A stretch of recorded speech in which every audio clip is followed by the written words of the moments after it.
Jane, a really warm welcome to Reuters Next Asia in 2026. As Jane said, our third edition of Reuters Next Asia. I'm Simon Robinson, the executive editor for Reuters. It's a real pleasure to have you all here today in Singapore for the next stop in what is our global series of next events. We had an event in London a few weeks ago, and in a few months we're going to meet again in Abu Dhabi, and then again later this year in New York. We gather today at an incredibly interesting time in recent history. The United States just turned 250, and Asia, and in particular China, is exerting more influence over the global economy than at any time in the past century. Across the region, the forces that shape our world, so geopolitics, political alliances, capital flows, supply chains, technology platforms, digital finance, industrial strategy, are all changing fast. And Asia is no longer simply responding to this change, it is driving it. Our theme for Reuters Next this year is shifting influence, defining decisions. Here in Asia, it's a shift that is especially clear. As great power competition intensifies, as supply chains are redrawn, as capital searches for resilience and return, and as AI and digital systems expand at speed, leaders face a more complex operating environment, one defined by fragmentation, competition, and opportunity. Singapore is a fantastic place for our conversation today. It is built at and on the intersection of finance, trade, innovation, and diplomacy, a global meeting point where the forces shaping Asia's trajectory come into focus. Today's program asks a simple question: how does Asia convert momentum into direction? As always, we bring together leaders from government, business, finance, technology, and civil society to examine where influence is building, how it is moving, and what decisions will matter most. Shortly, I will sit down with Thailand's Vice Minister of Finance, Santitan Sataratai, to discuss how his country is positioning itself as global supply chains are redrawn and capital seeks new destinations. Later today, we'll hear Malaysia's plans on the same from that country's second finance minister, Amir Hamzah Azizan. Throughout the day, we will hear from some of the region's most influential public and private investors, including Rohit Sipahim Alami, Chief Investment Officer of Temasek, Clara Chan, Chief Executive Officer of the Hong Kong Investment Corporation, and others, about where they see opportunity and how they are positioning for what's next. Across the rest of the agenda today, we'll discuss some of the biggest issues in the region. Conversations will include the future of digital finance with Richard Teng, Co-Chief Executive Officer of Binance, the outlook for regional and global travel with Jane Sun, Chief Executive Officer of Trip.com Group, and the pressures of aging populations with Prem Kumar Nair, Group Chief Executive Officer for IHH Healthcare. Also this morning, I'll be joined by Reuters journalists Kevin Krolicki, Trevor Honeycutt, and Robin Mack for a Reuters editors briefing, part of our series of panels at Next that take you behind the headlines to show how Reuters reports with speed, accuracy, and independence in a world of opaque data and shifting policy signals. Here in Singapore, we're discussing how the Washington-Beijing rivalry is shaping trade, capital, technology this century. Our editors' briefings are central to what Reuters Next is built to do. This event is powered by our global newsroom, 2,600 people around the world, 2,600 journalists reporting from the front lines of markets, politics, conflict, technology, and business change. Our role is not to tell policymakers and business leaders what to think. It is to ask the questions that matter, test assumptions, and bring trusted, independent intelligence to a world crowded with noise. Reuters has hundreds of journalists across Asia to ensure that we ask the right questions.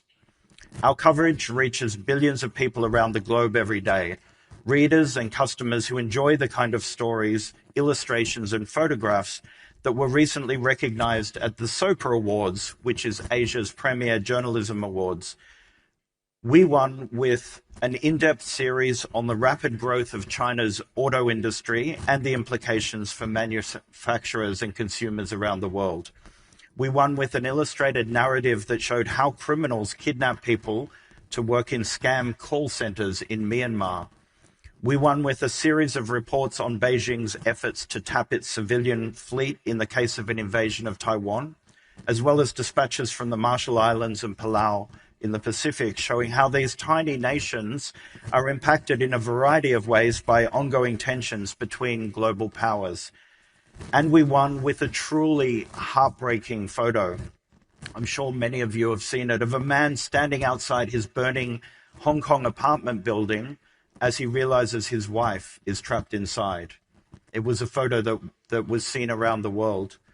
Today, alongside the world stage in this room, we are hosting workshops and roundtable discussions that will go deeper into the critical questions facing you all, leaders from around the region, from AI, governance in Southeast Asia, China's energy transition, to the future of work, enterprise AI implementation, and decision-making in high-stakes environments. The conversations on this stage will be broadcast across Reuters platforms to audiences around the world. But what matters most is the quality of the discussion today. Here, the chance to move beyond slogans, confront trade-offs honestly, and connect the decisions being made in finance, technology, policy, and industry with the outcomes they create for societies. We will ask the hard questions, we will test assumptions, and we will look for the signals that show where Asia's momentum is heading next. Thank you so much for being here. Again, welcome to Reuters Next Asia. As we begin, I'd love to welcome to the stage Thailand's Vice Minister of Finance, Santhitan Srirattai.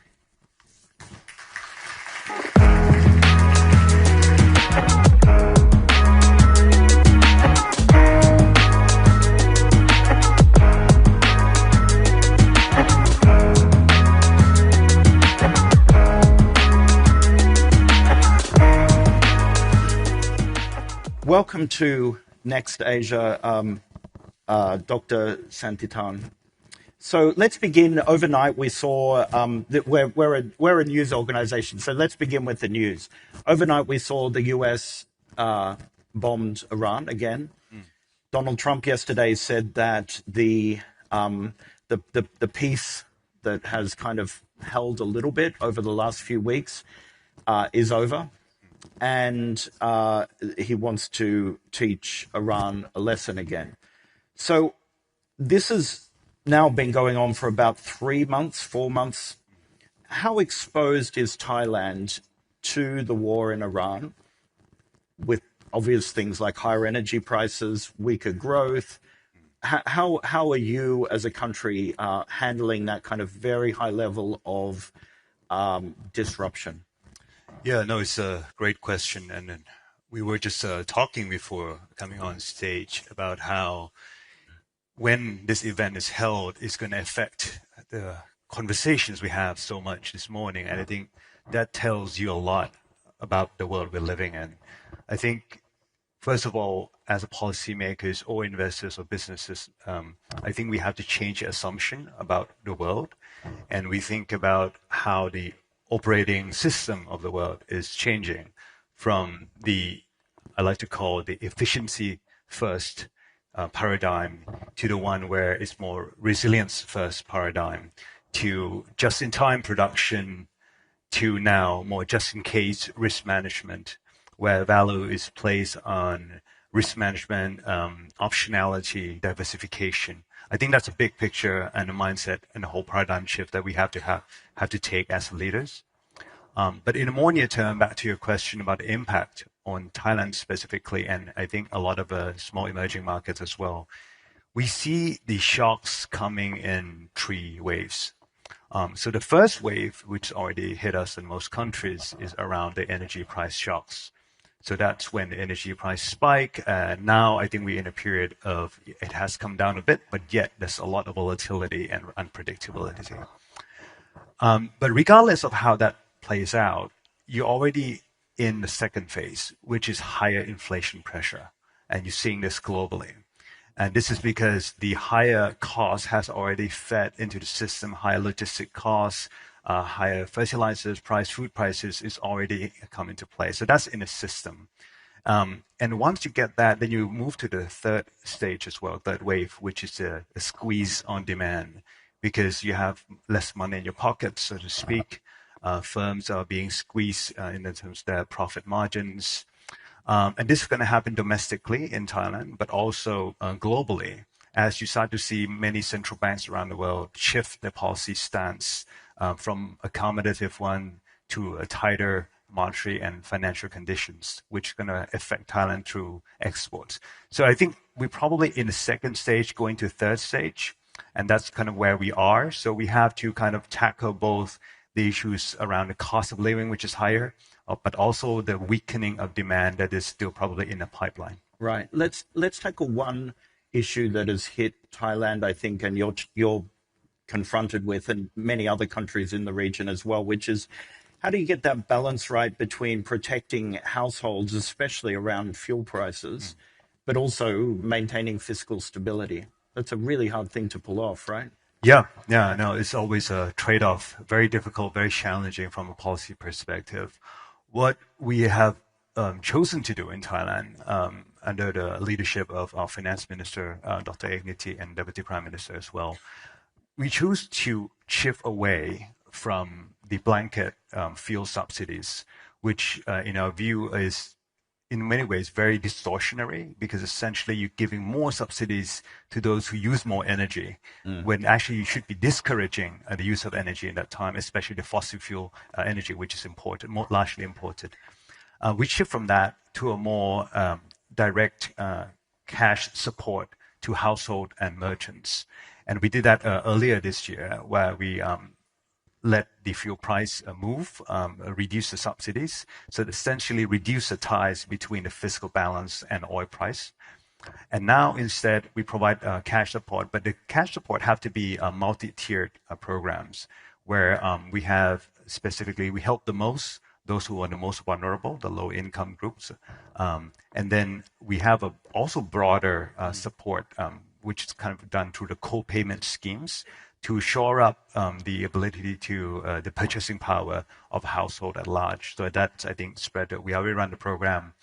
About 26 million people sign up to that. It's been running for a month already. But also importantly is also to support the merchants.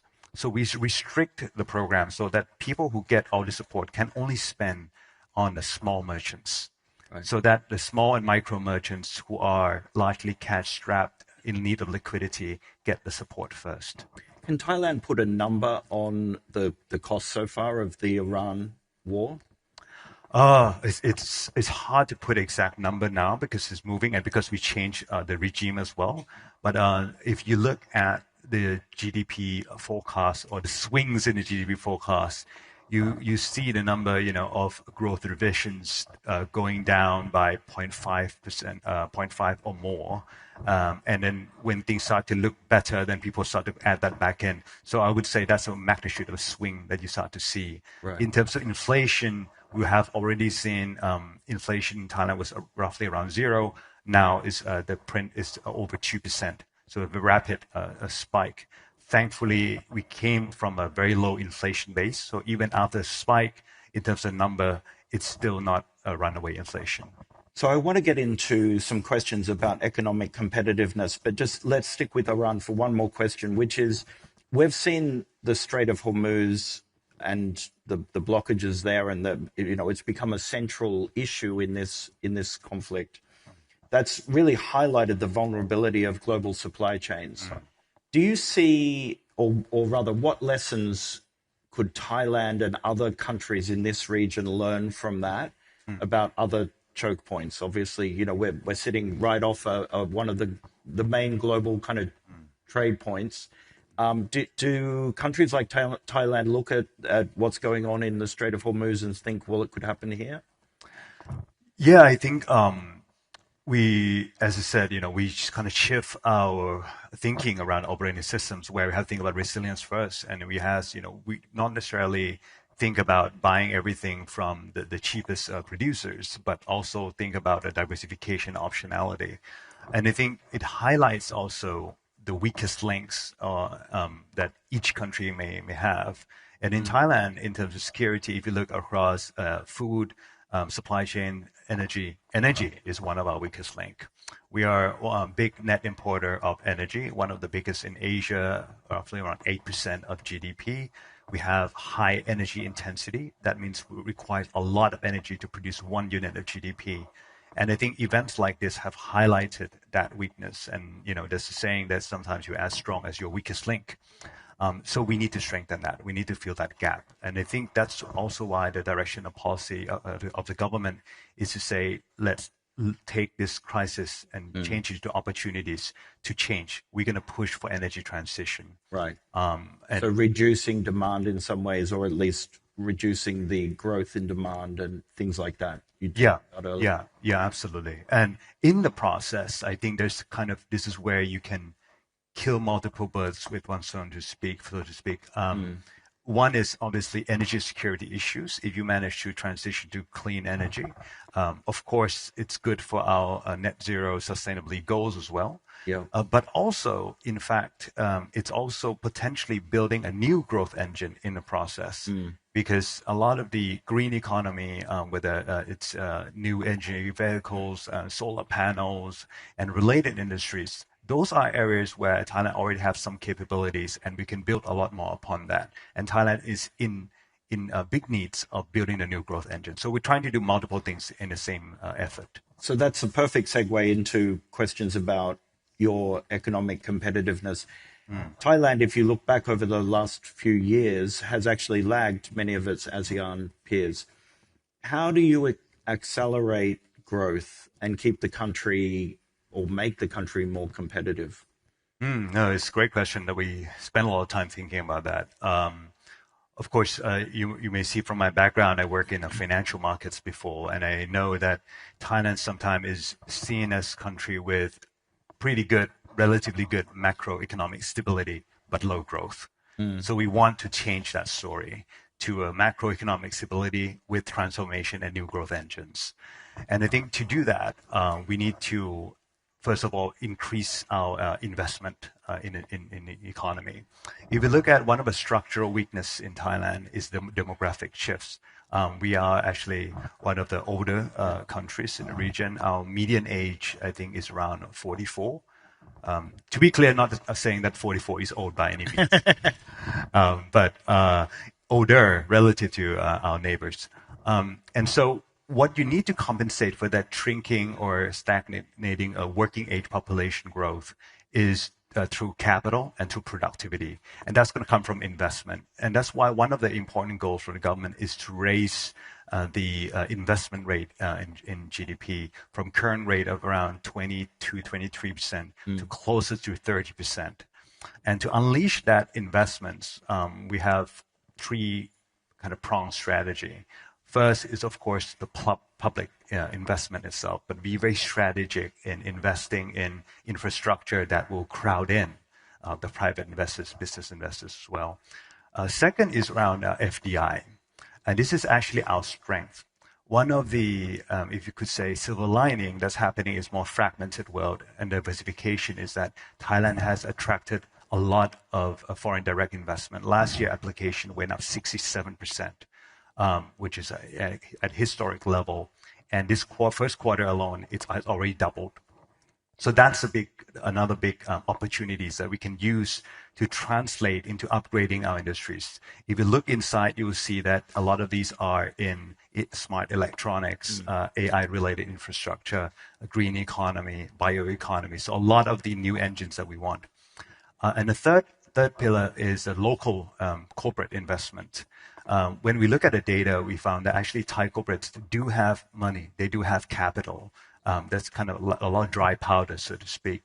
That can be deployed. They just need policy continuity, political stability, and clear policy directions, which hopefully that's what we will provide to them. So these are the three legs of that kind of investment growth story. In terms of FDI, one of the kind of Thailand's positioning has been strategic neutrality between the various powers. When you look at the US and China and the competition between those two countries, is that strategic neutrality sustainable? In other words, at some point, does Thailand kind of have to choose between those two superpowers? I would describe it as, we don't really choose which camp, but we are always going to be in Thailand's camp. So we're going to look at first what Thailand needs from the world and what we can contribute. And we partner with everyone. So we seek to be the trusted connector in this fragmented world. And that means we're going to be very pragmatic, but also principled in the way that we partner with everyone. So it comes back to, for example, the FDI. The question we start to push the boundaries a little bit now is that it's not just about how much money we're bringing in through FDI, but what value will be created, what kind of employment will be created in the country. So we will think more about investments coming in. Can you bring in technology and know-how transfer? Can you create good, high-quality jobs? And can you create the supply chain of SMEs where we connected, providing parts and benefit from this kind of rising tide as well? So once you think about these things, it doesn't really matter too much which country it's from, as long as you can provide what we need for our next leg of growth. That's going to be the key. Certainly, China has become one of the main sources of FDI into Thailand. Is there a danger ever that you become over-reliant on one country? That's a great question. Again, I think we think first and foremost in terms of what capabilities we need rather than the nationality of the capital. So as long as it can build capabilities, we are okay with that. Having said that, we also see interesting trends that I think we're still kind of early legs of this the trusted connector play, because FDI is still coming in, and the source of FDI has somewhat become more diversified. We're seeing from different countries that I've met. I went to the OECD meeting earlier last month, and meeting a lot of potential new investors who are never actually invested in Thailand before. So I think it's good to have that kind of more diversified investor base as well, even though it's not kind of deliberate policy move. Okay.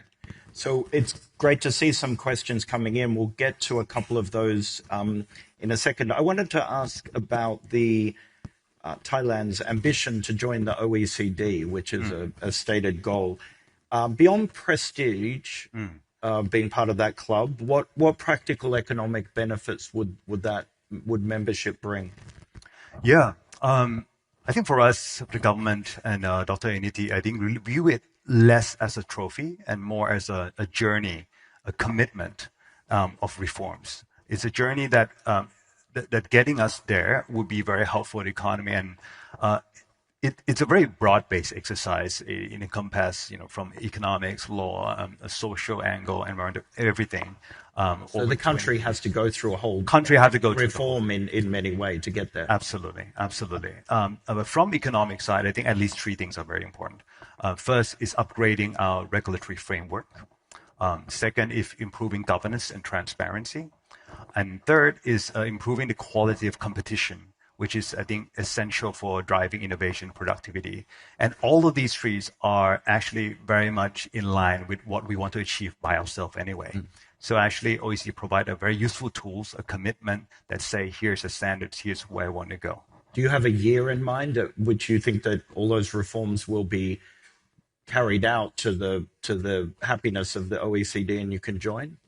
Yeah, I mean, there's the timeline for the OECD. We're starting a technical process now. I think roughly, it went on 3 years. But to be honest, for us ourselves as a journey, we want to do a lot of reform as much as possible today.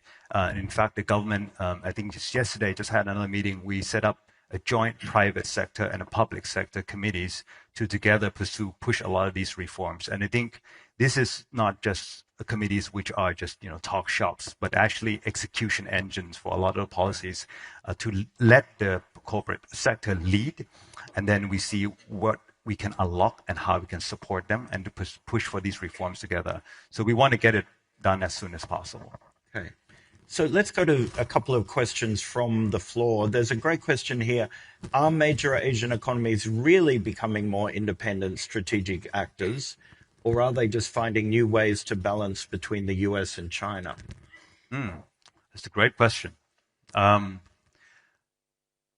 I cannot, of course, answer for other countries, but for Thailand, I would say the former. We think first of what we need, what we're good at, and we ask what the world will need, how demand is evolving in the future, and we put the two circles together to find intersections. Where can we contribute? Who we can be in that world? So it's very much starting from that two angle rather than more passive, trying to balance different powers. I mean, that makes complete sense, but tactically, it must still be quite challenging to balance, in kind of pragmatically to balance these two huge powers, right? Yeah. Particularly at the moment. I think there's because in some ways it helps that the world has become more complex. So there's so multi-dimensional and multi-facets. So I think if you compare it to in the investment world, when you say neutrality about something, it doesn't mean that you put zero position on everything. Right. It means that you put positive here, positive there, negative here, but it all kind of balance out as a portfolio level. I think that's how you look at it as well. So there'll be certain areas where it make more sense to partner with certain groups, certain things you partner with others. Hopefully, as a whole, you net it out, and it's still somewhat manageable neutrality, and you can trust and connect with everybody. Another question here. Which applications of AI do you believe could have the greatest impact on Thailand's productivity and economic development? Well, that's a great question. So our AI strategy, I think we look at it by asking two questions. We have what we can do in AI world and what the AI can do for you. So the first part is we have this investments in AI-related infrastructure, data centers. So we want to ask as well, are there parts that can be used in the upstream to this data center so we can produce? And we do have players like in an industry like photonics, power electronics, memories, PCB, that goes into that. So that's one part of it, and then that's going to be an important part too. But the second part, which I think probably what this question is about, is then what AI can do for you.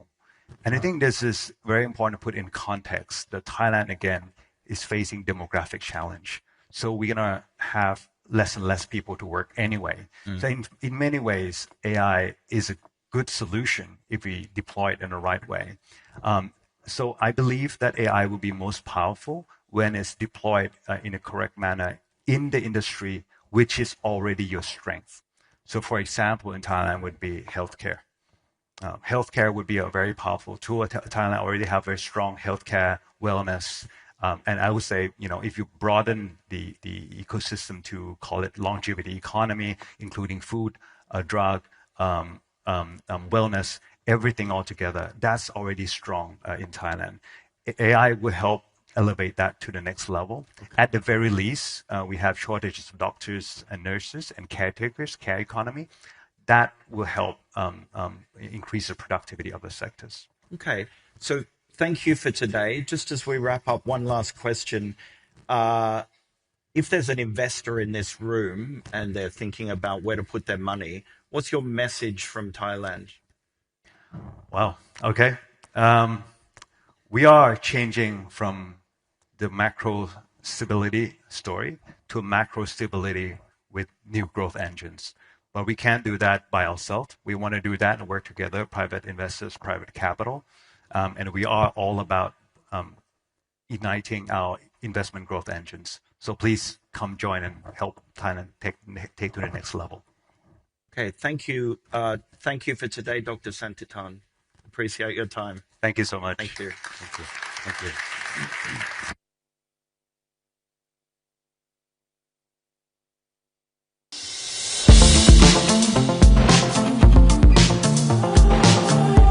Thank you, Simon and Minister Santithan.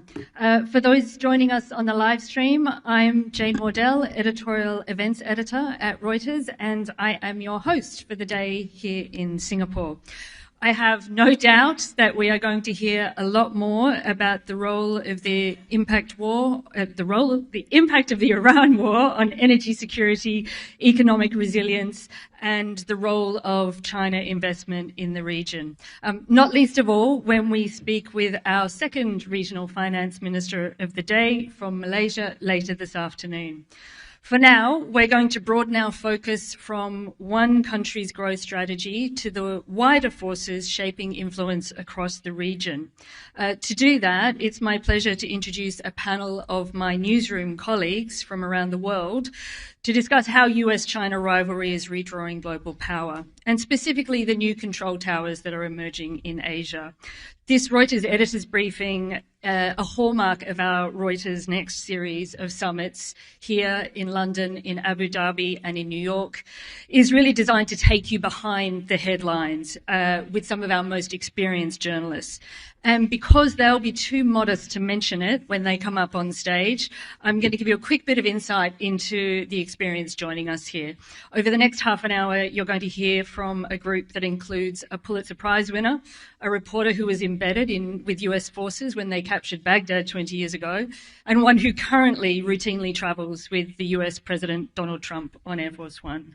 Executive Editor Simon Robinson, he of the Baghdad reference, will be returning to host the session.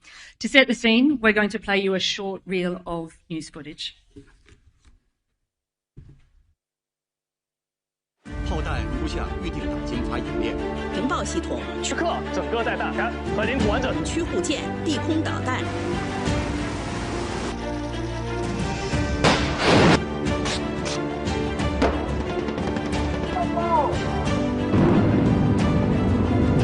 China, first row. China, 67%. That's tariffs charged to the USA, including currency manipulation. But he's a very tough negotiator. That's not good.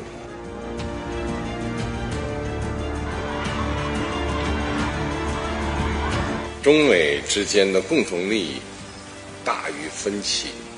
Whenever we had a problem, we worked that out very quickly. And we're going to have a fantastic future together. Incredible. China's beautiful. 是的，还有1000年的树。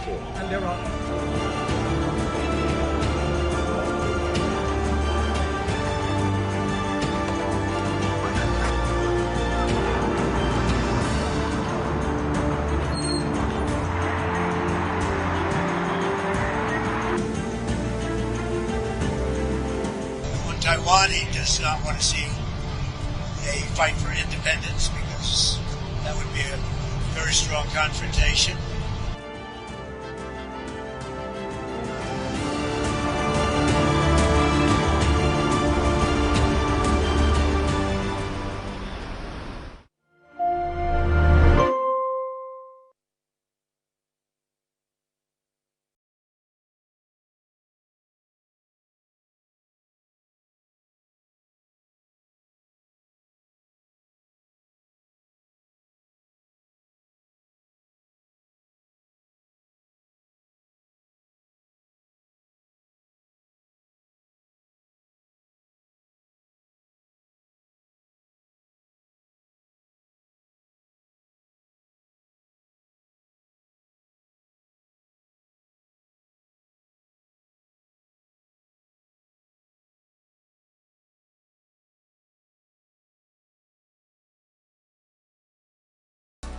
Welcome to this Reuters Editors Briefing.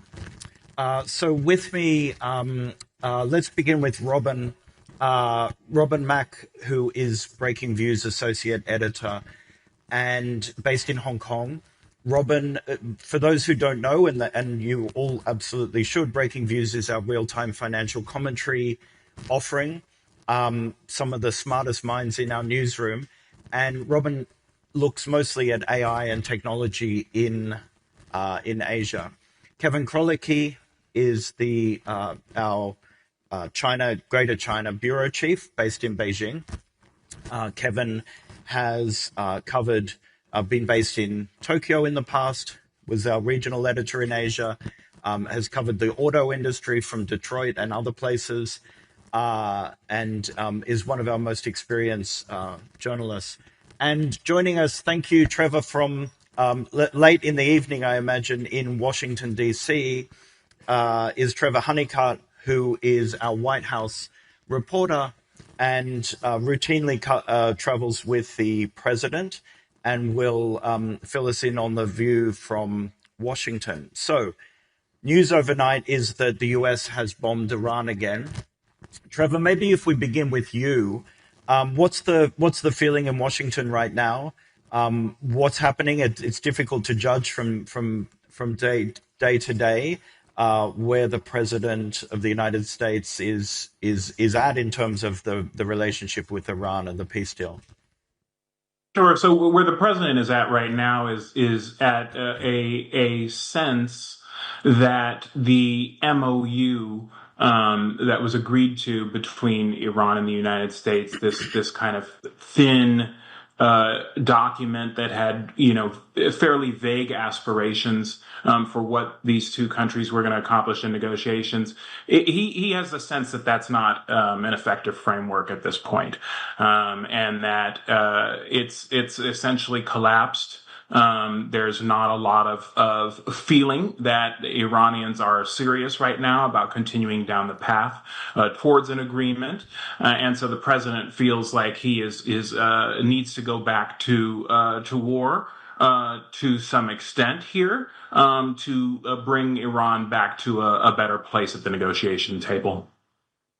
Kevin, let's come to you. We're going to really dig in here to the relationship in some sense that will define this century, which is the relationship between Washington and Beijing. What's the view from Beijing, do you think, on what's going on in Iran? I think Beijing has been consistent in its response. I mean, they have said, again, that the resumption of hostilities are in the interest of neither party. They're urging dialogue. It's a balance in terms of diplomatic messaging for China, because on the one hand, they want to stand for opposition to U.S. military action and unilateralism. On the other hand, they also have a vested interest in free passage in the Strait of Hormuz. And so you see that in the messaging. And Robin, from the market's point of view, from an economic point of view, we've enjoyed a few weeks now of less kind of instability, but now it seems to be back. So what are you seeing from Hong Kong and kind of in the worlds that you look at, what are you seeing with the effect of Iran? Absolutely. I mean, a lot of the conversations we've had with, CEOs and investors, their baseline assumption was that this war was going to end by April. And obviously, we are now months past this deadline.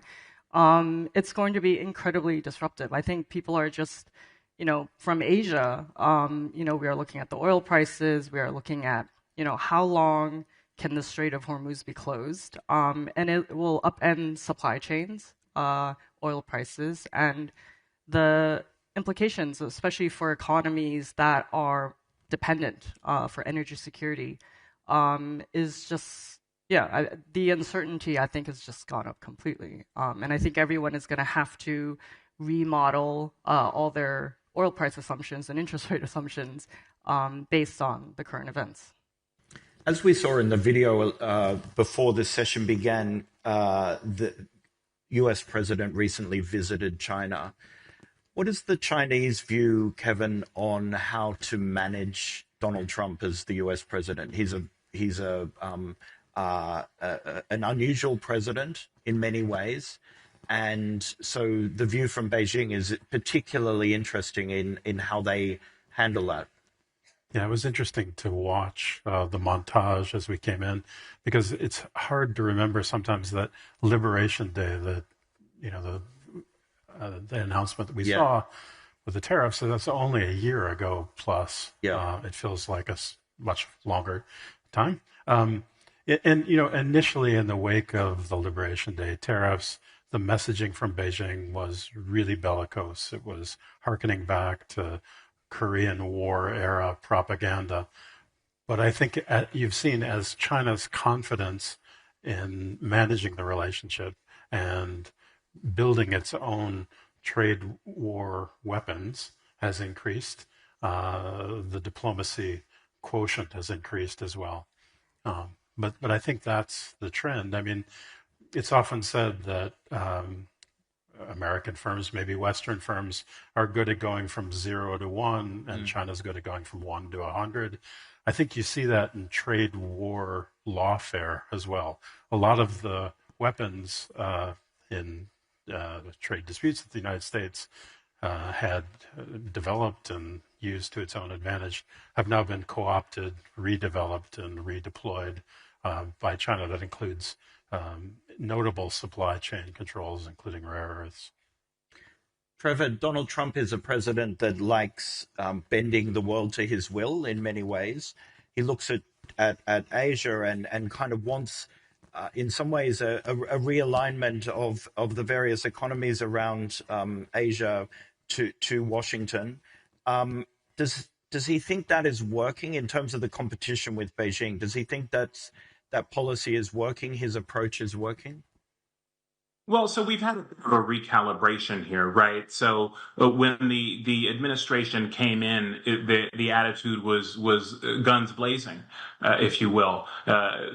We had a triple-digit tit-for-tat tariff war with China, and we had an orientation of the foreign policy towards the region that was all focused on getting countries to pick a side, and what we've seen is that strategy has had to evolve because first the president lost a lot of his ability to impose these tariffs in a Supreme Court decision, but then China's weaponization of the rare earth minerals essentially had to push the United States to reconsider, because they were starting to see real powerhouses in the American economy start to panic over where that trade war was headed. So right now we're in actually a completely different situation, which is that President Trump is loath to say anything negative about President Xi or the Chinese government on the record. You just will not hear that language from him. You might hear it from some of his aides or some officials that they still want to be hawkish and tough on China. But just listen to the president's recent commentary. For a president who is extremely bellicose and verbose in terms of the threats that he throws around to allies and foes alike, you really won't hear that kind of contentious language with him when it comes to China. He is extremely disciplined on that subject because he's grown extremely cautious about the risks of that relationship blowing up in this moment. Let's stick with you for a second, Trevor. I want to ask this question of the three of you. What do you think the biggest misread each side has about how Asia is kind of responding to this rivalry between the two superpowers? The biggest misread that the U.S. might have around how China's thinking, or the other way around? Yeah, no, well, from your point of view, maybe the misread that you see in Washington. Yeah, so I think at this point, the misread would be assuming that Trump's cautiousness on this issue is a strategic shift as opposed to a tactical shift. Now, what do I mean by that? The president's language around China has changed because he senses that there's a risk right now, specifically around the rare earth issue, specifically around some other issues. We can talk a little bit about nuclear arms. That's a really important one in this portfolio for the president. But he believes that right now the U.S. needs a little bit more time to get its ducks in a row to kind of better be in a position of leverage with respect to China, and that includes getting the Iran issue settled to some degree. So really, there is kind of a tactical recalibration here, but this is an administration that's still stock full of China hawks, including the person who might be Trump's successor, Secretary of State Marco Rubio, who are very, very concerned about China in the long run and want to hem them in. Kevin, from Beijing, what do you think the misread of, you're an American, how do you see things in Beijing? It's interesting. I think the potential misread of China is the inverse of what Trevor said. In other words, I think if you look at the steps that China has taken to establish chokeholds in the supply chain, and that's rare earths notably, but it also includes other sectors, including solar and potentially even energy storage. But if you assume that those measures are tactical, I think you'd be wrong. I think those are strategic, and they go with a package of other policies that China has developed and increasingly rolled out that provide a kind of architecture for U.S. sanctions evasion. It includes payments in renminbi to avoid dollar-based financial sanctions. So I think those changes, which were rolled out in some cases in a hurry in response to Liberation Day, are here to stay. Robin, from your point of view, when you look at it, do you look at both countries? You studied in the US, I believe. What do you think that each country is getting wrong about the other? So, both sides have their own pain points and vulnerabilities and interdependencies. But if I had to really boil it down and simplify it into one sentence, it is the US has the U.S. has chips, advanced chips and chip-making equipment, and China has rare earths. And this is an enduring stalemate. It will take years, if not a decade, for the U.S. to develop its rare earth supply chain from mine to magnet. And for China, it will take decades as well to really crack the Western chokehold on chip-making, advanced chip-making. And I think this kind of underpins this very uneasy truce between the two sides, because there is a bit of a mutual assured destruction if you overplay your leverage. And I think, it is a bit of a circuit breaker to some extent. We've seen kind of the U.S. pull back and China pull back from these issues because of that. So in some ways, it is a bit stabilizing. And I think, it's a bit ironic, but I think that's sort of the one thing that I've noticed that a lot of people are just, when they see the escalation, that there are circuit breakers in place. Let's just dig into that. In a related kind of world, the world of AI, we've seen kind of an increased, this notion of AI sovereignty. The US has been more and more, in a sense, protectionist about exporting some of its models. And even in the last few days, we've had a couple of great scoops about on the Reuters wire about the China beginning to do this as well. So talk to us about AI sovereignty, and are we going to end up in a world where China has its models, the US has its models, and what does the rest of the world do? Yeah, so I think the one recurring theme, is that you have the rest of the world, other countries, other governments, that are caught in this crossfire between the US and China, and they are having to straddle this divide. Now, maybe it's because the US-China relationship has stopped deteriorating, that, a lot of governments have done a pretty good job managing this. But then with AI sovereignty, I think it's going to be very different. Increasingly, conversations, are pointing towards we cannot rely on the US for tech and AI, but we also cannot rely on China for tech and AI because we don't know when we will be cut off, access will be cut off. And the only way forward then is to develop your own AI stack for a lot of these countries. So India is doing this, South Korea is, and it's going to be very expensive. It's going to be uncertain. But I think, this is going to be a big theme and topic that we will see in the coming months and years ahead. Okay. Kevin and Trevor, I want to ask you a little bit about reporting in your respective capitals and kind of the restrictions around report. Kevin, let's begin with you. The restrictions around reporting in China. Right. Tell us a little bit, how is it to be a bureau chief or a reporter in China? So I think the challenge for us, and the challenge for all news agencies really is the, sorry, I'll just have to tell my mom this is not a good time. Sorry, bear with me. The challenge for us and really all news agencies is that China has certain red lines on reporting, and those red lines are shifting. And more things are considered to be matters of national security. That includes matters of corporate policy and economic policy as well. We're seeing that for a discussion of that in official circles about AI as well. That's the challenge. I would say the opportunity, though, because China is not opaque, not entirely opaque. There are difficulties, but it's not full opacity. Is that China's government says what it's going to do.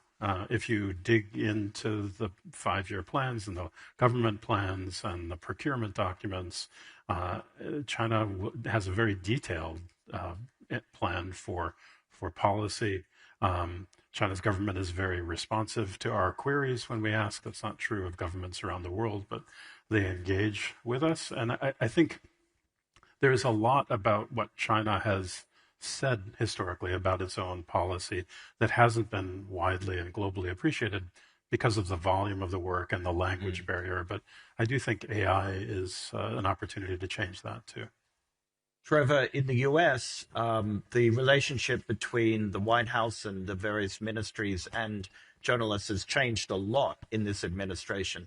Tell us a little bit about what's it like to be a reporter covering the White House. Sure, and I'm reluctant to compare myself to the challenges that Kevin faces in any way whatsoever. We do have obviously robust protection, First Amendment protections here for speech and all kinds of other sorts of things that we can rely on as reporters. But we do. This is an interesting and challenging era for us. We do have restrictions when it comes to certain legal questions. Threats against media companies and lawsuits. Things that we did not have, that were not as common before when talking about the government. We have access considerations in terms of how do we get access to government officials. It's not the same as it was years ago. And then, of course, we have transparency concerns around how we're able to get records and these sorts of things. Now, all of that kind of gets lost a little bit because people see the president so darn often. He speaks almost daily with reporters. I can tell you, it's not a rumor. We do all have his phone number, and sometimes he will respond. He'll pick up the phone when he's in a meeting with generals. He'll answer text messages in the middle of the night, and so the volume of the interactions that President Trump has with the press, it can kind of distract from the fact that we also have larger questions in terms of media freedom and access to information that are just as important as being able to talk to the commander in chief. Kevin, I'm assuming here that you don't have the president of China's phone number. If anyone does, I'll be in the corner. No, that's an area of reporting where, and I've only been in China for 2.5 years, but my understanding from people who've been there longer is that's an area that has really changed. The ability to talk to officials at a working level about policy, particularly policies that are deemed to be sensitive, and that list is expanding, that's really changed. We've seen a chilling effect even for ordinary people to talk about problems in their daily lives. So that is a real challenge. We have a kind of rule of thumb now where if we want to find, for example, someone talking about a particular issue that's trending on social media, if we try 50 times, maybe 1 of 50 will be a person who'll be willing to engage. So that's a change. Let's go to a couple of questions from the room now. Robin, one for you. How has the escalation of US-China competition changed the way Reuters, in your case, Breaking Views, reporting on Asia's economy, supply chains, technology? How has that changed the framing of how you report? Yeah, I mean, I think the US-China relationship is still going to be the most important one in the world. But in Asia, the story has really broadened out. And it's mostly because of AI. So for example, if you look at South Korea and Taiwan, these economies have dominated in hardware manufacturing, which are seen to be quite low value and commoditized. But because of AI, the world needs a lot of chips. They need data center servers, they need racks, they need switches. So now we have $3 trillion plus companies, TSMC, Samsung Electronics, SK Hynix.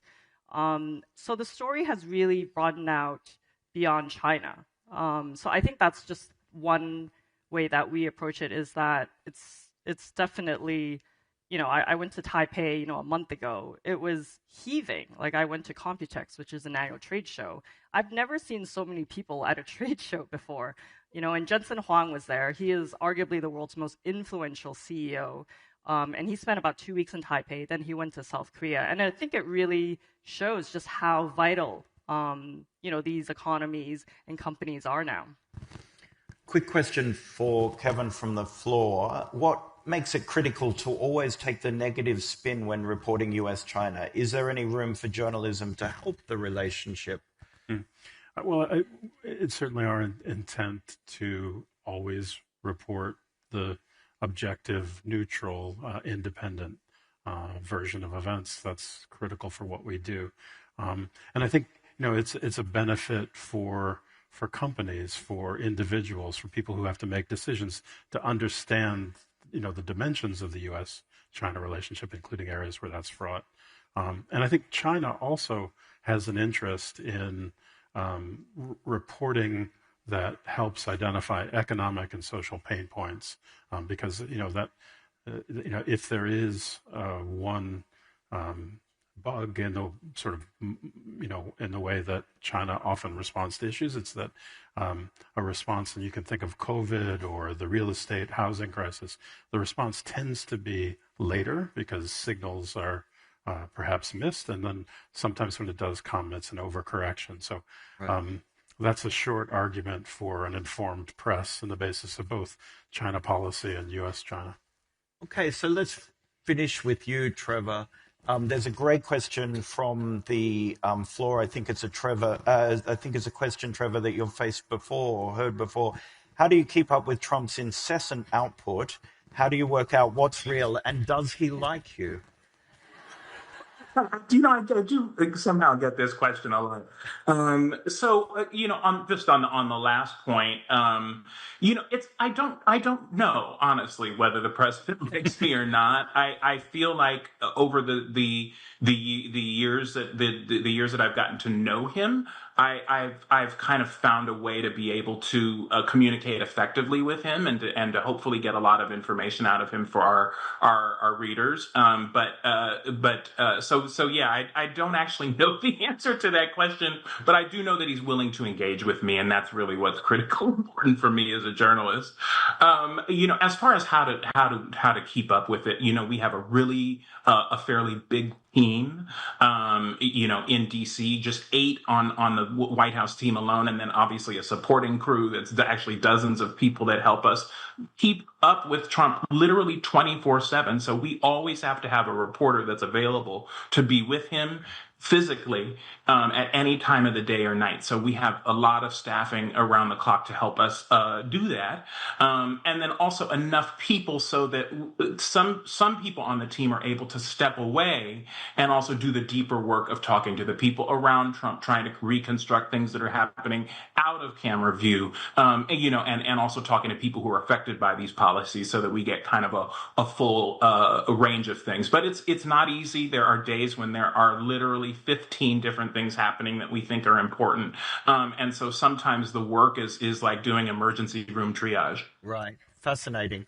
Trevor, thank you so much. Robin, Kevin, thank you for today. Thank you.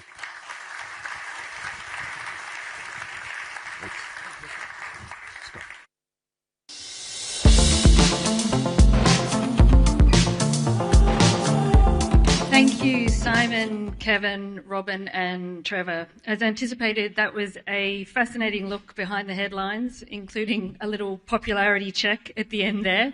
A reminder that you can all submit questions for our sessions via the Reuters Events app or on the QR code that you'll see pop up on screen during the sessions. The same uncertainty shaping geopolitics is also transforming the way that companies operate. Geopolitical tension, fast-moving AI adoption, and rising climate threats are compressing timelines and forcing leaders into harder trade-offs. How do companies build resilience, maintain clarity, and keep moving?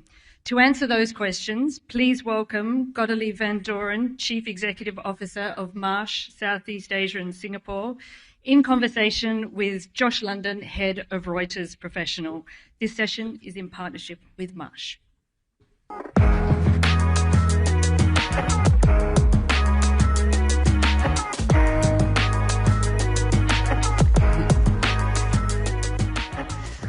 Good morning, Godelieve. Good morning. And good morning to all of you, both in the room and around the world. We're pleased to be with you today. We heard from Thailand's Vice Minister of Finance this morning about how he's thinking about macroeconomic changes in the world.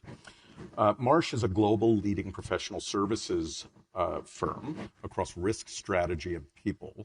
Just to set the stage, $27.5 billion US dollars in revenue, 98,000 employees. And so you certainly have a view of the world that few others have. So far, we've had an eventful year in geopolitics, to put it mildly, with wars and new conflicts dominating the headlines. Currently, geoeconomic confrontation tops the risk agenda. What scenarios do leaders need to prepare for as they set strategy during such tumultuous times? Big question to start with, right? So the good thing is that, Joshua, everyone talks about geopolitics, right? And the bad thing is that everyone just talks about geopolitics without maybe planning properly for some of the changes that are coming. And I think that's what we advise a lot of companies on, is how do you have this myriad of risk, not only geopolitical, but also from a supply chain perspective, from an AI perspective, from a people perspective, to really do some of that testing, right? Because quite often what you'll see is that companies planning maybe for those black swans, right, the one-off events, where there's quite some pressing issues which were addressed in the opening talk around aging population, around AI, right, which should really be staring you in the face like a grey rhino, as they say, that you need to address. So I think that's first and foremost, right, is prioritizing relentlessly that you need to do. Thinking about what strategies leaders should focus on for setting that, what scenarios, rather, that leaders need to focus on when setting strategy. Are good. What areas come to mind? You mentioned an aging population and AI. Are there others that come to mind? Yeah.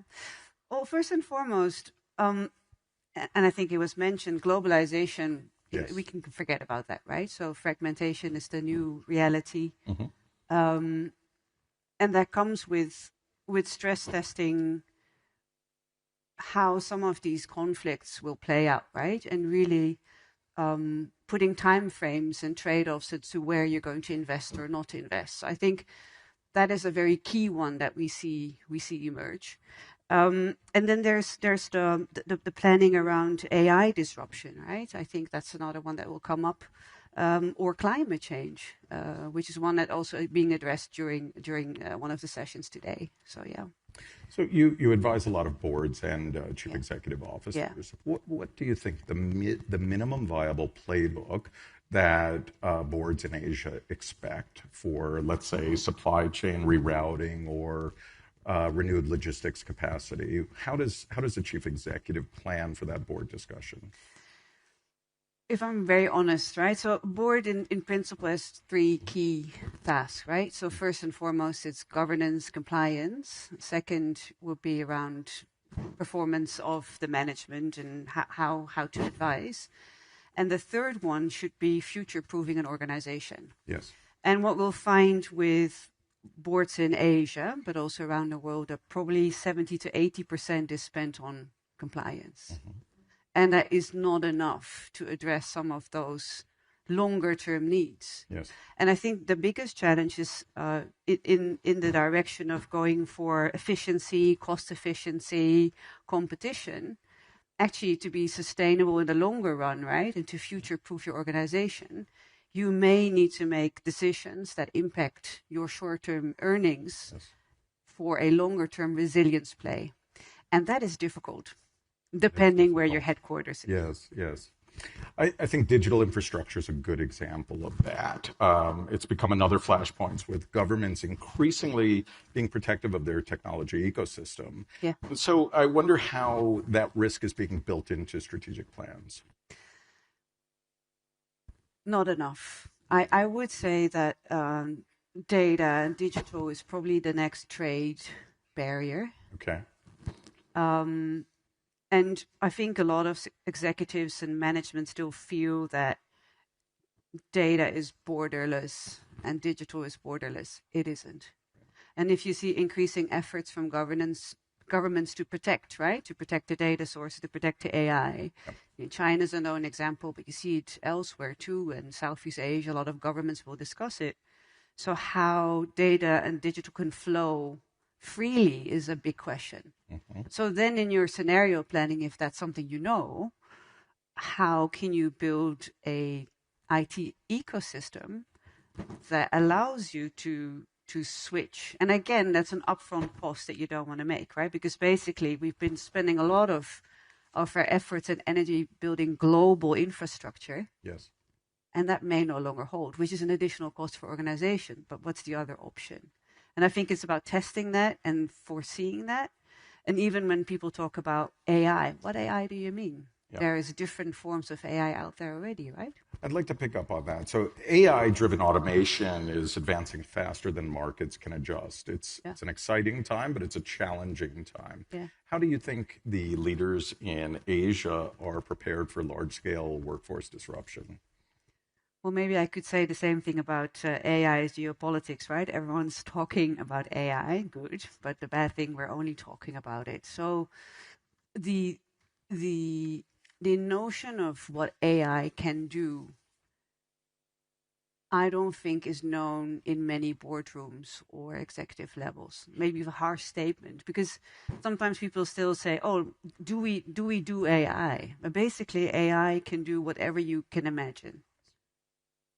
That is, it's not about the tech, it's about the work that you want to do. So what we say when we advise boards and executives is, don't worry about the tech stack.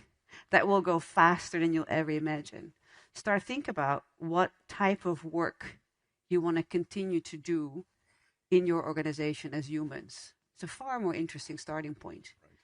Just if you think about it, right? So AI will really democratize knowledge. And therefore, power will be much deeper in organizations. It will be everywhere because everyone's going to have access to those tools, that knowledge. So what is it then that separates you from your competitor? If it's so widespread and we can all have access to it, what is it that makes your organization unique? And then you really need to start with the human element, as well as moving away from some of that linear discussion, AI will disrupt jobs. No. AI will disrupt tasks, not jobs. I think that's right, that it's not a solution in and of itself. It's both an enabler and an accelerator, but the business fundamentals remain. But what you speak about hints at a broader labor readiness gap.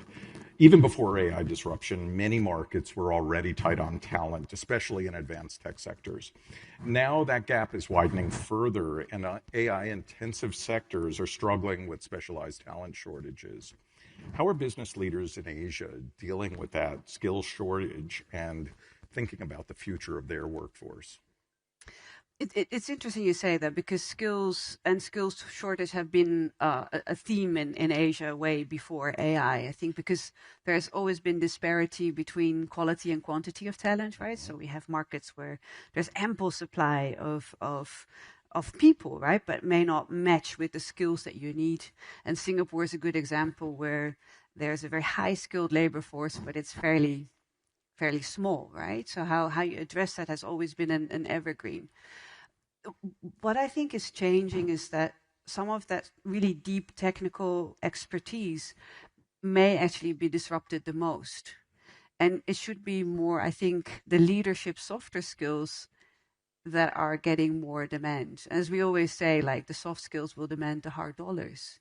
Because if you start to reason back and you say, okay, I want to make certain work more human in my organization, and I want to differentiate by not problem solving, because that's what AI will do, but problem seeking, you're actually looking at a very different skill set that you never had to source for. And I'm not sure if we're prepared for that just yet. It's an interesting moment for leadership globally and in Asia. You've got 4 generations of employees in the workforce, but now you've also got AI itself and agents. And so last year at Reuters Next New York, Joe Deppa, the CIO of EY, was talking about a different type of management, managing people and hiring for different skill sets, as we just talked about, but also managing agents and onboarding agents, managing agents alongside humans, and then eventually retiring agents. And so I wonder, when you think about all of these shifts, it seems to demand a different form of leadership than we've had before. So you just talked about soft skills and problem seeking. But I think that skill set in some ways has to identify growth opportunities in volatile times, guide organizations through this human-machine hybrid, if you will, which is a sort of overwrought way of saying that we're going to be AI accelerated and enabled in a way that we haven't before. How are you finding that leaders that you advise are retraining to adapt? And you mentioned soft skills as the executive skills that matter a lot. What other skills do they need to develop that maybe they haven't had to before? Yeah. It's an interesting one, because I think for decades we've been training managers for a VUCA world. Yes. And now it's about BANI, right? Brittle, anxious, non-linear, and I love the last one to top it off, incomprehensible. So there you go.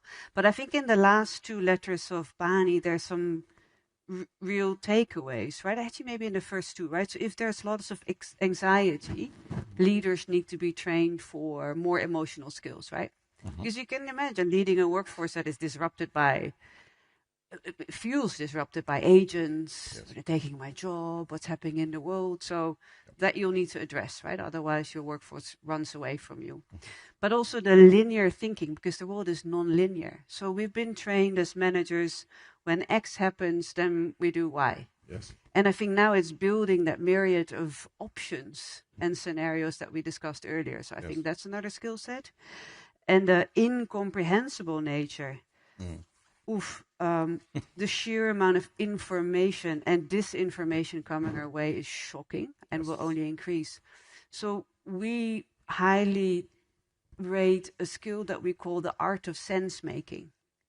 So your ability as a leader to work with enormous sets of information, because that's what AI does as well, right? The output, not only of Mr. Trump is a lot, but AI in general, right? Just keeps on increasing. So being able to filter that and bring that down is critical. The pace has certainly quickened, and you hear often that the pace will never be this slow again, which is in fact a daunting prospect for us as leaders. But knowing how to make these decisions quickly with incomplete information is something that leaders have had to do for their whole lives. I wonder, you told me earlier that one of the themes that you've been seeing is the difficulties that executives are facing managing 2 very different challenges: short-term pressures, and then of course a long-term strategy. AI has made that come to the fore more than perhaps any other dynamic. How are you helping them balance the 2? Yeah, it's one of the biggest concerns that comes through our research, right? So we produce global talent trends, as we call them, and also global risk reports. And one of the biggest risks there is that executives realize that their management is struggling with that. I think over 80% mentions that as their biggest concern, to your point. And what is very interesting in Asia, I do see different streams emerge. I mean, there are, of course, the US headquartered firms like ourselves, very focused on quarterly results, on driving the short-term outcome here and now to free up investments for later. Sure. But then there are lots of firms here in the room that are Asian headquartered, and they have a different ownership structure or may have boards where decision making is more centralized, and there you see a bit of a longer term play. So again, it's dangerous to say what's happening in Asia because you have all these streams at the same time. Sure. But I think what is key in able to balance between long and short term is that from a board level and from a senior management level, there comes that trade-off, the willingness to say, I'm easing off on some of that short-term financial efficiency play into investing into resilience longer term. Yes. And, there's some real examples where short-term directions, right? So you're building a beautiful factory next to a river, only to find out that the river is going to dry up and you need to move your factory again. So you were very short-term, but you're not looking at the long-term implications. So I think it's that constant trading of what you want now and later, and that's hard. Yes. That's really hard. It is hard. Yeah. We have a number of questions from people in the room. I want to ask you a personal question first, if I may. Yeah. How are you factoring all of what we discussed into the way you lead? What changes have you brought to your personal leadership style? I think moving much more to being a steward rather than a boss. Steward rather than a boss. So imagine this, right? So we call these beautiful people from Marsh working really hard. Again, we're a US headquartered firm to manage results, right? So imagine them as cars driving 100 kilometers an hour on a highway, right? And they're all pushing really hard. And then this thick fog all of a sudden pops up. That's the world, right? Because at any point in time, something can happen. Now, there are two ways to respond to that, right? Because obviously, we're not going to tell them, go faster, right, in that thick fog. That's very unwise. But there is a very natural tendency of management, which I try to resist, to tell them, stop, there's fog. But anyone have driven on a highway with fog, if you stop, it's a guaranteed car crash, right? You need to keep on moving. So it's about continuing to empower people also when situations get very difficult. And that's why I call stewardship. Yes. Is that you allow, when things, especially when they get difficult, moving the decision-making very close to the ground and deep into the organization. Otherwise, there will be a car crash. Yeah. Excellent. From the audience, across Asia, countries are at different stages of AI adoption. In your view, what should each country prioritize to accelerate AI adoption? And which successful examples from other Asian countries should be replicated? We might not have time to address every Asian country, but maybe we can talk about some. I think some countries that adopt a little bit more than others, but I think generally speaking, I can't really announce winners in Asia, Sure. if you will. So I think we were all experimenting with it. And I think there is a difference depending on the type of industry is sitting in that country and cost arbitrage. Because at the moment, and this maybe should not be the case, but A is a lot about cost, right? Saving cost. And therefore, some countries are not as have not adopted because of the labor cost. So if you take a country like the Philippines, it's still cheaper to run a big voice center in the Philippines than to implement agents for voice. Sure. So therefore, from a cost perspective, it's not as adopted maybe as in a country like Hong Kong and Singapore where there are labor shortages already. Yes. So I think a good proxy is looking at the industry and looking at some of the cost arbitrage, but disruption will come. And I love to also look at some of the examples of voice centers. There's a Swedish company, I think it's been in the news quite widely, who have sort of removed a lot of their agents, saved $70 million, only to find out that the client satisfaction went down drastically. So you see a bit of hit and miss, some good lessons from AI emerge. And my personal favorite example is a company in Hong Kong who have given up a board seat of their investment committee to AI. Yes. And the AI, and people get a bit scared, so don't worry, it doesn't have voting rights. So I think that's usually calms everyone down.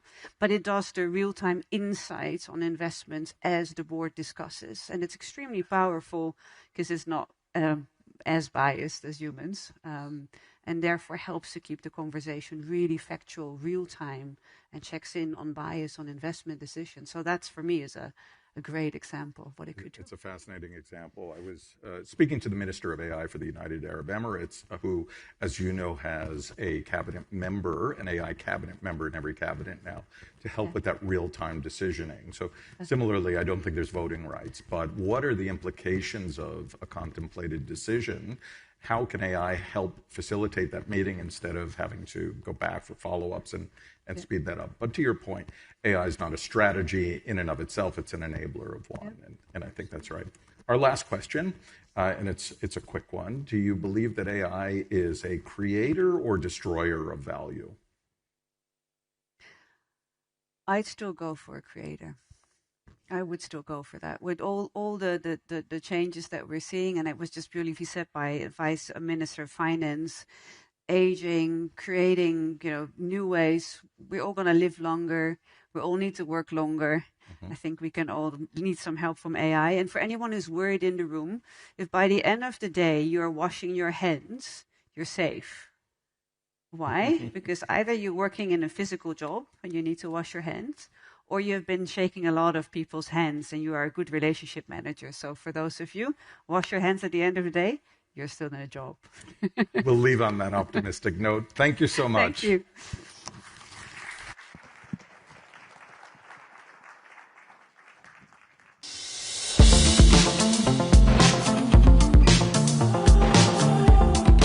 Thank you, Godelieve and Josh, so much to unpack from that conversation and some great audience questions.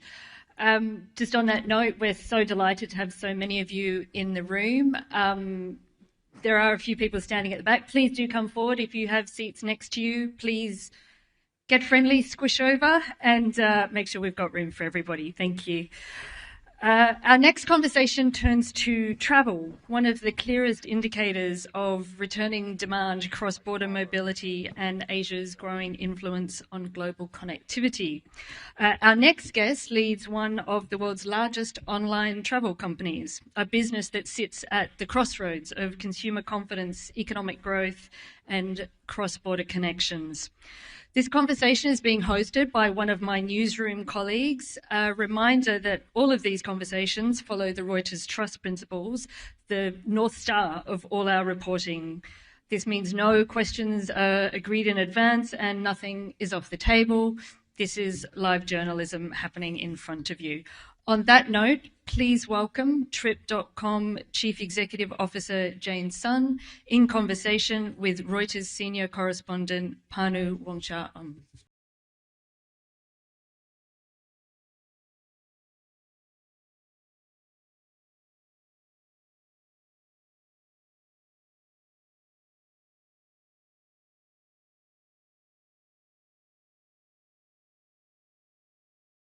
Well, glad to have you with us, Jane. Thank you. I guess we'll start off by saying, what are the biggest changes you're seeing in how people travel in 2026? We have seen very good trends in our numbers, which we called 3Ds. The first D is new discovery. People have shown great enthusiasm and curiosity to discover the new rising destinations.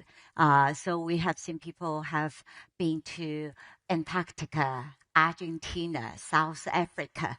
These places are so far away, but it becomes more and more popular when the government does a great promotion for their destination. The second D is diversity. So people are traveling not only to visit relatives, to work, but they have shown great interest in many things. For young people, they like to do shows, sports. For old generation, they like to do cultural in-depth. The third D is in-depth travel. So people are no longer going to go through 3 countries in 2 weeks and take photos and sleep on the buses. Rather, they select one destination and go in depth. We were trying to host our coworkers from UK, and we put together a very nice agenda. And there is one afternoon, it's up for them to choose. What did they choose? They choose to learn how to cook Chinese food. So that's a new rising trend, the 3Ds: discovery, in-depth, and diversity. We'll get back into the trends in a bit, but of course, this year alone, we've seen a lot of disruptions, and I want to ask you about that first. We've seen trade tensions, we've seen geopolitical conflict continue to reshape global economy. What are the impacts of that on travels that you're seeing and also flows between major markets? Sure. I always say in the travel industry, we do our best to forecast the trend and prepare our team for the rise of the travel volumes. However, there are 2 things we cannot control: God and government.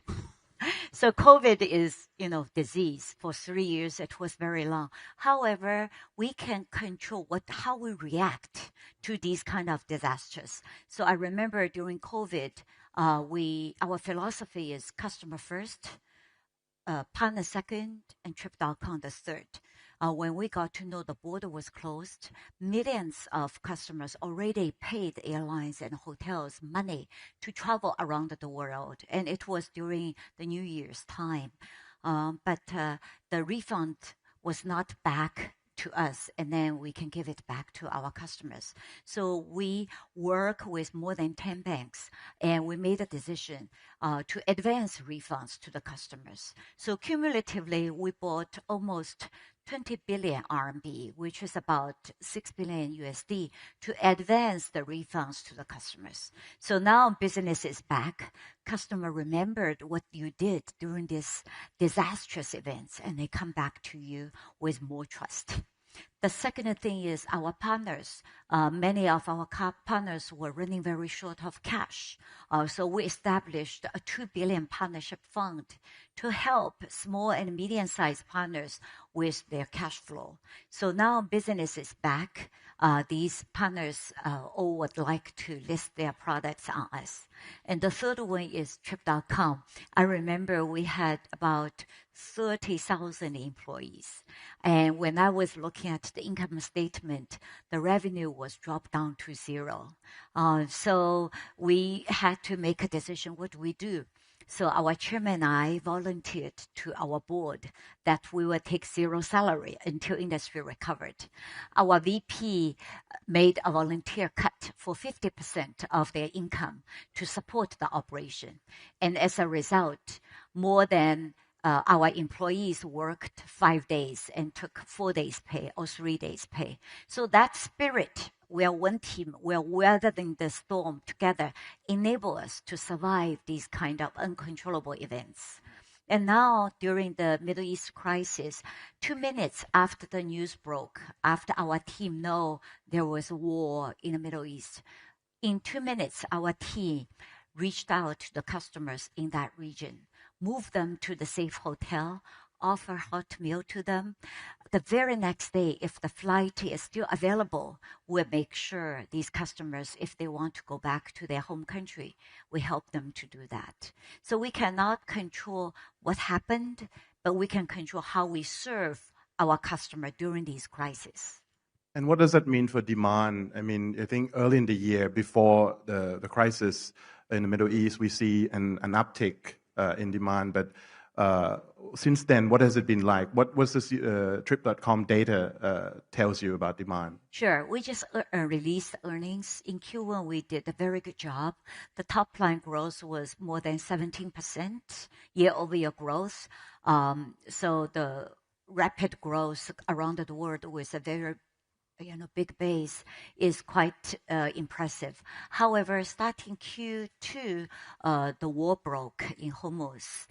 Oil price increases, which impact the aviation industry. A lot of airlines are reducing the long tail flights, which, cut the availability for people to travel into the long-tail destinations. And also, when oil price increased, airfare also increased. So that impacts consumers' spending ability.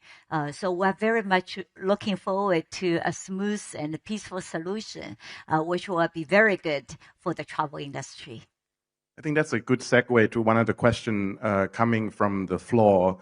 The one about as U.S.-China tension persists, are you seeing lasting changes in travel patterns, visa policies, or consumer willingness to travel across borders? I think, I think it's an interesting question. Sure. When we look at a travel destination, there are a couple of important elements we need to consider.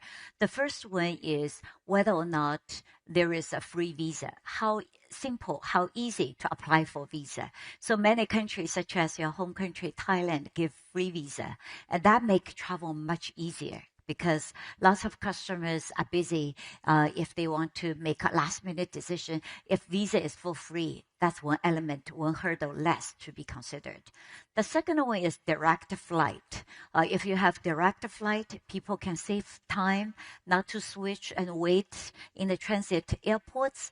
That's also important. The third one is how safe and stable these destinations are. So the more safety we can assure travelers, the better.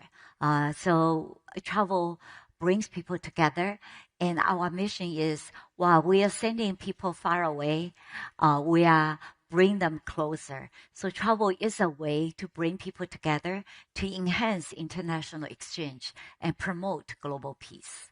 Talking about travel and destination, I mean, what are some of the destinations that are seeing strong growth this year? And maybe can you explain some of why they're interesting and so on? People in Asia are very curious. I think we were taught by Confucius for 2,000 years that it is better to travel 10,000 miles than to read 10,000 books. So for many parents, traveling is learning for their children. That's why we have seen people are so curious. In the north, people are very interested in going to Iceland, Finland, Norway, Greenland. In the south, people travel to South Africa, Argentina, Antarctica, Colombia, Brazil. These are so far away from Asia, yet people have shown great interest in Asia. Kazakhstan and also Uzbekistan also got a lot of attention. And on the supply side, I think, over the decade, we've seen that China travelers outbound Chinese travelers are among the biggest. What are the trends, of Chinese outbound travels and sort of, can you maybe compare to their behavior maybe before the pandemic and so on? Sure. We have seen good trends, which we called 3 E's.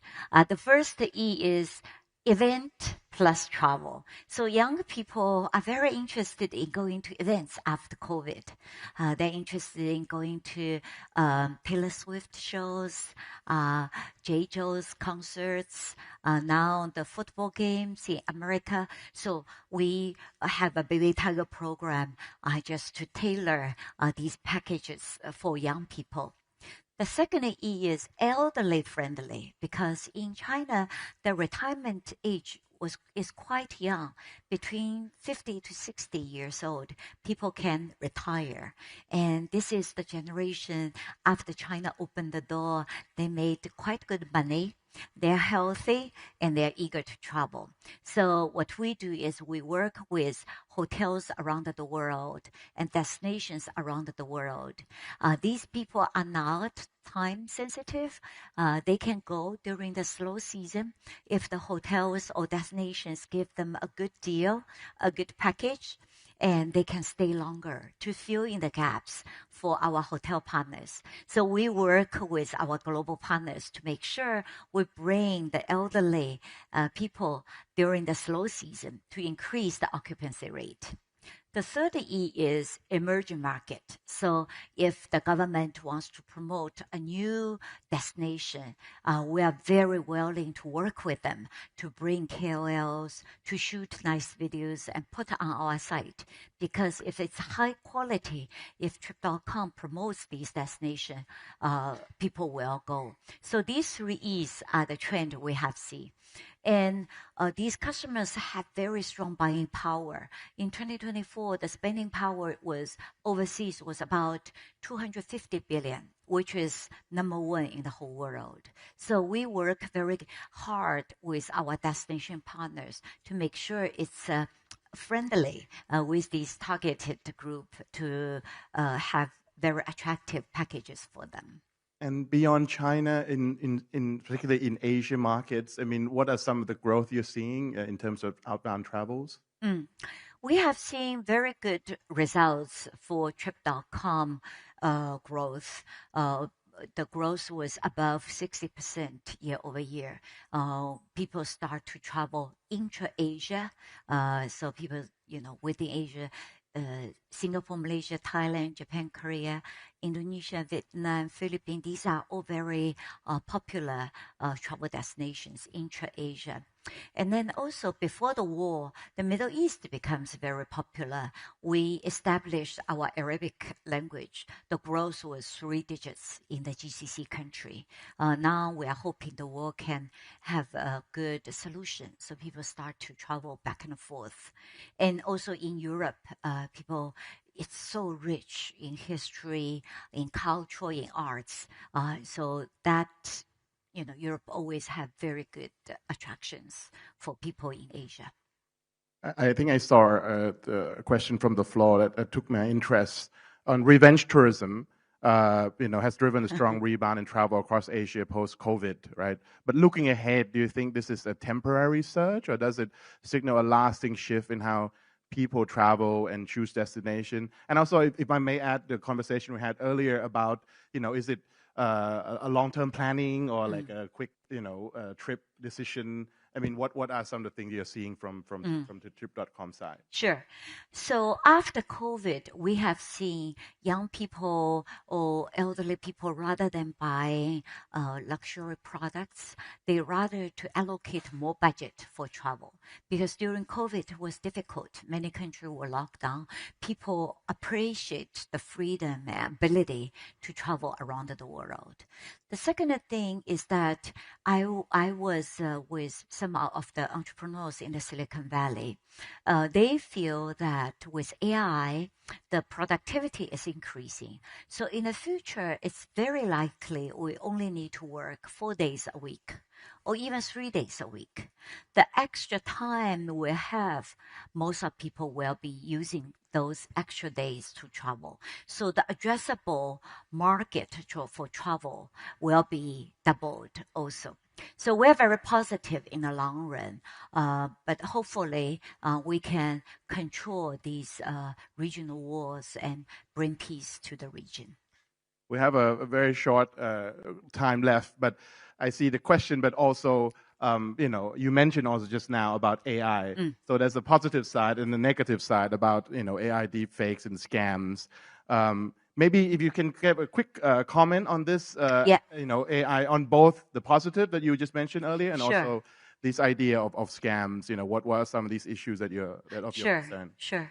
So for any new technology, when it's moving so fast, there will be pros and cons. But overall, we feel AI is going to be empowering people's travel. We have seen very good results when we implement AI in 4 areas. The first one is users' experience. For example, in the past, when you look for a nice hotel, you need to put in very short keywords: 5-star hotel, 2 kids, swimming pool. And then the algorithm will pop up with some search results. Now it's very easy. You can say, I want to stay in the city center, but not too noisy. I want to have 2 children with a swimming pool. I want to be close to the Discovery Museum, but walking distance to the promenade. Now you can think wild, like just have a conversation with our AI bot, AI agent called Trip Genie, and our system will use your travel pattern, what kind of hotel you like, and give you very accurate recommendation. So the user's interface is being enhanced. The second one is productivity. Our engineering team were using AI to do coding, to do product development. So they are becoming more productive. The third one is customer service level. Using AI, we're able to launch multiple languages, giving excellent services to the customers around the world. So that's going to be enhanced as well. And lastly is the content generation. We used to spend lots of manpower to generate videos, audios, and pictures. Now with the support of AR, we can be more efficient. So overall, we feel it's very positive using AI. Well, Jane, we're out of time, but many great conversation. Thank you for having, being with us. Thank you very much for your time.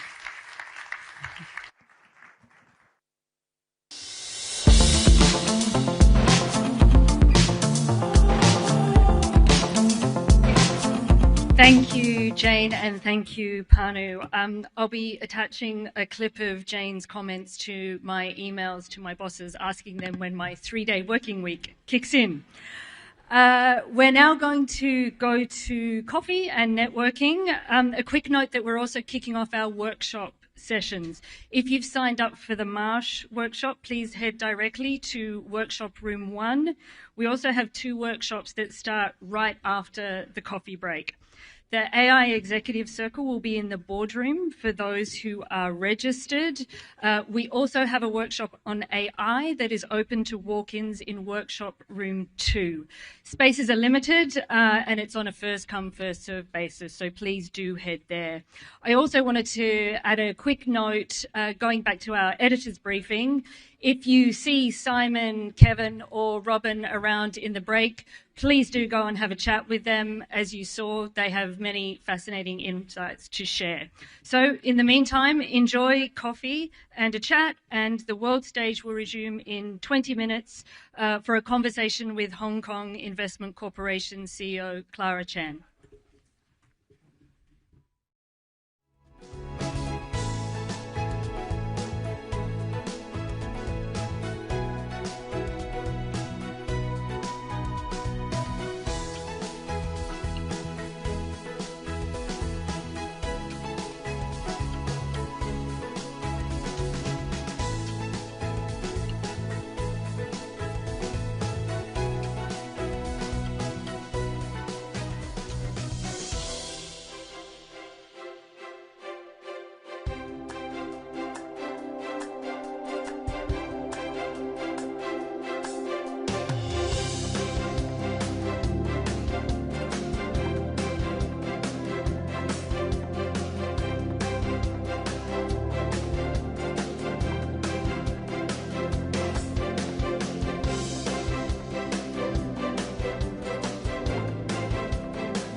welcome back. I don't think I'm ever not amazed by watching that brief recap of Reuters history.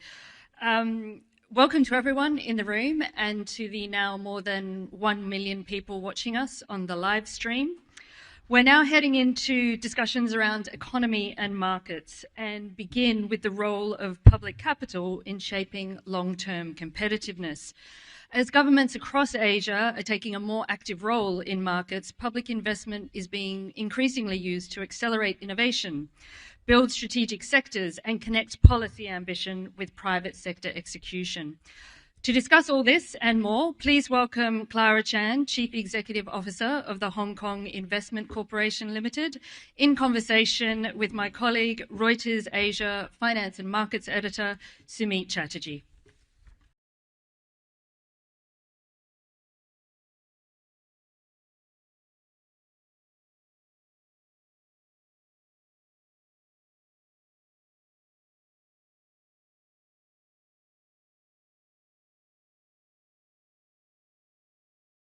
Hope you are all feeling refreshed, and welcome, Clara. Great to have you here today.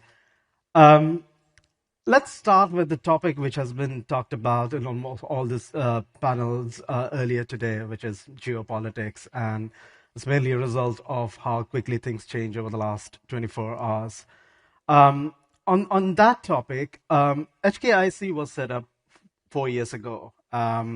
So in many ways, it was baptism of fire for you, because that's when the geopolitical tension started gaining momentum and having its impact on the financial markets, investment deals, etc.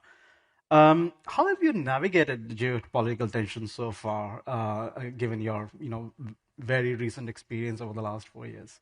Well, first of all, thank you, Sumit, for the great question, and thank you for having me today. To put the question and my answer in context, perhaps me first start with giving like a very, very brief overview of what the HKIC is and what the HKIC does. Set up by the Hong Kong government a few years ago, we are charged with a dual mandate to generate financial return in the long run, of course, by the investment, and at the same time also contributing to the future development of Hong Kong, like bringing in new industries, upgrading traditional industry with good vitality for Hong Kong's society and the society and also the economic development in the long run. So with that, we first started off being very cognizant of the fact that we are long-term capital, meaning that we could pick themes, we could pick partners and investments which could transcend cycles and generations. So putting that in context, we already invested in more than 200 companies. Right. And in terms of the real numbers, in the annual report of 2025 that we are going to release, we will be showing an audited number of, since inception, IRR of double digit. So I think what this tells you, given the relatively short history of the HKIC in the midst of geopolitics, is that when you see uncertainties, challenges around the world, so those could mean actually different things for different institutions. For long-term investors, patient capital like us, those could present pretty good opportunity because of particularly two dimensions as we see on the ground. One is capital flow. Long-term investors like us always focus on high growth, high impact trends and companies. And this is where we see a lot in our part of the world in Asia, including in Hong Kong and Chinese mainland. AI, robotics, and a lot others. So that's one thing. We do see capital flow in Hong Kong and also through Hong Kong in Chinese mainland for investment. Mm-hmm. The other key trend, I always say that for future development and economic growth, people, that is talents, younger generations, super core in terms of the whole game. And we do see a lot of good flows of high quality talents to this part of the world. So I think that formed a very good basis, despite our relatively short history in terms of the relatively solid footing, in terms of the portfolio growth, in terms of the return numbers that we are generating. Right. You said your 2025 annual report will be out very soon, and I took a look at your 2024 report, which says that mainland China accounted for 62% of your investment capital. First of all, the first question is, has that changed much in 2025? And the second question is, given your exposure to mainland China, how do you kind of balance the need to invest with the geopolitical tension and Sino-US tensions, especially in the hardcore technology sector? Well, in terms of the geographical exposure, it actually is depending on the types of companies and the themes we pick. And if you look at our entire planning, the entire mandate, we focus a lot of innovation and technology, which of course is a very broad term. Right. But why we believe in that is because we believe innovation and technology is what is shaping the future, what is disrupting the status quo for the better. So with that, we picked 3 key themes: hard and core tech. We also believe in biotech and health tech, and last but not least, green tech and new energy tech. If you look at all these themes, when we look around the world, being a global investor, we see a lot of high growth, high impact teams and companies originated from Asia, particularly Chinese mainland. And that's how, from a bottom-up perspective, we had more exposure to Chinese mainland. But this pie chart and this exposure is actually very agile, because I could share with you that at different stages, we have different priorities, even for hard and core technology and deep tech like AI.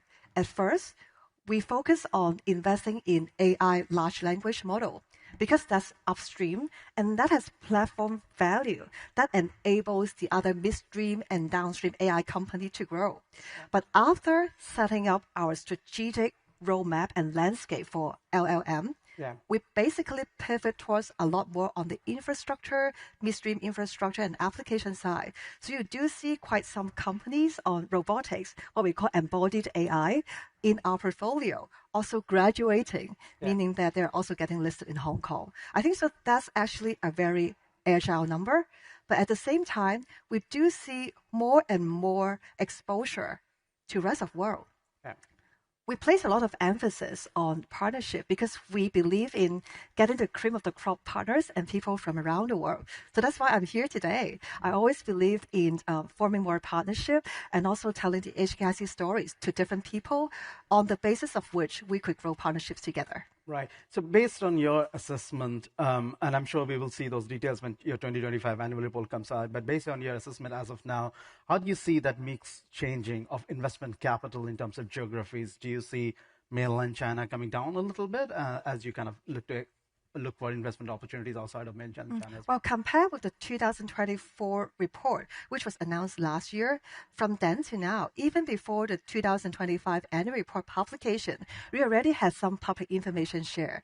So with that, because of what I mentioned in terms of the upstream, midstream, downstream type of planning and execution, we see a slight increase in terms of the rest of world portion. But that's very agile. I think compared with the time where we have a cutoff of the data for the 2025 report, fast tracking maybe 3 months from now. So those could also be a change. Right. I'll come to the rest of the world topic in a bit, but just one last question in geopolitics.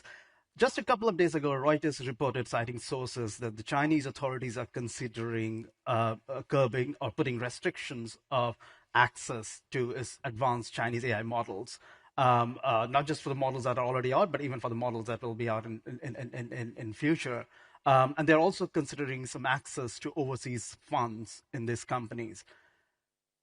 What does it mean for you? How do you kind of see yourself doing this tricky balancing exercise of investing in mainland China, but at the same time partnering with or potentially raising overseas capital, foreign capital?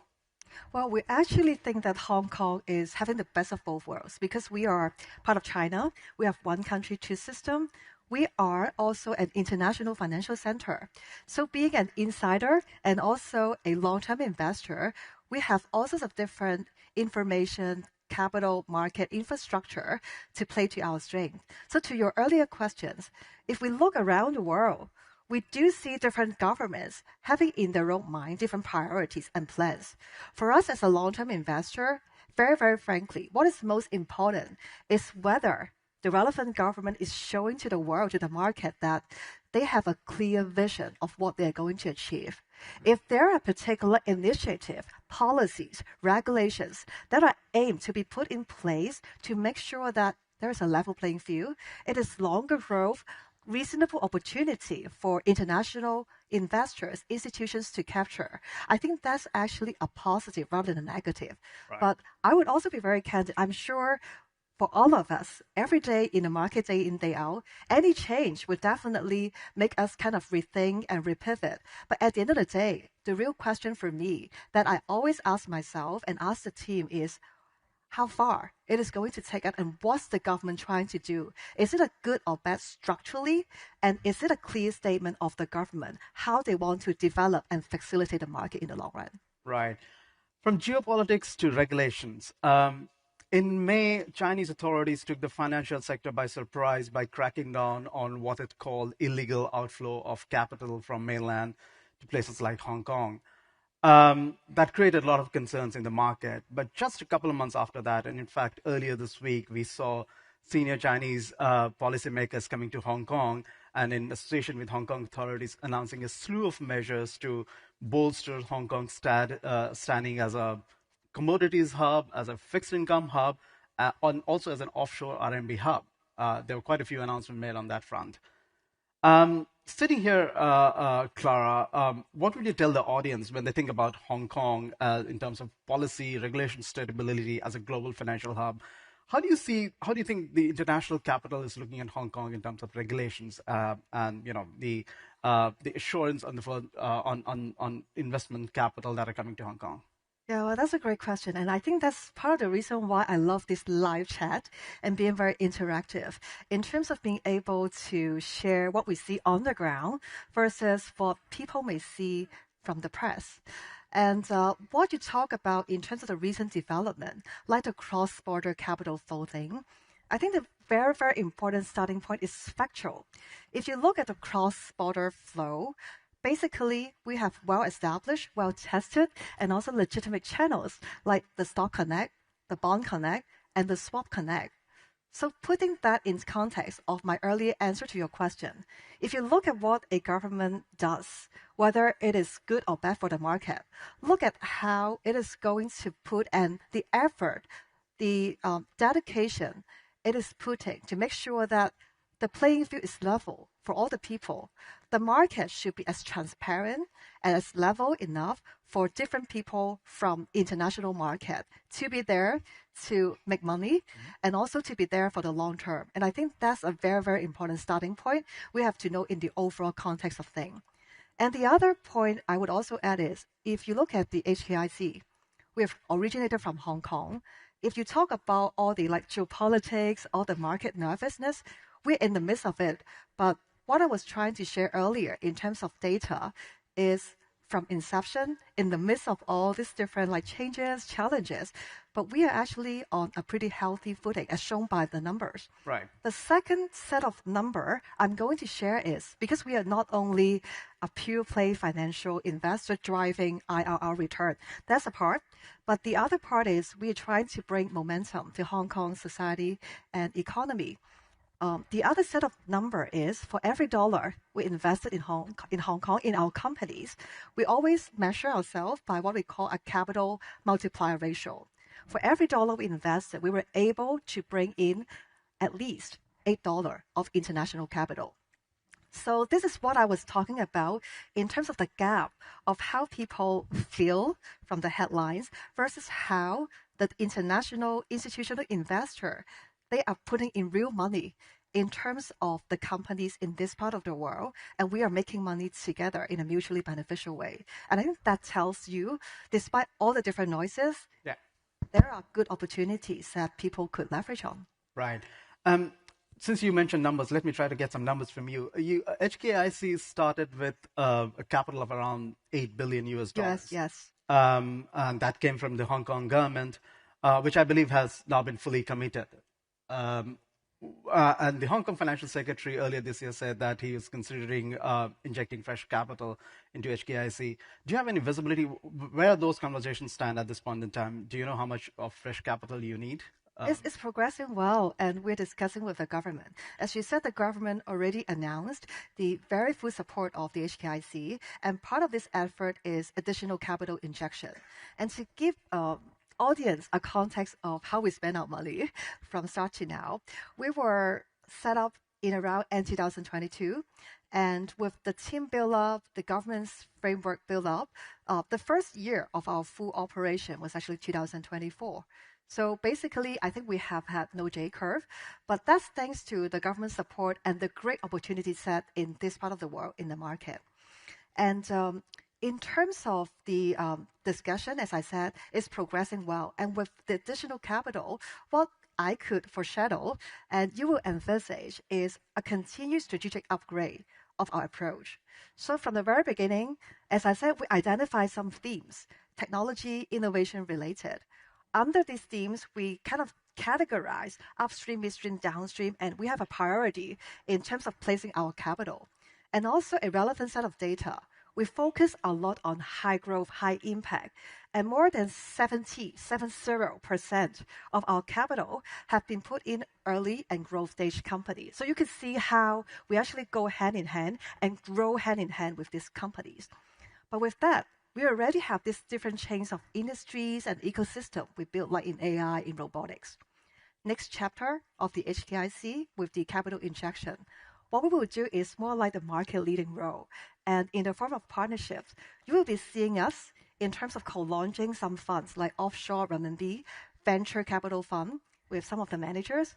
You will be seeing us in incubating companies as part of the corporate venture of our invested companies in many areas like embodied AI, like in health tech. So a lot of those interesting things will come. Right. Thanks, Clara. But I'm a Reuters journalist, so always looking for headlines. So let me try once more. Is there any number that is being discussed at this point?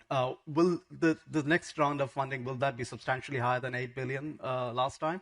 And will all of it come from Hong Kong government? Are you in talks with raising capital from other sources as well? Well, I will keep that for the government to announce. But as I said, you could imagine in terms of having the strategic upgrade and the wide spectrum of things with scale, with speed, with significance that we will be going to do in the next chapter of our journey. I'm sure people will be comfortable in terms of the growing basis of our capital. Right. So you expect the decision to be taken on that sometime soon, this year itself? Well, definitely within this year. And as you said, in February, government already announced we are around fully committed. Right. And that's because of the fact that we invested in a lot of the early and growth stage companies. And as people would understand, sometimes for diversification of risk, we start small in each of these smaller and startup companies, but we have a milestone approach, meaning that we committed to give them more capital when they hit a particular milestone. Right. So pretty much that journey, a lot of the companies are growing much, much faster than expected. So that's actually good news. Yeah. We are running out of time, but probably we can take just one quick question from the floor. And the question, the one that on the top is interesting. Has recent volatility in energy markets changed your view on investment opportunities in energy transition, energy security, or critical infrastructure? So basically the question is, are you looking to broaden your investment focus areas going ahead? Yeah, well, I would say that while we are always very candid and agile in looking at and monitoring the changing landscape in different themes, but for energy, we have started off having it as one of our core themes, as I earlier mentioned. And the reason is always because of the global climate change being a huge problem, which requires a global solution. So if you look at our landscape, the planning, we have always invested or groomed international companies like names such as Ecoceres, focusing on sustainable aviation fuel, and a Venue, which is a very important energy storage companies, also with the support of international investor. So my short answer to the question is, when we first started in picking the themes, picking the companies, we always start with fundamental research. So that's why while there are volatility in pricing and in the market specific like policy, for example, so that hasn't really changed the course of our ship. However, I think not however, but the good thing is actually that the fact that there are some market volatility and there will be some change in the valuation. And for long-term investor like us with staying power, those could be perfect window to buy. Clara, it was great talking to you. Thank you very much for your time. Thank you. Thank you. Appreciate it.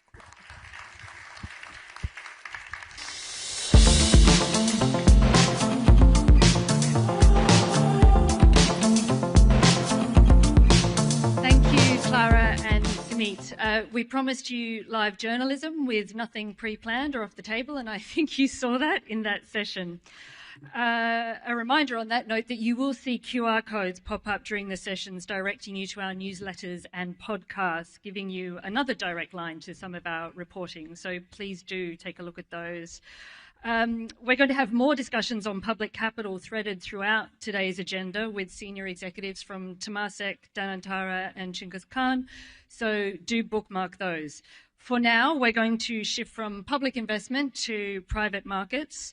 We've talked already about how Asia's financial map is being redrawn by shifting economics, geopolitical fragmentation, and the rise of private credit and infrastructure. So as investors recalibrate exposure, reassess risk, they're looking for where the next decade of value will emerge. To discuss all that, please welcome my colleague, Chief Asia M&A Correspondent Kane Wu, and she will introduce her panelists from Goldman Sachs, Primavera Capital, and Bain Capital.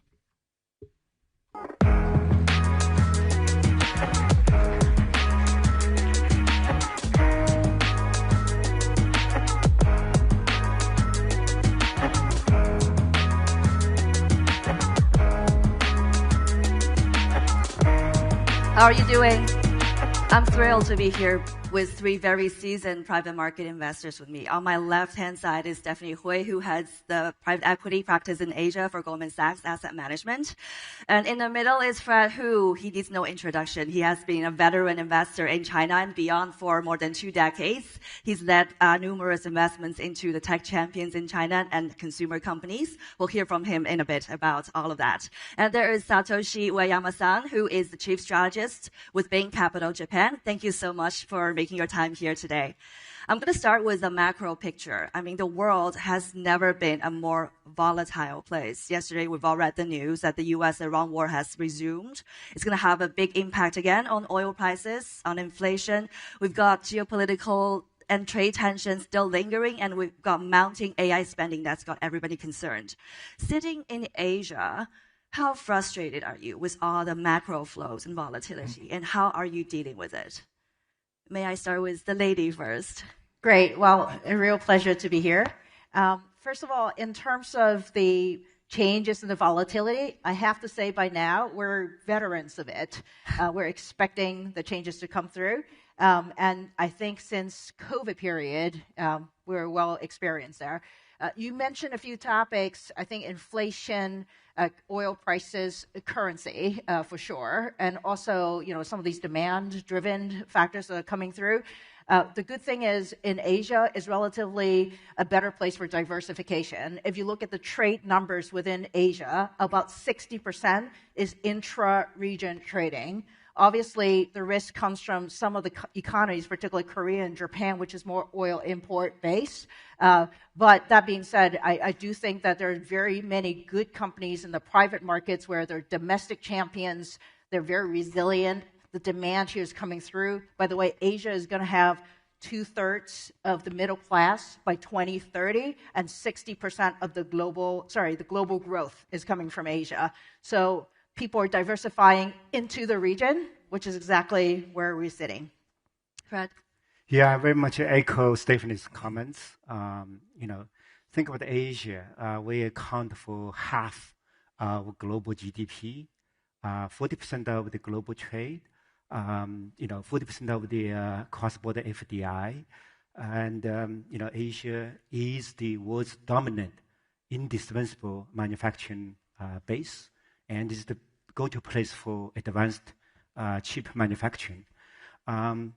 Furthermore, Asia accounts for 6 of the world's 10 largest stock markets, China being the number 2, only after the US.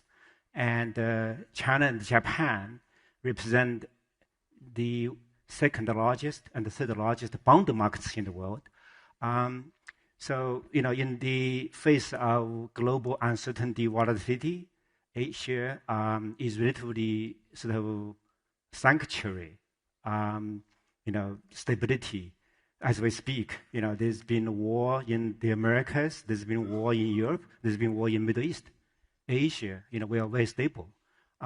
So this, I think, is, what Steph said, it's relatively safe haven. Yeah. Anything to add? Yeah, thank you very much for having me. After two distinct speakers, I talk exhaustively about the opportunity of Asia. I don't have too many comments left, but I pretty much agree to what you both of you said. The volatility, geopolitical problems have become not just kind of one-off bug of the market, but it's an embedded secular problem or situation like which we have to consider every investment opportunity, right? So Asia provides a very good set of opportunities here because it's not just kind of Asia. When we say Asia, it's not just one market. It consists of very difficult, the market with the diversity. For example, Japan, which I spend my primary time on, is integrated economy, developed economy, where there are a lot of business transformation opportunity thanks to the recent corporate governance reforms across all the industry. India, for example, provides great growth opportunities thanks for the demography and infrastructure development. China, still the world's biggest and the most innovative market. While there's some challenges, it provides a lot of kind of selective opportunities, and so as Southeast Asia have a lot of diversification opportunity, particularly when the global supply chain is stressed due to the geopolitical considerations. So it continues to provide great opportunities. I mean, sometimes as you said, the market volatility, geopolitical situation frustrates us all the time. But at the same time, it also provides great opportunities because of the price dislocation in the market, because we need to, that forces us to understand the business better, right? So where's the kind of supply chain flowing, what the kind of capital formation, what the kind of technological dependencies across the corporate, and like we can have a bigger room for the strategic improvement as well, and price as I said repeatedly, can price dislocation provide the better investment opportunities. So as much as we are frustrated, that also creates bigger opportunity, particularly in the kind of diversified market of Asia. The three of you are big advocates for Asia for sure. But when you talk to global investors, I'm sure you'll be asked a lot about geopolitical risks and how they can navigate in a market they're not so familiar with. A lot of people have had, unfortunate experiences with their China investments in earlier years, right? There's still lingering trade tensions between U.S. and a lot of countries in Southeast Asia. So how do you navigate all of that? How do you try to convince global investors to come to Asia despite the challenges? Who wants to take it first? Stephanie, I'm looking at you. Okay, I'll go first. Yeah. By the way, I think Satoshi-san talked about Asia not being a single word, but it's actually there are developed economies and there's developing economies in here. And so I do think that the geopolitical risk is just a fact of life. We just need to handle that. But if you look within that, like Japan in particular, I would say Korea and Australia are the developed markets in this part of the world with a lot of buyout opportunities. Domestic champions has very entrenched market share in where they're operating, and you can grow internationally from there. Some of these markets, particularly Korea, where is the 5 layers of Jensen Wong cake, you could actually export into the U.S. and in Europe as well. So some good opportunities in manufacturing, in Japan. I do think that when it comes to AI and tech, some people will go as far to say it's G2, so it's U.S. and China, and you cannot not be here to enjoy that. I will also point out that there are also specialization. The U.S. is very frontier model based, high capex space. In China, it is actually very much about scaling and industrialized applications of these technologies. In fact, if you look at the token cost on a million token basis, the cost in China is 0.2 to $1 versus $4 in the US. So the question is, who's applying these? How do you apply it? How broadly does it get distributed? And you cannot miss this part of the world. And then finally, I would say India. There's a lot of déjà vu for me, having watched what happened in China, in India. And I would say it reminds me of that wave of middle class coming up with the retail consumer. And increasingly, in addition to the tech services as well, they're also trying to, figure out how to do the AI element of the country as well. But a lot of tailwind. Yes, there's geopolitics, but such is life. You can't have a perfect world, and hopefully there's good pricing, and the growth will carry it with us.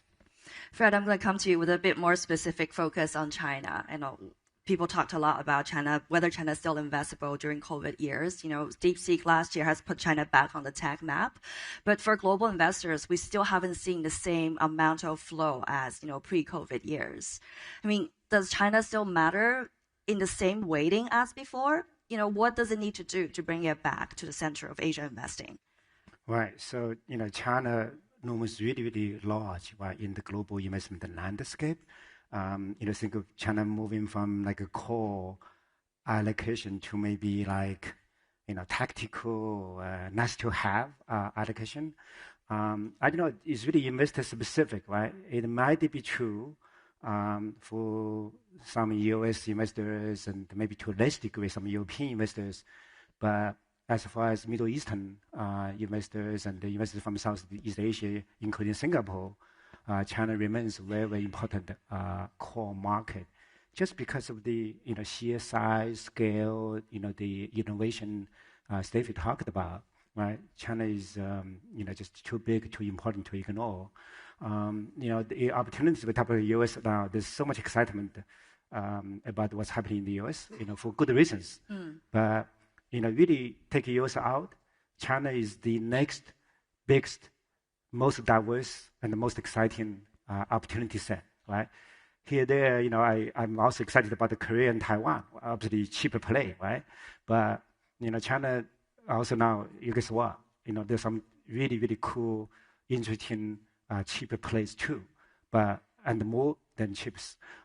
So I think China is very, very important, and I think as the Chinese leadership demonstrate the kind of consistency, the kind of predictability of their domestic policy regulation, I think global capital is ready to get back into the market big time.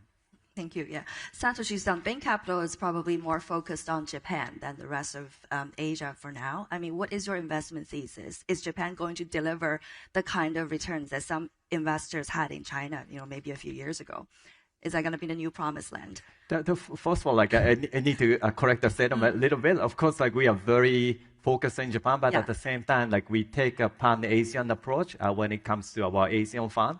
Right, so Japan is of course very important component of that, but also other region of China, other region of Asia is very important. Particularly, for example, India is very important component of us. It's it's to capture growing opportunity in terms of demography as well as economic growth and infrastructure investment. The China, as Fred said. It's a very important part of our business. It's still the world's biggest economy, one of the world's biggest economy with a lot of innovations going on. There are some, considerations we need to take, when it comes to, investing in China, but still offers plenty of opportunity set, right? And after then I come to Japan, right? So Japan is very unique, as I said. It's been mature, developed economy, and people talk about it's a demography is kind of shrinking. There's no kind of the national economic growth, but at the same time there are a lot of kind of the underlying improvement in the corporate, particularly corporate governance.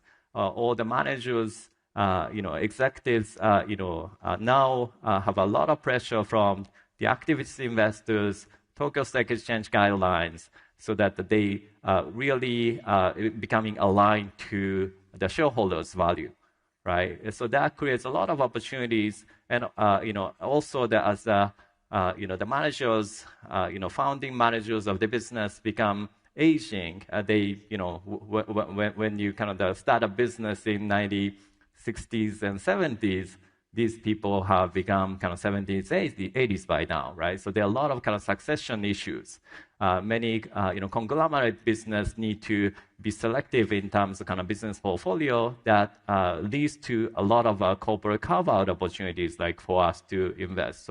So Japan, is in a stage of unlocking value, right? So as a sort of the supporter, capital provider and a management resource provider, Bain Capital can help and find great sort of the alignment with the kind of business and investors and create a lot of opportunities. So Japan, is really a robust ground for the investment opportunities going forward. If I may stay on Japan just for 1 second, maybe that's a question for Stephanie as well.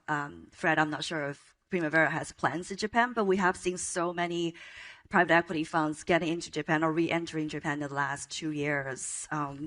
There's a lot of competition. I know Bain Capital likes to compete with other firms in certain deals. I mean, how do you view this competition? Is there enough to do for everyone? And more importantly, is there enough returns to be made from all that competition? Maybe I can start on that. So the number of listed companies in Japan now is 4,000. The number of listed companies in the U.S. is about 5,000. The size of the U.S. economy is 6 times the size of Japan.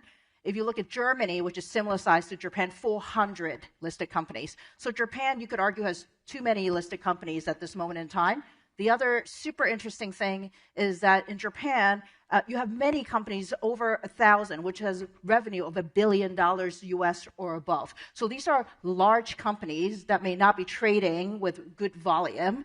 And oftentimes they have non-core real estate buried in these businesses and cross-holdings in there. So I think the distance, you could argue how many listed companies there should be in Japan at the end of the day, but we're just at the innings, the early innings, to use the analogy of this process. And I think some of this healthy competition, and Bain has been a pioneer in this, is actually creating a lot of focus and noise, and good noise, where people are focused on corporate efficiency, shareholders' value, and frankly, digitization, which is a major theme. So excited, more to come. We're definitely, and I love going to Japan, not only as a tourist, but also for work, and I think it's just amazing opportunities to come. Fred, do you guys have any plans? No. Yeah, how about Satoshi-san? I mean, Bain Capital has taken a very aggressive approach in winning deals in Japan. Do you think that's the way to go? I mean, given the intensity of competition now. Yeah, so it is clearly, as much as there are a lot of opportunities, there are a lot of competitions as well in the Japanese market, right? So when somebody make a successful deals, right? So their kind of new followers try to copy the same thing, right? So I think that our differentiation is really about the kind of the portfolio approach, by which I mean we really need to help and grow the companies we acquired. We are not just kind of buying the company at a cheap price and kind of flipping the kind of market, but we really when we come to investment, like we need to commit our not our capital, but also the professional resources. We need to think about, how the business can improve, right? And we provide the necessary, business resources to and grow the company together, right? So we can take time, we can take the kind of duration risk, and we can provide, we can be on the same page with the managers, and we really create the value to the portfolio companies and try to have a successful exit plan, together with the management team. So that differentiates our approach, and that in order to have this strategy, you need to have full resources, not just kind of the investment professionals, but also portfolio group professionals. With the heavy experience as well as interest alignment. Right. I see some questions popping up. Actually, yeah, that's a question I'd like to ask as well. Do you see any signs of an AI bubble? We can't avoid talking about AI. I mean, Who would like to start first? Yeah, AI is bubble. I'm sorry. As for any kind of the technologies, right? So we see a lot of growing opportunities, a lot of kind of the some business cases like that make sense. So there are clearly still there are many kind of business or investment opportunities around AI. So AI is real. It creates real sort of it can lead to real kind of business capabilities and business kind of development. But at the same time, of course, there's no denying that there are some some part of the market is overexcited. Right, I cannot point which one is which, but I'd like you to point to markets that are overexcited but for us. In my capacity, I cannot say that, right, in the stage. But there are some kind of exuberance in the marketplace. So not all the AI investment is going to be successful, at this stage. But there are plenty of, successful situations. And one thing I have to add is that, until today, the vast majority of the market focus is about AI infrastructure investment. That is, semiconductors and, semiconductors equipment, supply chain, the connectors. And the next stage is going to be kind of data centers, as well as the power and energy infrastructure. But eventually, when those kind of AI infrastructure investments to make sense, people need to use it, right? So the services. So going forward, our focus is to identify which are the business that are the AI-enabled winners. In the kind of service segment and maybe consumer applications, so those will be the next kind of phase of investment. Right. Fred, do we have a bubble? I mostly agree. I'm a big believer in AI revolution, the transformative potential of economy and the society, industry after industry. But as valuations keep going up, as more and more capital, go into AI, particularly the AI infra build up, I think it begs question, how much it is enough, right? So Alan Greenspan just passed away recently, right? When he was the Fed chair, he famously warned against the irrational exuberance of the markets about the .com and all that. Since then, Nasdaq kept going up, more than doubled. Then eventually it crashed, in early 2000.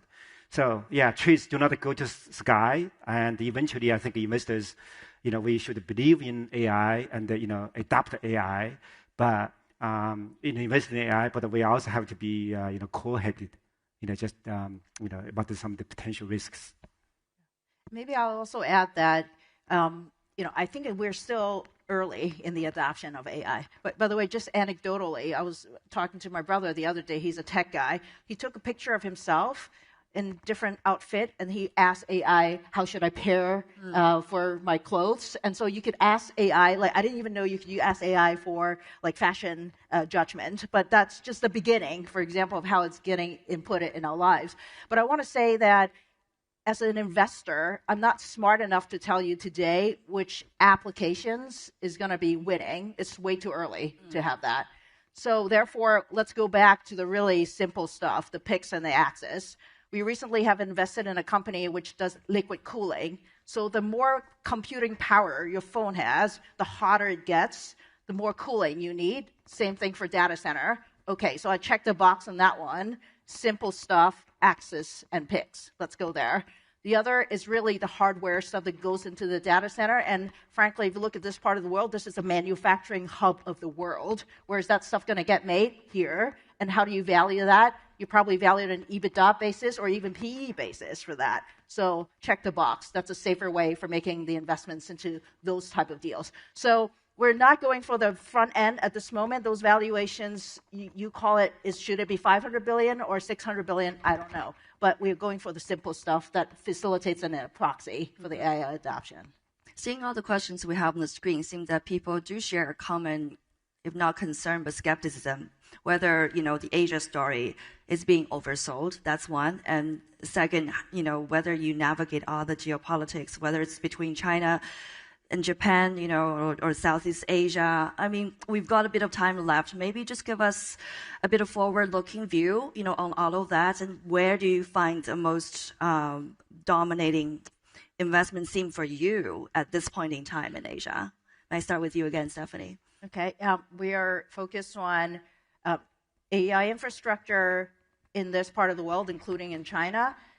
We're focused on Japan and the corporate restructuring. We're focused on consumer retail in India.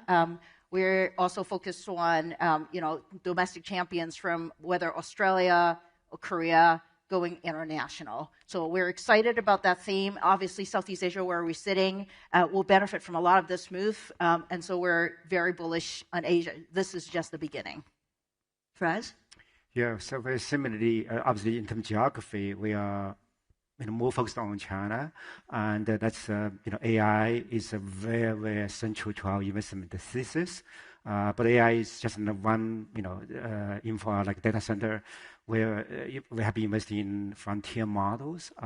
We also have invested in AI chips. That's exactly the response to geopolitics. Otherwise, NVIDIA should still have 95% of the market share in China, but right now very little because there's a homegrown Chinese AI chip companies. These are really world-class scientists, engineers, and building homegrown GPUs and memory and everything else. We're also very focused on AI application there. So in particular in physical AI, which into the robotics, industry automation, we also obviously, with the AI, energy is a huge part of that. And China is the world leader in power generation capacity. But the more important is also the renewable driving that. So we are very into energy transition. That is the world's biggest wind turbine company based in Shanghai, or the energy storage battery companies. And finally, it's really consumer services. After all, even with the demographics, China still has the world's biggest middle-class consumer base. So that's what we are active at. And Satoshi-san? Yeah, we are probably agnostic, like when it comes to kind of specific investment thesis, but we focus on price, dislocations. Like we focus on operational improvement, right? So those are the kind of the key underlying, and that kind of investment discipline is very important. And when it comes to the region, as I repeatedly said, okay, Japan, is one of the most important regions like we focus on because of the ongoing corporate governance improvement, and there are a lot of carve-out and succession opportunities. Again, India is a great set of, provides a great set of investment opportunities because of the underlying growth. And China, again, there is a big economy with a lot of technological advantages. And Southeast Asia also kind of provide the growing set of the opportunities. So that those are the again diversity and selection based on the discipline is the most important when we approach investment. Thank you so much to our panelists. Hope you take home with some insights in investing in Asia. Thank you. That concludes our panel.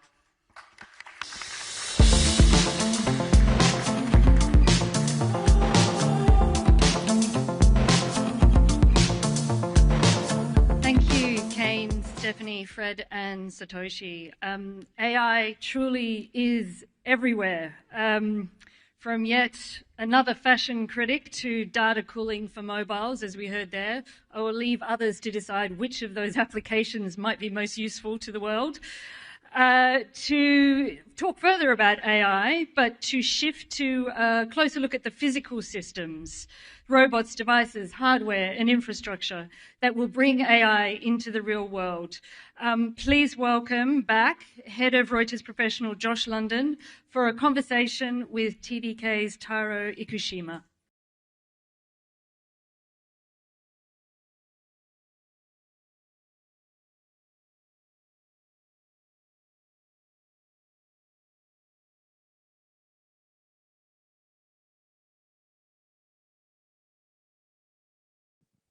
Many of us, if not all of us in the room, know TDK.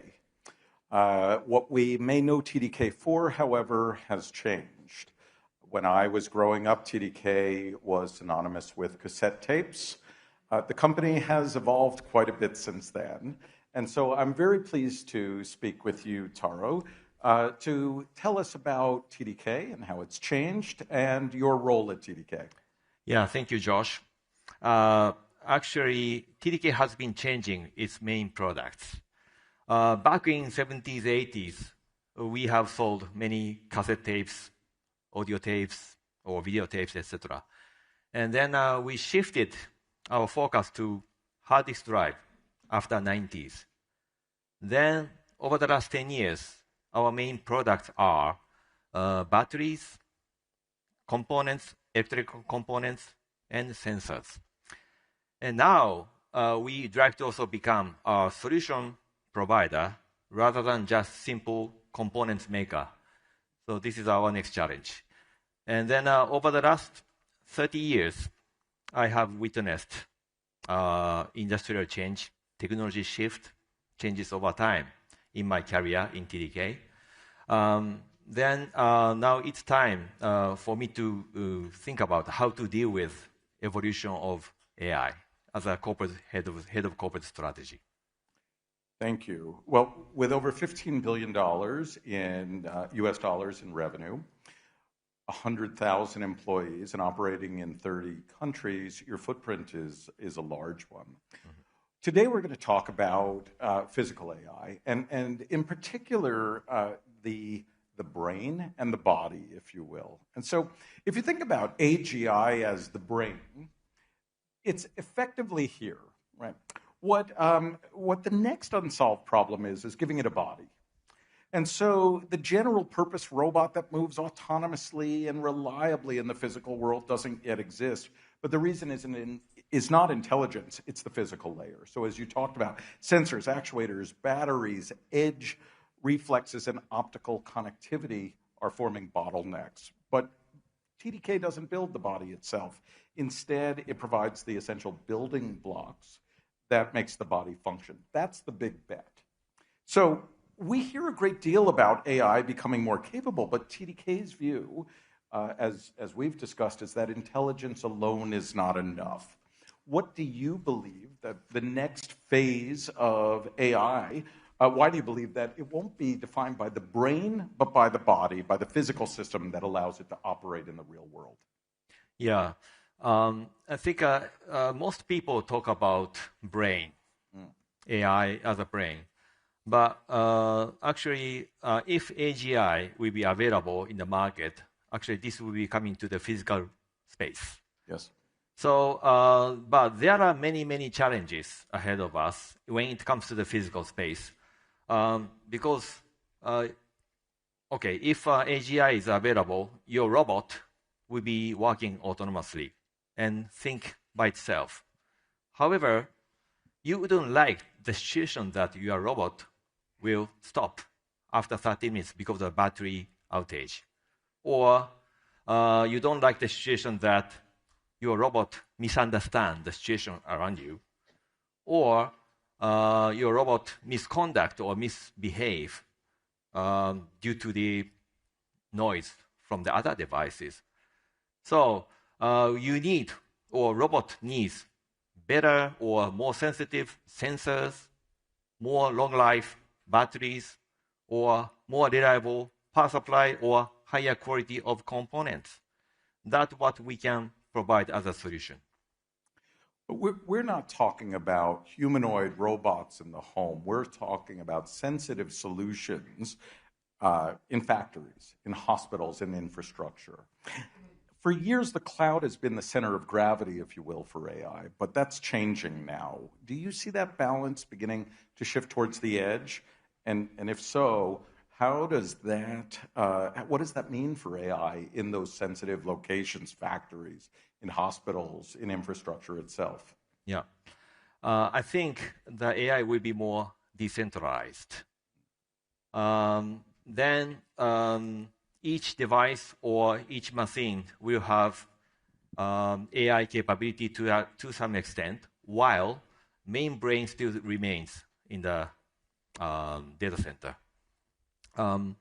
But I think physical AI will be deployed first in a specific arena, specific application or specific environment, like factories, warehouses, or maybe hospitals. And then TDK has also developed sensor module solution for the factory operation. We call it Sensei. And this device can detect abnormality of your device or your machines in the factory, and then tells you when it needs to be replaced or when it needs to be repaired or when it needs to be maintained, so that we can save some cost of a factory, also avoid downtime in your factory machines. Would you call that preventative maintenance? Yes, it is. And so if I understand you correctly, you're saying that it can predict failures beforehand. Yes. to keep factories running, to keep uptime without having to wait for a component to fail. Exactly. This is the first step for the deployment of AI in the factory. Great. Let's turn to the eyes if we can. Smart glasses have been the next big thing for over a decade, and let's be honest, have mostly disappointed. TDK is making serious bets here with acquisitions and significant investments in smart glasses, in smart glass technology. Why is this time different? Why are you confident that this time will be different? Yeah, actually, we acquired a company called SoftEye last year in the US, and that company has a unique technology to actually detect or track your eye movement, and then identify what you're looking at, or who you are facing with. So you don't have to tell your AR devices, hey, what I'm looking at or who I'm facing with. And then AR glasses will tell you, AI will tell you on the lens what you are looking at and who you are meeting with. And so the users can be free from inputting by finger or voice command. So this will change your experience of AR glasses. And not only that, we have also comprehensive solutions for AR glasses, such as smaller batteries or better sensors, haptic devices, and microphones. So all of these solutions we have can change your experience of AR glasses. So for the better AR glass. Thank you. As AI continues to scale, two constraints seem to be coming into sharper focus, and they both deal with movement, energy consumption and data movement, causing bottlenecks. How do you break through those bottlenecks? More data, more energy is required all the time. We just heard about that in the last panel, both on device and in data centers. Yep. How do you think about that? Yeah, actually, AI data center consumes a huge amount of energy. So this is one of the biggest social problem for us. We have announced the acquisition of a company called Fabric 8 Labs in the US. Okay. Actually, this company has a very unique technology of 3D metal printing. And then actually this 3D printing metal piece, we can, by utilizing their technologies, we can develop and produce very unique shape or sophisticated shape structure of the metal piece that can be attached or embedded to the AI chipset. Then we can reduce the temperature of the chipset dramatically, so that we can save some, of course, energy consumption and also water consumption for cooling. This is one solution. The other big evolution in AI era is photonics. So today, data transmission between the data centers or data center within data center, rack to rack, server to server connection is already done by an optical cable. Mm-hmm. Now, this optical technology will come into the chipset. And NVIDIA or Broadcom, these AI giant has already started developing so-called co-packaged optics, which means optical device and the silicon sit down together and packaged in the same package in a single chipset. So this will also be a big solution for reducing energy consumption plus maximizing data transmission. I see. And TDK has also developed photonics devices for such kind of solution with utilizing our own capability of magnetics technology. So TDK is building the body. The battery, in some ways, is the heart. Maybe some of the sensors are the eyes or touch, sight or touch.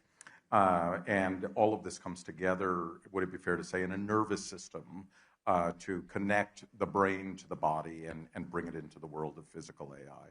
Is that a fair way to characterize it? I would say so, yes. Okay.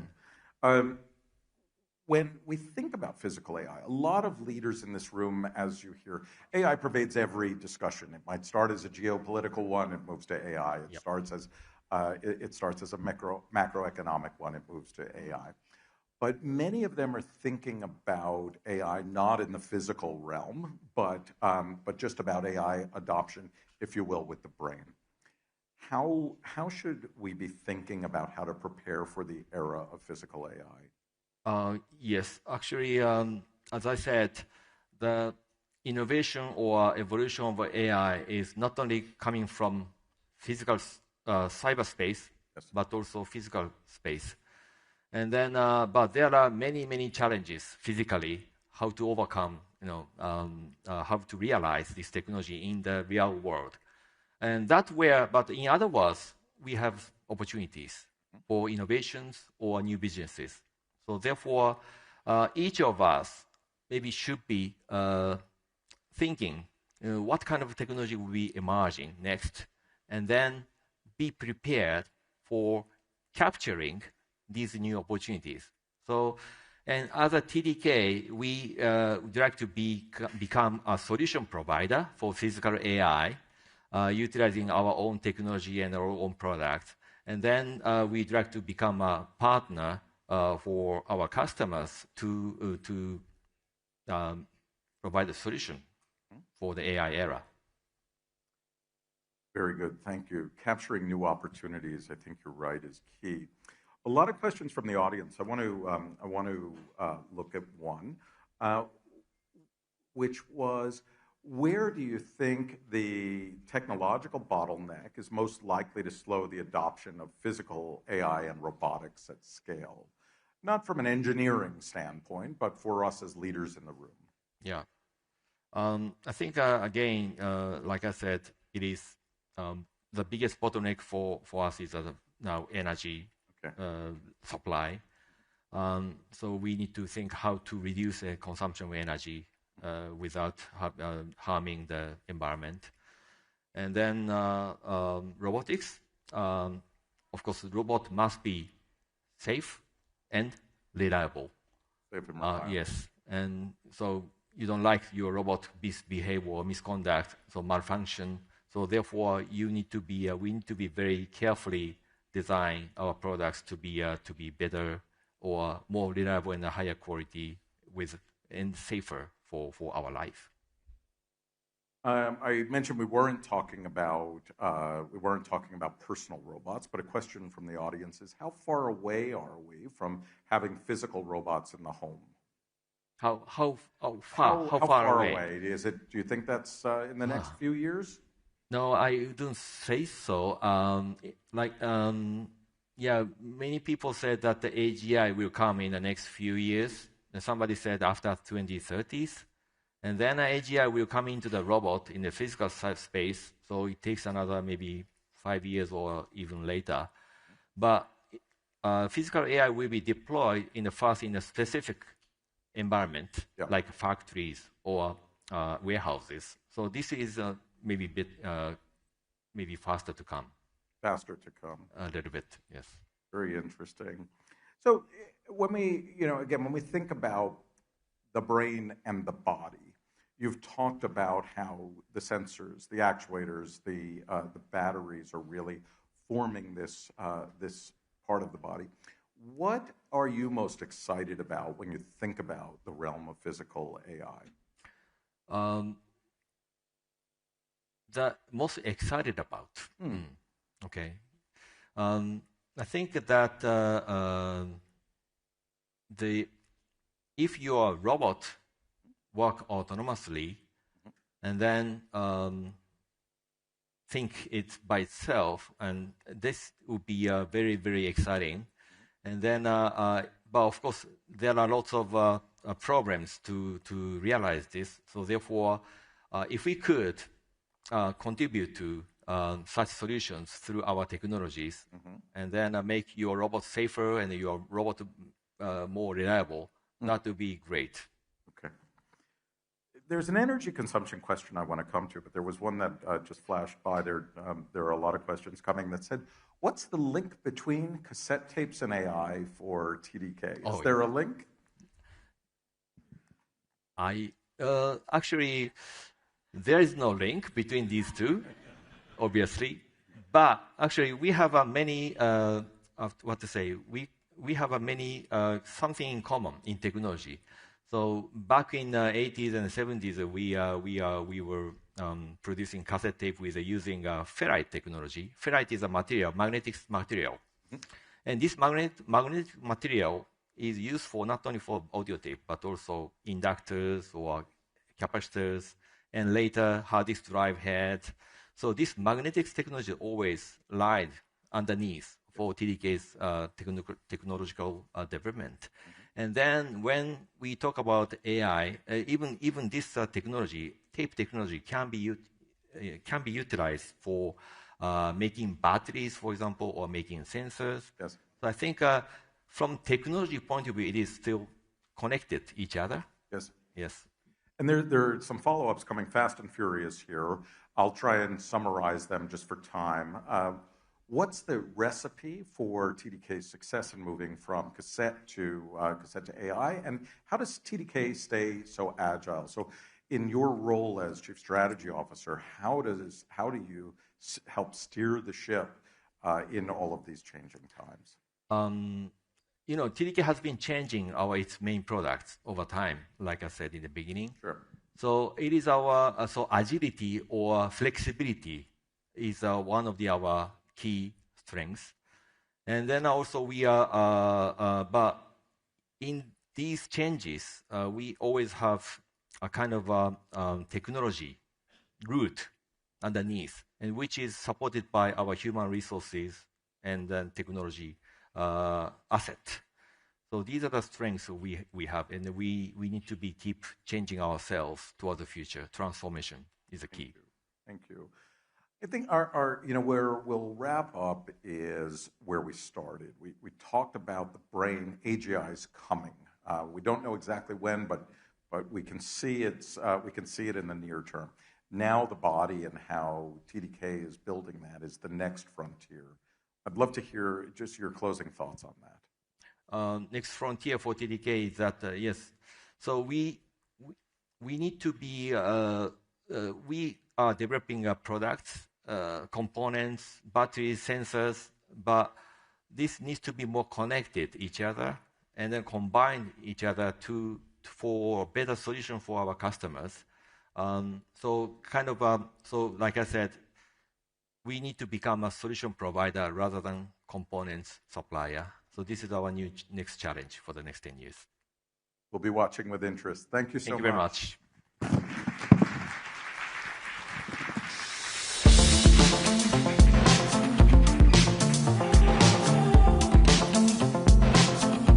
Thank you, Taro. Thank you, Josh. As somebody who recorded the radio on TDK tapes in my bedroom, I appreciated the attempt to link it there to current AI to keep me feeling somewhat relevant in the current age.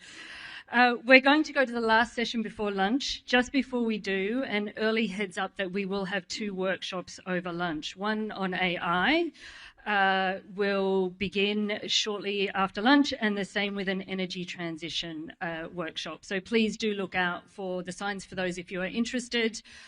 You will be able to, lunch will be served in the room, so you can skip the buffet queue. So to close off the morning, we're going to return to Asia's investment landscape. Our next guest helps steer investment decisions at one of the world's most closely watched institutional investors. Please welcome Rohit Sipahimalani, Chief Investment Officer of Temasek, in conversation with my colleague Kane. Please welcome her back.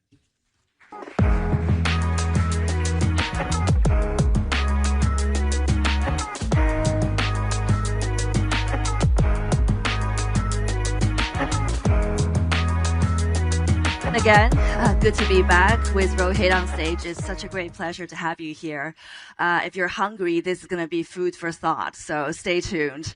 This is an eventful week. I mean, yesterday we saw the Iran war broke out again. There's a lot of global volatilities, geopolitical tensions out there. I want to start, with the macro question. As one of the world's largest institutional investors, how do you cope with volatility? Has it been frustrating you this year? And what's the strategy to get on top of it? I think we're prepared for the fact that we're in a world of uncertainty that you haven't seen in the last few decades. And the next few years, it'll be around geopolitics, AI, climate, inflation. And if you start reacting to each one of them, you're going to get whipsawed. So the only way you can address it is through portfolio construction. To come at a portfolio that will be relatively resilient across different scenarios. So for example, to address geopolitics, one is, of course, geographic diversification, but we've been particularly focused on businesses that have access to large domestic markets that are relatively self-sufficient from technology, supply chain within one economic sphere of influence. So examples I give are hospitals in India or consumer brands in China. And these things are relatively resilient to geopolitics, and a large part of our portfolio is geared towards such businesses. Then there's AI, right? So clearly you want to ride that trend. AI enablers today are about 6% of our portfolio. We want to take it to 15% by 2031. But the equally big issue is disruption because of AI to many other businesses. So we look at that business by business, but we've also increased our exposure to businesses that are more around hard assets, so like infrastructure, commodities, which are likely to be less disrupted by AI. And then I would say, finally, liquidity. Ultimately, liquidity is a big source of resilience. So we're making sure that about 25% of our portfolio, and that's about $100 billion US, is in listed global equities, public equities, because that liquidity allows you to ride through shocks, and there will be many shocks, but also allows you to pivot with changing trends. Right. And so I think it's a combination of these things. Ultimately, it's portfolio construction. You've got to stay the course and have a portfolio that will relatively have a narrow range of outcomes across these various shocks. And the key issue is surviving the shocks. I'd like to stay on the topic of AI for a bit, because you did, release your target, like you said, from 6% to 15%.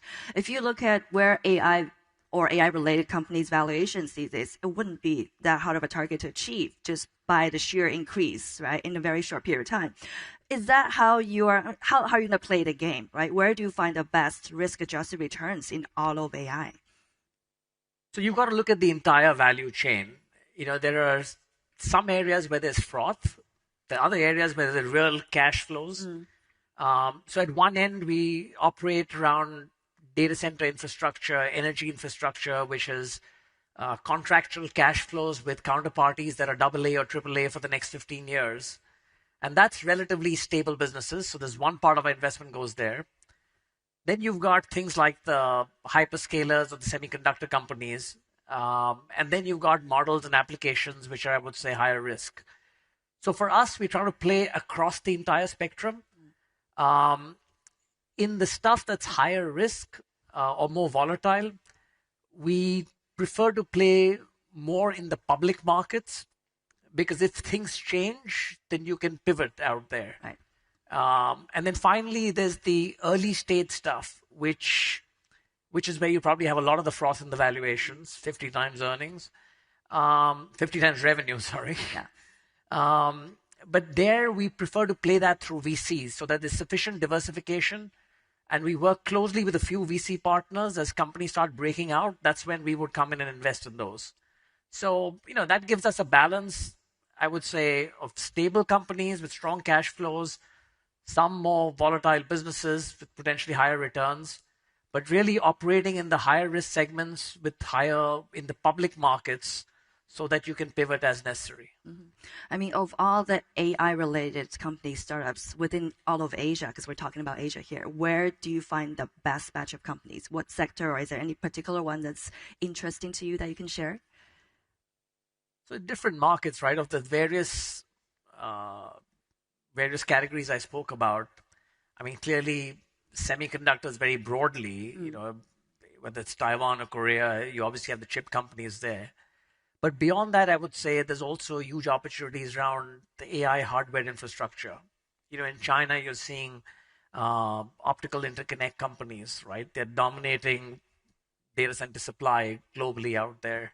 We're going to see things around robotics, again, and physical AI, where China is probably going to be very strong.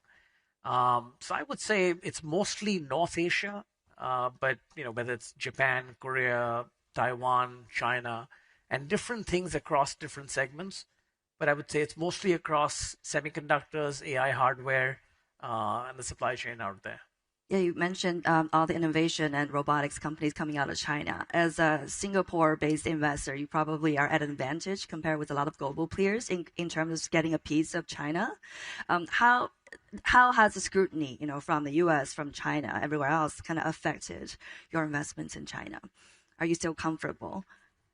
But we're very comfortable with what we have. China is today 17% of our underlying portfolio. It's a market we've been there for over 20 years. And we're fairly comfortable with our exposure out there. It's done very well for us. The things that we look at in China are very different from what we look at in the US. And I think that the two markets have different strengths. So if you're looking at the leading models, clearly the US is ahead out there, and we have been investing in them. Like I said, in China, it's more within AI, it's the AI hardware value chain and physical AI and robotics. Again, very different from the things that we're looking at in the US.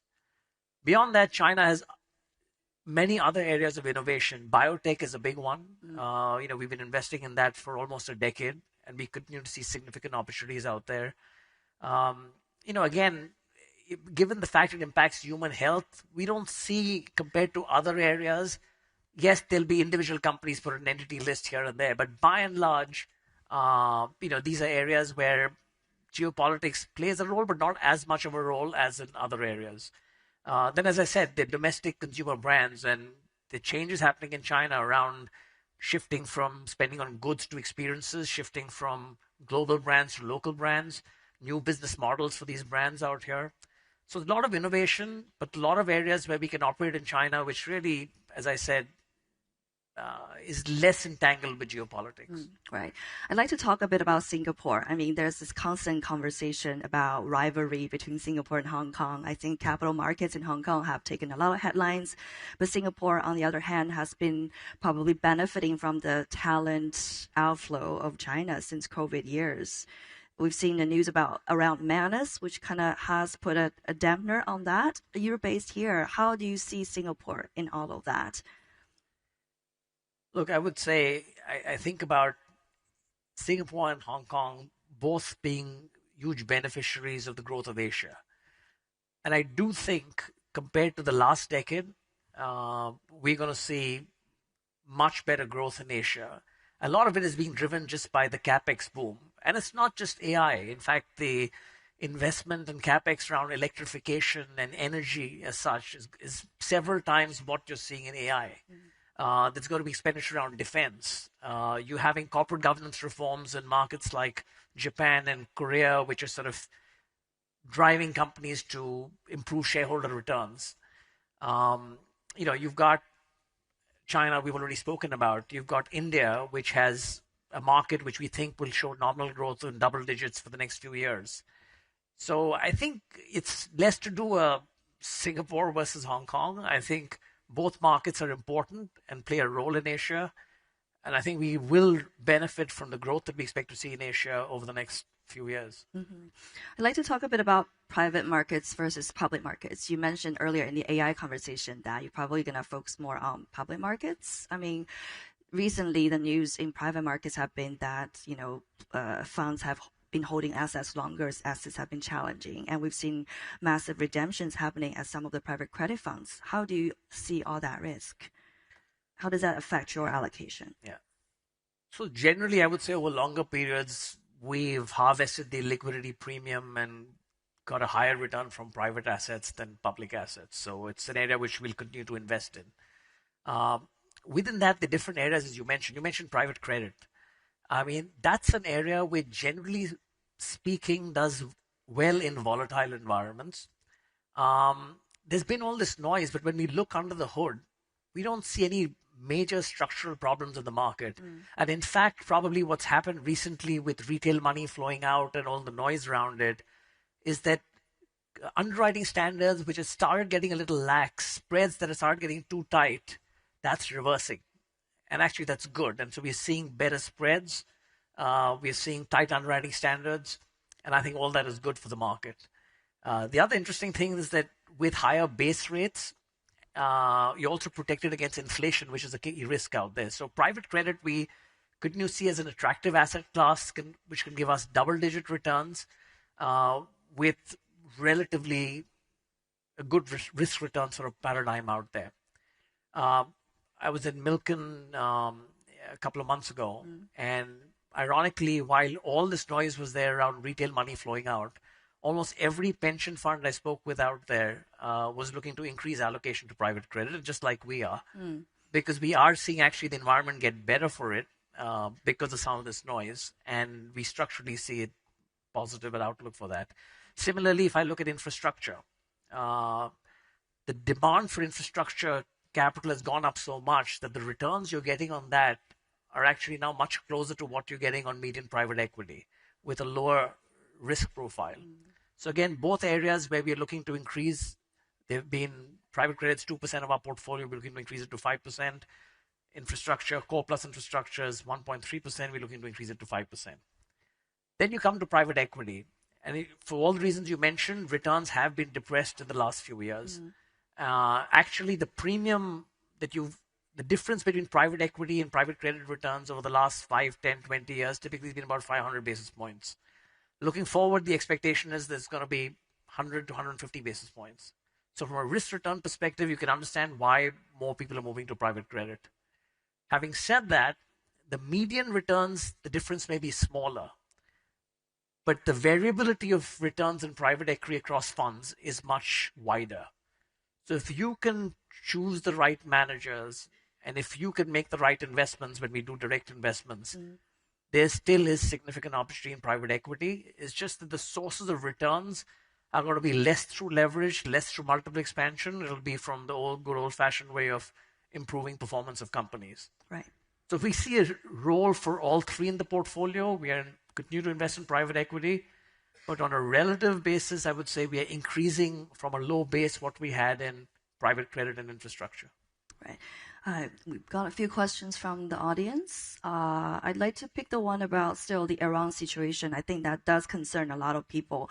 I mean, you've talked about the macro sort of in big picture terms, but people are worried whether there's any immediate impacts on your investment decisions. Is there a sense of fatigue about the ongoing uncertainty? Actually, since the beginning of April, investors have started viewing Iran as saying, okay, peak uncertainty is behind us. We don't know how long this will take to get resolved. But both sides have shown a desire to de-escalate. And there'll be bumps along the way, and which is why you're still seeing oil prices reasonably contained, even though they spiked from where they were a couple of days ago. Now, there are always tail risks, and it's likely that the path to resolution will not be a straight line. But I think it's less of fatigue. I think most people are just saying this is not going to matter that much because everyone's aligned to a solution which ultimately will get to something that's acceptable from an energy market perspective. And from a global markets perspective, that's what matters. Unfortunately, there are a lot of other reasons why the war matters, for humanitarian reasons, for other issues. But from a market perspective, the clear transmission is through energy channels. And the view is that the worst is behind us, peak uncertainty is behind us. And outside some really tail outcomes, this is that's not going to be a key driver of the market. I see. How do you hedge all of that uncertainty, which obviously the new certainty now? So you can't hedge all the uncertainty. Like I said, it's ultimately you construct your portfolio in a way so that across different environments, you're not going to get totally burnt in one. So today, I would say we have 60 to 65% of our portfolio with what I call relatively stable assets. So 40% of our portfolio is our Singapore companies, our TPCs. And many of them are in infrastructure. Most of them I would say are relatively resilient across different environments, very stable, strong cash flow generating companies. Then if you're looking to have 5% in private credit, 5% in core plus infrastructure, another 15% in funds, private equity, etc., but more in a diversified source of funds, global funds, or in diversified asset classes like closed block insurance or royalties, etc. Again, we see that as relatively stable. That allows you for a third of the portfolio then to take higher risk and aim for higher returns, recognizing there'll be more volatility out there. So it's really portfolio construction. I mean, that's the only way you can manage through this environment. You can't look to hedge every risk and you can't afford to respond to every event that's taking place. I know that Temasek has had a recent restructuring. You've got 3 units managing assets with different risk profiles. So with all that, that we've discussed, how, do you utilize the 3 units to achieve the purpose of, making the most returns?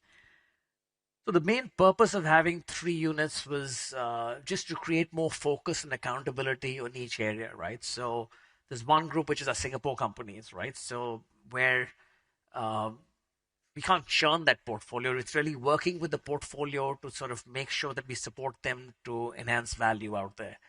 That's a different approach from our global direct investments, where we're looking to hunt for new opportunities, also working with the companies, and then working with partners in our asset management business or with the funds out there. So there's slightly different businesses requiring different sort of focus, and you want to make sure that each one is accountable for results in their area. And that's been the main purpose of the restructuring. There's synergies across all. So even while we've created the same unit, we keep insisting it's one Temasek because we leverage off each other. And that's very important. But the main purpose is really to create that focus and accountability in each area. Right. We've got a little bit of time left. That's very selfish of me, but I need to ask you a question about sports. We have the World Cup going on. We know that sports has increasingly become an interesting topic or, investment themes for a lot of the family offices, sovereign wealth funds even, in this region and beyond. What's Temasek's take on this particular sector? So we've, I would say over the last decade, we've made investments in sports. For example, over a decade ago, we invested in Fanatics, which is in sports merchandising, for example. It's a private company in the US.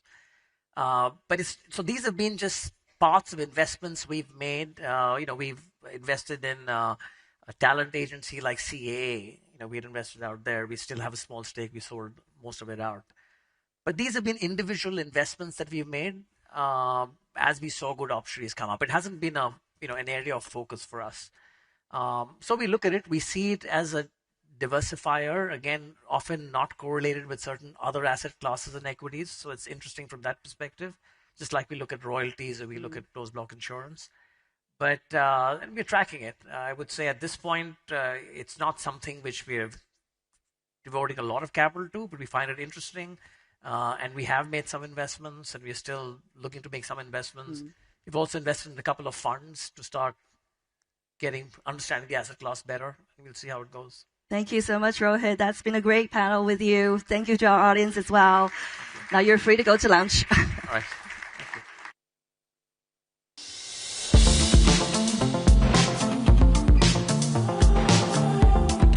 right. Thank you. Just before we do break for lunch, a reminder about the great lineup we have for you this afternoon. Immediately after the break, we'll be talking with Binance co-CEO Richard Teng. Later this afternoon, we're talking to the CEO of IHH Healthcare, and we also have our second interview with a regional finance minister.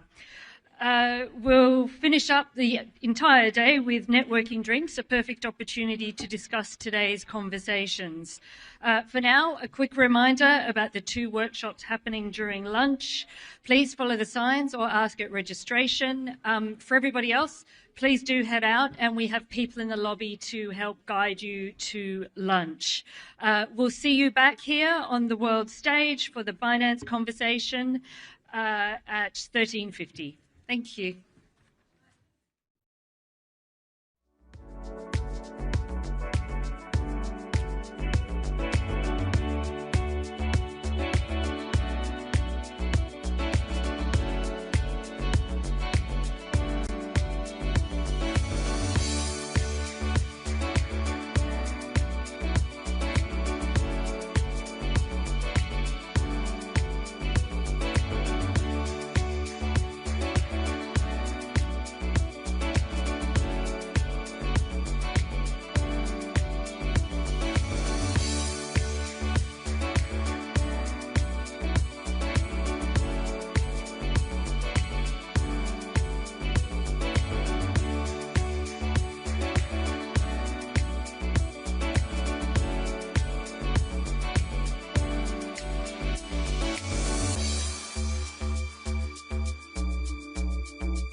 to Reuters Next Asia 2026.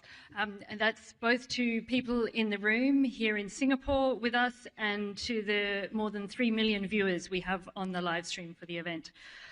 In line with our theme of shifting influence and defining decisions, we've already had a fascinating morning exploring a region in acceleration. We've heard how influence is shifting across geopolitics, capital, technology, and trade, and how leaders are navigating a landscape defined by opportunity, competition, and increasing complexity. Across our conversations, a common theme has emerged. Asia's story is not just one of isolated developments, but of interconnected change. We're going to head into more conversations to elaborate on that theme. A reminder as we head into the next one that the sessions helmed by my Reuters newsroom colleagues operate under our trust principles. These are the principles that guide all our journalism and ensure the conversations you see here are free, fair, and independent. Another quick reminder to download the Reuters Events app if you have not done that already. That will allow you both to participate in live questions throughout the day to all our speakers, and it will also allow you to share feedback on each session after it concludes. We really appreciate receiving that from you as it helps us build a better event from year to year. So, our next conversation brings us to one of the most consequential shifts underway in global finance. As digital assets move from the margins towards the mainstream, institutional adoption is accelerating, regulatory frameworks are evolving, and the relationship between traditional finance and blockchain-based markets is entering a new phase. The questions now are not just about innovation, but about scale, trust, governance, and long-term integration into the global financial system. Joining us to discuss all those changes is Richard Teng, Chief Executive Officer, Co-Chief Executive Officer of Binance, one of the world's largest digital asset exchanges, operating at a pivotal moment for the industry. Please also welcome back my colleague Sumit Chatterjee, our Asia Finance and Markets Editor.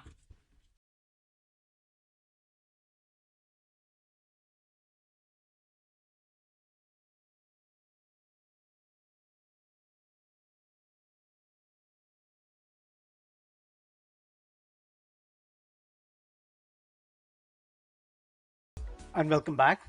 Richard, great to have you with us. Let's start. There's a lot to unpack, so we'll dive in straight away. And let me start with a simple question. The news that grabbed headlines over the last couple of weeks is President Trump's family making $1.4 billion from crypto last year. How does this compare with your own portfolio? Similar? Well, I wish so, right? Well, first of all, thanks for having me. I understand that the first Singaporean on stage today, so I'm going to speak in Singlish from now on. Steady? No, so, you know, as with all asset class, you go through peak and trough, you go through cycles. So I think not everybody's portfolio looks like that. But there are many traders that are doing extremely well, given the volatile market conditions, whether they are trading in equities, whether they're trading in crypto or other TradFi commodities product, right? So we see that this year especially, you have seen some mini cycles within a broader market system and market cycle. So that's interesting to watch. So, traders benefit mostly in this cycle. So on our front, we have expanded beyond crypto to be a multi-asset class global exchange on that front. We have introduced things like petrochemicals, precious metals. Now you can trade more than 7,000 US stocks, and you can get access to pre-IPO stocks on Binance now. And they are doing extremely well across the product suite, right? I can go through some of the data later if you're interested. But we just started US trading in about a month back. And that has reached more than 3 billion in terms of trading. AUM has crossed 1 billion. We introduced B stocks, which is at one touch of the button, you can tokenize US stocks, and then you can go on chain. You can then transfer it on a 24/7 basis. Again, within 15 days, that has reached more than 100 million in terms of AUM. I may have gotten the figure wrong. Now I think it has gotten much more than that, 250 on and off chain, right? So we are seeing huge interest. But what is quite amazing to us in terms of the data that we saw is this, right? So close to about more than 70% of those people accessing US counters, US stocks, TradFi products on our platform are from emerging markets, right? Meaning access is still a big problem in many parts of the world, right? So they come to us, they can trade at, close to $5 per pop. So a very low cost, and there's very high conviction. Many of the people that open account with us to trade this, 90% resulted in the trade. So we see very high conviction. We see new sort of traders coming through in the marketplace, having access to things like SpaceX, right? So in terms of just SpaceX Perpetual, we started trading SpaceX before it went IPO. We accounted for 60%, right, of total trading of all the perpetuals on SpaceX before it went public, right? So it becomes a very important price discovery venue on that front. And today we trade more than 60% of all RWA tokens, right, on a perpetual basis. So it's quite interesting to see how trading dynamics shift globally. But we are serving more than crypto now. We are serving across the different multi-asset class, and we're going to add a lot more product suites onto the platform. Right. I'll come to all the new interesting things that you're doing a bit later, but let's talk about market cycle, what you talked about. Bitcoin is trading around 61,000. It has halved from all-time high hit in October. Yes. We recently saw Citi coming out with the kind of a very bearish projections, cutting its target to 82,000 from 112,000. What has really happened in the last 1 year? If you look at it, all asset class go through cycles. Gold saw the same type of movement. You have cheap stocks moving to an all-time high and then now pulling back as well, right? So that is part and parcel of the cycle. I mean, I've been in crypto for a while now, so to me, I believe in the 4-year cycle. So to me, this is something that I'm quite adept to seeing, right? But I think what is more interesting, this cycle is different from past cycles because I can tell you, in past cycles, Binance was established in 2017. At that point in time, there are probably about 6 million people globally with exposure to crypto. Today, we have about 740-ish million people around the world with exposure to crypto. About half of them are our users. Our users are about 323 million today. So today is a much happier problem. Right. And also the instis are in this cycle, right? Unlike previous cycle, which is mainly a retail play. So this cycle, you see a lot more institution, you see a lot more corporates. It makes for healthier marketplace.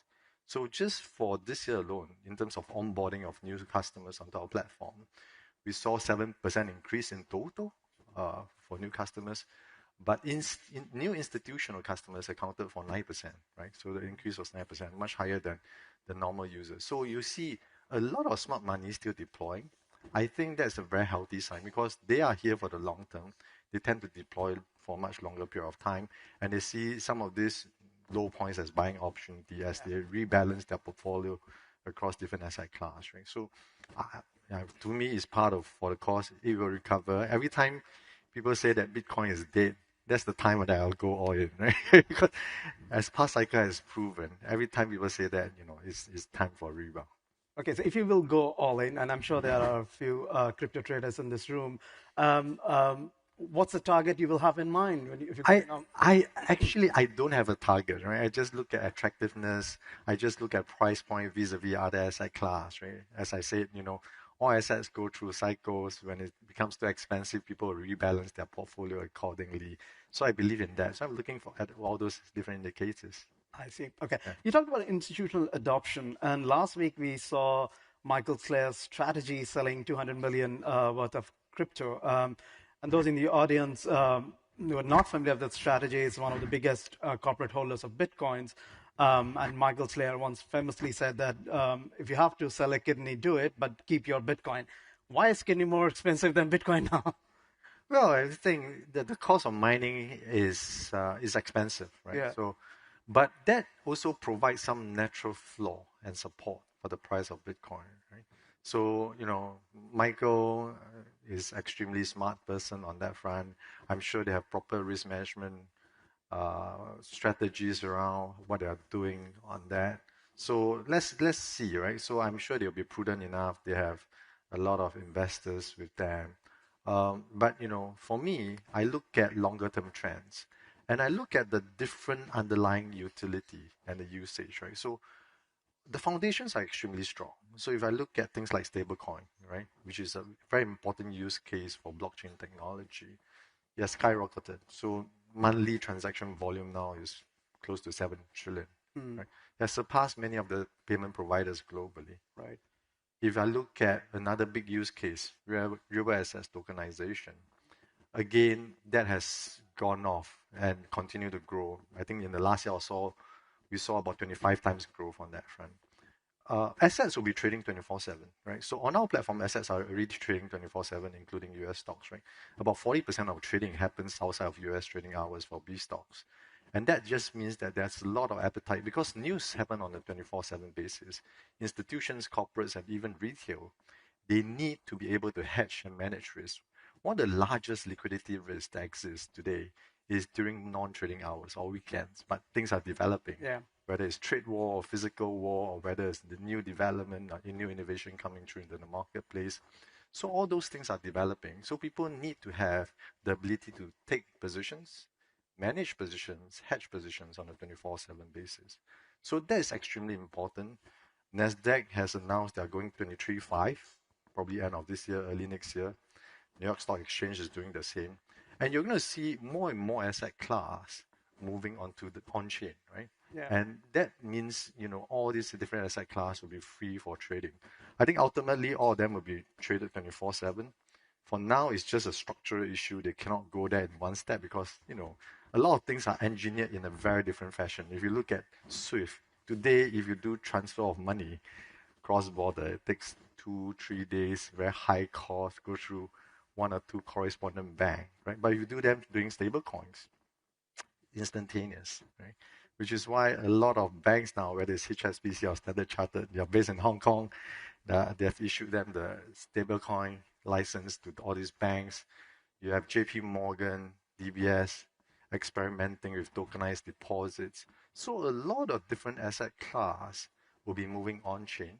And all these are big usage of blockchain technology, which is why I'm very bullish for the future, right? Because for me, AI together with blockchain will transform every economic sector going forward. Right. If you look at financial services alone, the entire middle and back office today recruit, employ thousands and thousands of staffing, right?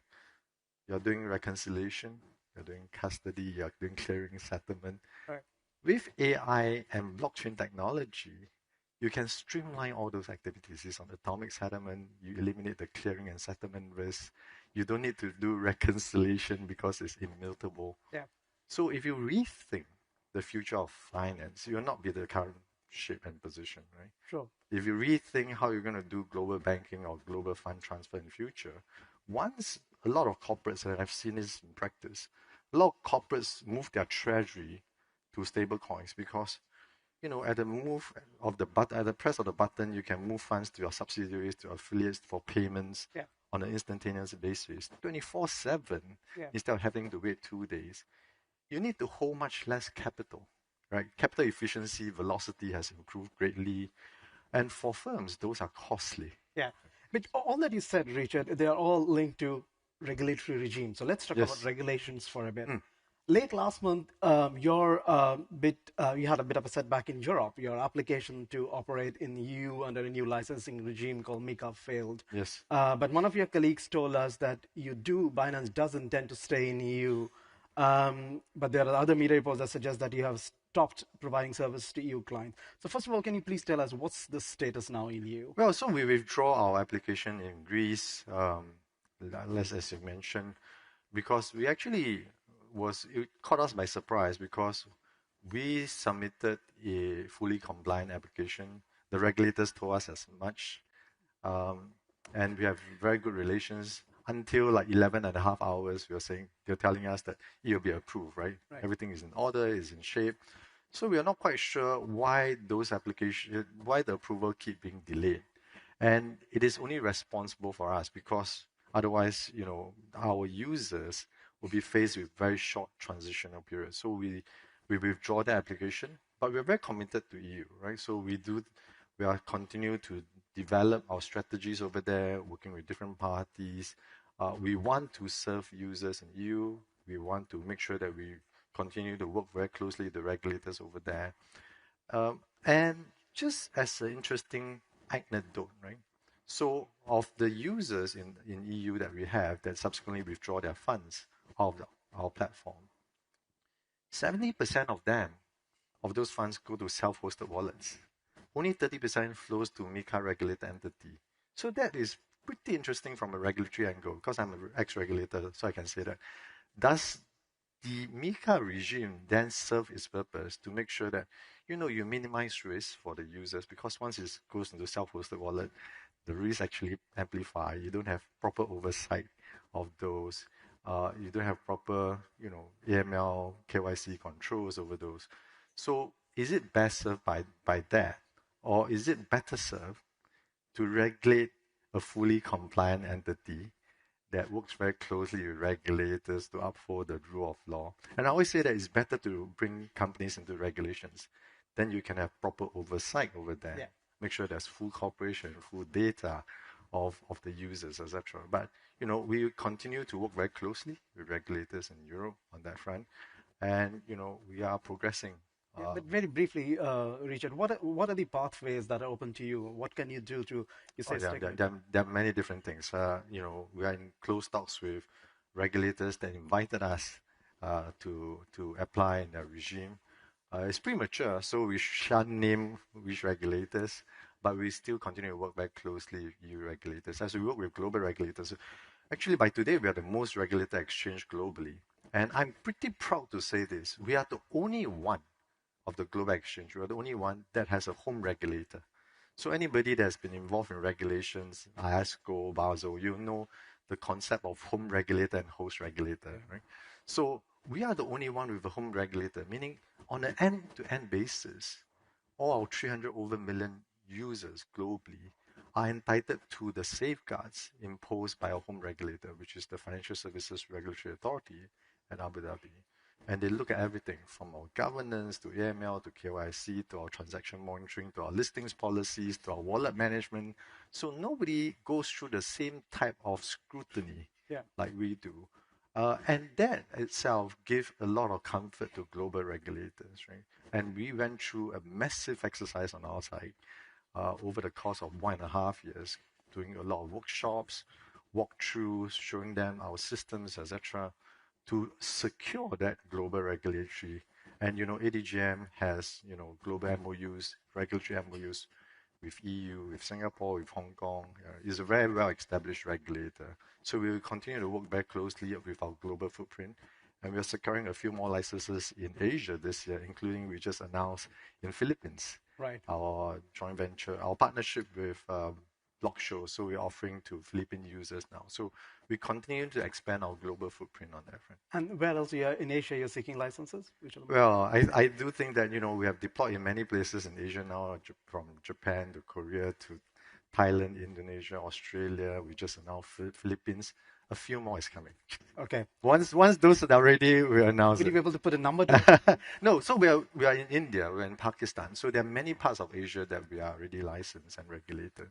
So we are working with a lot more policymakers and regulators to work very closely with them. So we are going to expand our footprint quite aggressively. Okay. We're running out of time, but very, very briefly, Richard, you talked about earlier about you offering stocks and ETFs on your platform. Do you think that the barriers or the wall between the digital assets and traditional assets is now shrinking?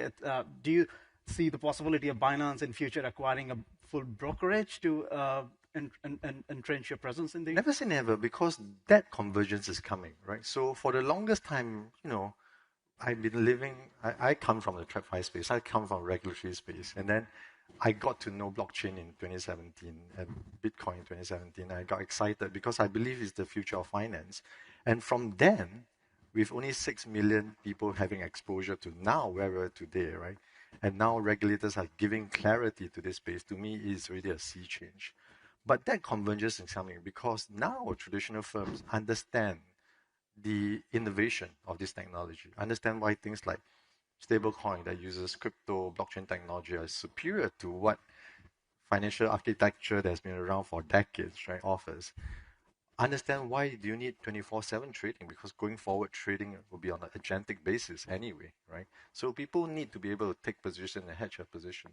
So to me, more and more asset class, whether it's commodities, whether it's equities, will all be tokenized, will be all be on-chain, and that offers the freedom for much more access into all these different product classes going forward, and we'll be there to serve our users. Fantastic. You didn't answer my question clearly, but there's a question from the audience, so which has just gone out, but I saw that earlier. The question on whether Bitcoin has hit a bottom. Well, I can't predict. I wish I have a crystal ball, right? But there will come a time where I will acquire a lot of them again. Yeah. Okay. That's probably a clear indication. Well, thank you very much for your time, Richard. Great talking to you. Thank you. Thank you. Thank you. Thank you. Thank you, sir.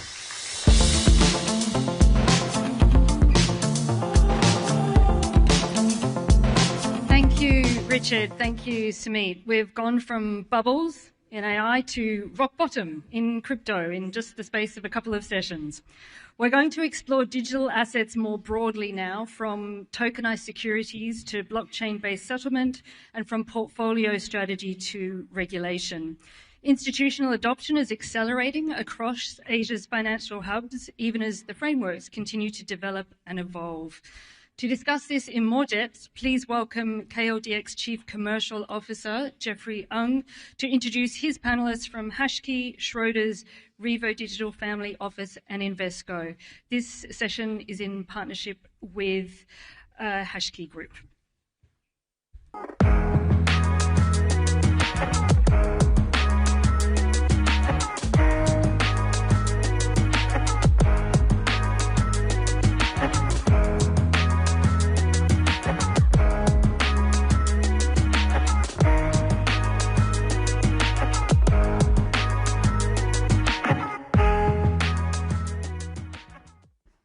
Thank you, everyone. Good afternoon, ladies and gentlemen. It is my absolute privilege to serve as your moderator for this session. As an industry, we have arrived at a fascinating crossroad.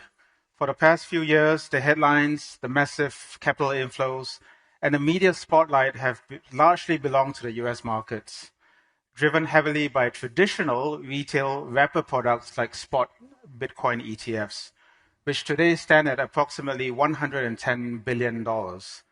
This having reached a peak of $170 billion in October last year. But while the West dominates the news cycle with volume, Asia has been quietly and meticulously winning the race on architecture. From tokenized securities to programmable blockchain-based settlement corridors, Asia's financial hubs are building native, on-chain digital infrastructure from day one. In the next few minutes, we aim to move past the speculative hype and address the hard-hitting structural realities of this asset class. We will contrast the product strategies of the East versus the West. We shall analyze shifting adoption trends among institutions, sovereign wealth, and private family offices, and finally evaluate the massive operational challenges of running parallel financial infrastructure. Ultimately, we want to answer one question today. Are we genuinely transforming the plumbing of global finance, or are we just adding an expensive digital veneer to a legacy system? To decode these dynamics, we have in front of us a very powerful panel representing the entire life cycle of the digital asset ecosystem, spanning institutional infrastructure, global asset management, and private wealth management. Please welcome Rachel Chiu, Head of Business Development at Hashkey Group and Chief Operating Officer of the Hashkey On-Chain Business Group. Rachel is at the literal epicenter of building native, on-chain institutional infrastructure and stablecoin corridors across Asia. To Rachel's left is Zan Kwan, Managing Partner and Chief Investment Officer at Revo Digital Family Office. Zan is a pioneer bridging traditional private wealth management with active digital asset portfolio allocations for the region's elite allocators. And by the way, if you Google Zan, you'll see that she's known as the crypto queen in this part of the world as well. To Zan's left is Marita McGinley, Head of Operations, APAC and Global Head of Digital Assets at Schroders Investment Management. Marita leads institutional operations and execution, steering Schroders Global Digital Assets Center of Excellence based right here in Singapore. And finally, we have Freddie Wong, Head of Product, APAC at Invesco. Freddie sits out of Hong Kong and is at a unique global vantage point, spanning major Western ETF wrapper products, and as well bridging TradeFi and DeFi, along with the rollout of native tokenized institutional funds. So panelists, thank you for being here. So let's begin. So let's talk a little bit of trying to get this differentiation between where the West is versus Asia. We are seeing a distinct divergence globally. The US has captured massive market liquidity and media attention through its traditional wrapper products like spot Bitcoin ETFs. As I mentioned, it's now at approximately $110 billion. Meanwhile, Asia seems focused on building native on-chain architecture, as evidenced from the stablecoin corridors that are being built, Project Guardian here in Singapore, Project Ensemble in Hong Kong, and tokenized funds from a lot of these markets being introduced. So how would you compare the development of these markets, and who stands out as the most important difference? Maybe we'll start with Freddie. What are your thoughts in terms of the dichotomy between the West and the East? Sure. Thank you, Jeff, and thank you for having me today here. On this topic, I think, first of all, we need to look into, from a TradFi world, what's the belief we see into the digital asset space. A lot of activities going around, but the core belief is that we are seeing is a transformational, is a structural shift around where client demands is transforming themselves. So from that, we are seeing product that's been going to structure differently, administer differently, and also distribute differently. So same time, you have to really uphold that belief that ultimately the clients require that institutional quality, that state as a center of the focus. So the approach that we look into, how to really look at the digital space is how do we cover three areas. One is how do we invest into people? Second is how do we invest into partnership, as well as how do we invest into platforms. So from that backdrop, we can sort of strategize that there are two areas that we try to focus ourselves. One is to launch and continue to really roll out crypto-related ETP, all the product. And the second track is to really create a tokenization track to really serve that client demand as a core principle. So it become really a strategic focus from Invesco standpoint. And in the West, we obviously have a lot of product that we launch, whether it's like ETF, wrapping the traditional into the tokenized format and linked to the crypto space, or we actually managing some of the underlying liquidity product as per se. So I think on that backdrop, it's clear that there's a real demand sitting in front of us, and we're looking at a way to serve those in the digital format. Thank you, Freddie. What about your thoughts, Marita? If I think of kind of the debate around the East versus the West, I don't see it as a massive divergence, actually. I just see it as different starting points on a very similar journey. So in the US, what we've largely seen is taking a digital asset and wrapping it in a traditional asset, typically ETFs. They're 30 years old, they're very efficient, but you've got a digital asset and a traditional wrapper. And then the inverse is happening more here in APAC, where you're taking traditional assets and you're trying to digitize the wrapper. Right. I think the true power comes whenever you have a digital asset and a digital wrapper. It doesn't matter if that digital asset is a new asset in a crypto form or a traditional asset that's been tokenized. I think that's where the real powerful opportunity here comes. I actually think the biggest thing that the US has done from a standout perspective is actually stablecoin issuance. If you think about the regulatory momentum there, the dominance of the dollar in global capital markets, and then a lot of the private industry innovation has been anchored there as well. And I think that actually digital cash has been one of the biggest catalysts in this space for the global adoption of it. So I think this kind of East versus West narrative is more, how do we get to a kind of commingled outcome? Okay. And I also wouldn't underestimate Europe here and even the Middle East. I think the first actually crypto ETF was issued in Europe 10 years ago. Germany and Liechtenstein pulled forward very quickly in terms of regulation. So I always say that there's no one region or country that is at an insurmountable lead. It's more we're all picking off different parts of the value chain, and the real value is can we actually join that up? So that's a good segue to pose the same question to Rachel then. As the infrastructure provider, are you seeing that that level of momentum, number one, and number two, where do you see the areas of activity coming in? Yeah, I think first, set the context. We are seeing a few important trends in the market. One is the institutional adoption of the blockchain technology. So you see more and more of in this space moving from 2C to become 2B. Second is actually the integration of the fragmentation of original infrastructure globally. I agree with Merida that actually in each market we are trying to build different elements of this new ecosystem, but it's just the focus and the weight are slightly different. Then to this part of the world, adapt to both the asset demand and also investors demand, that we see more demand leaning toward the real world assets tokenization. At the same time, using the blockchain technology to enable the cross-border trade and also cross-border payment. That's a significant part of this part of the business in this part of the world. And technology of the blockchain can well solve lots of pain points in the cross-border trade and cross-border payment, particularly on the infrastructure side.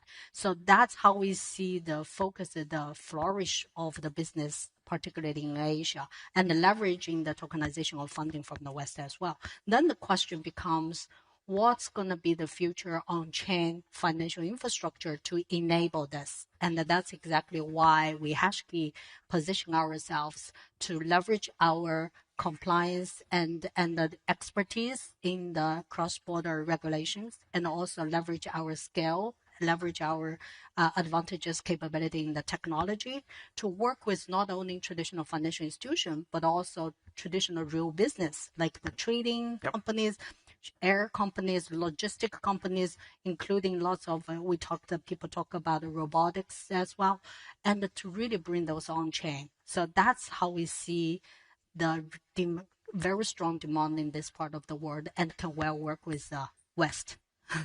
So sorry, just to stay on your point, Rachel. So it's very interesting that you mentioned, there's this difference between trade finance momentum and investment finance momentum, right? So when you mention stablecoins, for example, it seems as if the real use case of stablecoins right now is to enable efficiency, transparency, speed in trade finance. And I suppose then that there's also an evolution in terms of the investment products that then feeds into, right? So Zan, how does this then impact, I suppose, the future of global investment products, especially from your point of view, coming from primarily a clientele that's family office driven, high net worth driven? Sure. I think one thing that we look at, I think you mentioned the first question on the East and the West. Yeah. So because it's a global, we think about it's a global technology, right? So we don't see it as East and West, and obviously it's expected that for ETF and all the regulated products will be driven by the US, and of course their regulations will drive in a way the adoption as well. So that's expected. But I think from an allocator point of view, from an investor point of view, there are a lot more to be invested in the space. We talked about earlier the structured products or the public products, right? So public and the private side of the digital asset space. I think it's important that investors know that the whole investable universe or the pie is a lot bigger than the media headlines. We focus on the prices. I think just now we talked about this, has Bitcoin bottom? A lot of headlines and eyeballs are on that. And of course on the public products. But on the private side, in fact, I think there are more than two P's, right? Private, public, and I think digital asset infrastructure bring the third P, which is the peer-to-peer. So in terms of the private equity investment, there's also one space that was touched on Rachel earlier. There are payment companies built on digital asset rails. There are also, in fact, agentic finance, which is driven or made possible by digital assets. And with AI and digital assets, I think that's one topic and one area that not enough eyeballs have been given to that space. Yeah. So in terms from private investor, I just wanted again to highlight that the universe to be allocated into the space is more than what we see now in the public side. Yeah. Yeah, so this is a topic that really comes from the investor's perspective. So I think for the audience here, it would be good for the panel to basically break down in terms of where do you see key areas of demand coming from both the institutional side as well as from the high net worth family office side of things. So maybe let's talk a little bit about demand coming from. Maybe I can kickstart on that. Well, obviously in the West, some of the partnership we did over the years that we have taken a good business partnership with Superstay in the US, where we're managing one of the biggest tokenized underlying sort of treasury funds for them. And in that backdrop, we are serving a good list of institutional clients behind, and in which those clients could be really using the US dollar or using the stable coins as a way to really invest into. But if we come back into the regions, right, the institutional client adoptions may be still not 100% getting to the pace that we may be seeing. We are more seeing into what Rachel earlier saying, right? When you get to B2C and then expand into B2B, it's a way that we try to expand the footprints, trying to really tap into the already invested client base.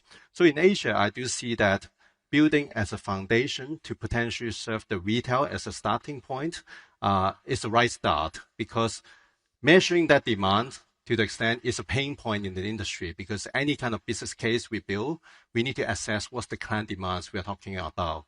Is that the defined world of demands, or is the TradFi world of demands? But at the end of the day, it's the partner who can help you to navigate that journey. So I would say that those are all the work that put into assessing some of these client demands. But the institutional adoptions, because Asia to the extent is still building a lot of regulations, infrastructure platform, right? Until the point that that's become more clear, that institutional can find the right pathway in a fully compliant manner, I think that could be a leap forward into a bigger flow into this digital asset space.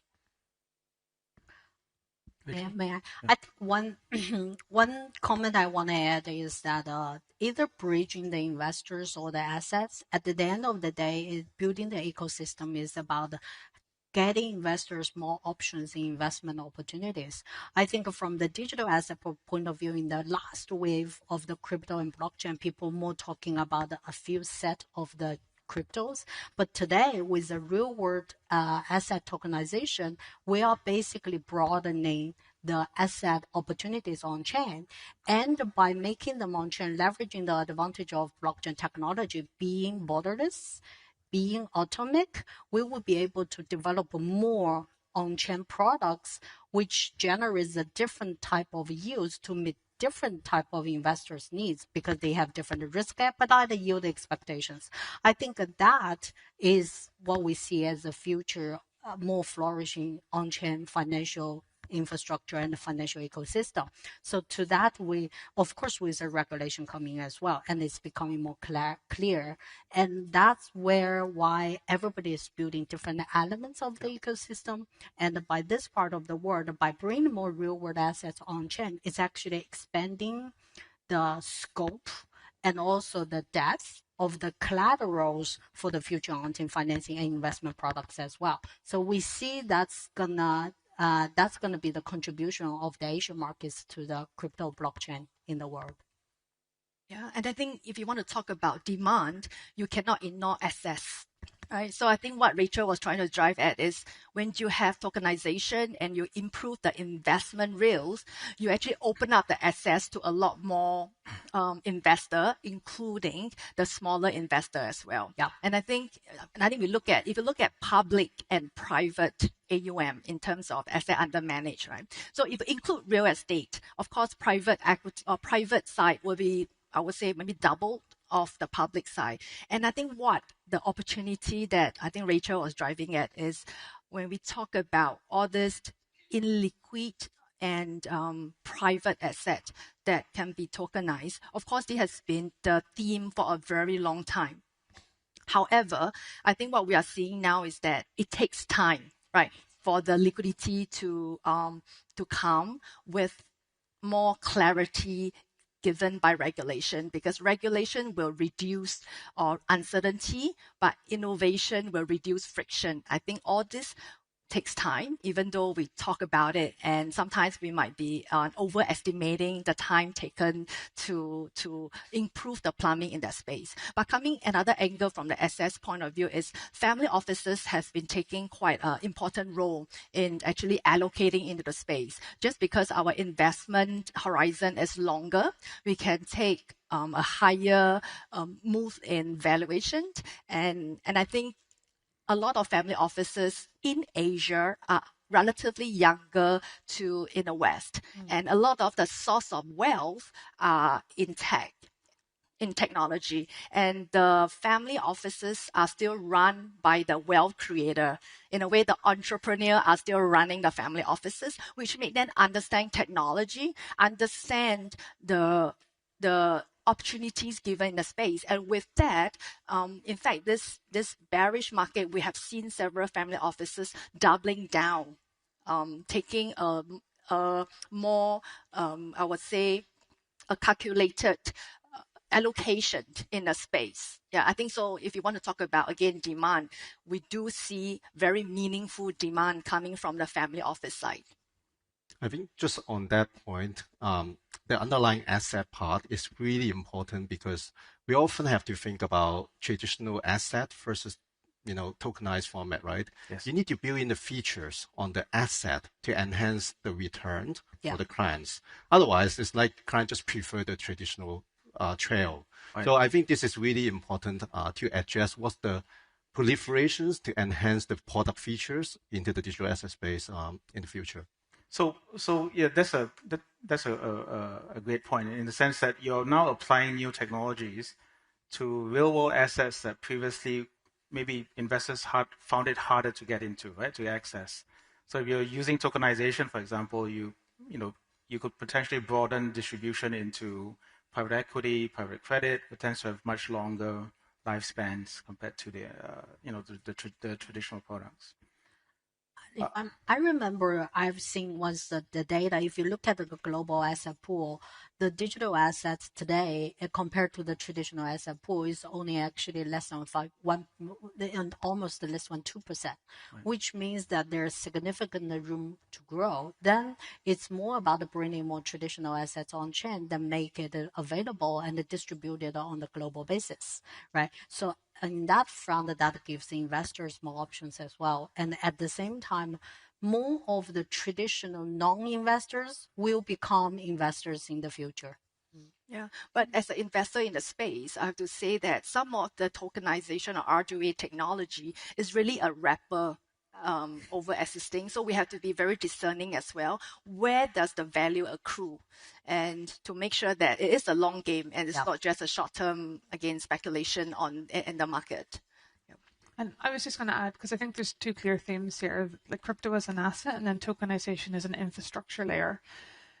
I actually think what ultimately drives demand is solving a problem. And I can think of problems that have been solved across both of those vectors. So if you think about the $110 billion in Bitcoin ETFs, typically in the US, that solved the problem of access, to your point, Sam. People didn't want to set up their own wallet, go to a DeFi exchange, onboard a new custodian, so that enabled access for them. If you think about stablecoin growth, stablecoins were introduced to be the settlement asset of two highly volatile cryptocurrencies. So they allowed somebody to settle an asset and not necessarily take a massive haircut or profit immediately after. So that solved that problem. But then solving that problem, you gave up yield. So you had a stable asset with no yield. So tokenized money market funds have also been very successful because they are solving the yield problem for stablecoin holders. Then people took stablecoins and digital cash and applied it to their treasuries. And we're seeing reports in the industry where it significantly reduces your cost of payment. So again, it solves that problem. So there is this kind of evolution or domino effect of solving problems and really building scale. But I think the real opportunity here is kind of predicting tomorrow's problems. So you talk about tech founders. The investors of tomorrow are going to have vastly different expectations of their investment portfolios that today's capital market infrastructure just can't meet. We're going to have to redesign and uplift the market infrastructure to give people real-time access, personalized portfolios, insights on demand. And I think that's really what the kind of infrastructure play here. It's an evolution of capital market infrastructure to support bespoke and digitized portfolios at scale. I want to add on that because what Marita just said is very true, because the whole crypto world, blockchain world is, I know our session is about digital asset, but this world is actually not about, no longer just about the digital assets. Move the great part about the cross-border blockchain payment. That's a significant part of the future financial system as well. And today it's mostly settled by a stablecoin, but we're also seeing with the tokenized deposit coming into the play, it will be a big part of the settlement as well. And with the machine AI economy coming, the agent payment is going to be significant. The whole process and the infrastructure, require the rules to settle those would be totally different from what we see today. So I think that those are going to generate new opportunities we wouldn't even be able to possibly foresee today for the future additional assets. So I think today we are people always talk about cross the chain. We are at the stage about to cross the chain, but once we cross the chain with the infrastructure building, with more assets and the funding on chain, we shall be able to see that grow significantly. So, I suppose, based on what you've all said till now, it looks as if, let's say in the US markets, for example, to your point, Marita, about the fact that the market evolved, or it continues to evolve based on use cases. So you're trying to solve problem after problem, right? You solve one, and then you realize that you've got another bottleneck that you've got to solve. So that's how US markets have evolved, and that's why today we have very large Bitcoin ETFs, for example. We've got very large tokenized money market funds, and so on. And it is then up to regulations to then ensure that this continues to be supported going forward. On the other hand, in this part of the world, the regulators are taking on a leadership role to basically say, let us try to set some boundaries and rules around this and let the market then fit into that, right?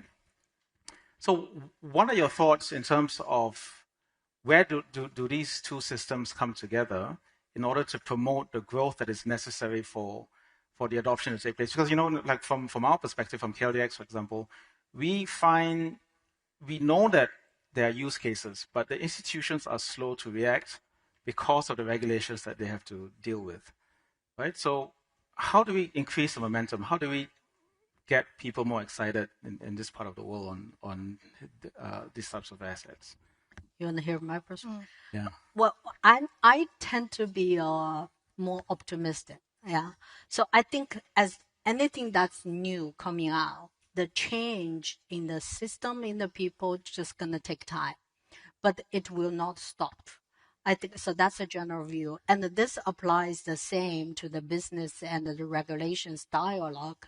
So you see how I see we are already moving toward that direction. It's just the pace, sometimes faster, sometimes slower. I think there's no silver bullet. There's no secret sauce. It's more about the continuous dialogue between the regulators and also, actually, we constantly in the conversation with the regulators of different markets, right? That's why we are licensed in all these important, critical Asian markets. I think one side, our experience is that the regulators actually would really love to understand not only the technology, but also the business on the front line. And they also try to see how they can regulate it with the right boundaries, the things that they do need to understand. From business perspective, what we are trying to do is provide more insights from the market, not opportunities, but also challenges. At the same time, try to understand the risks and the concerns from regulators' perspective. Actually, probably the concerns of the investors behind the regulator perspective, I think that the constant, continuous dialogue, mutual understanding would foster the process to move ahead. Yeah.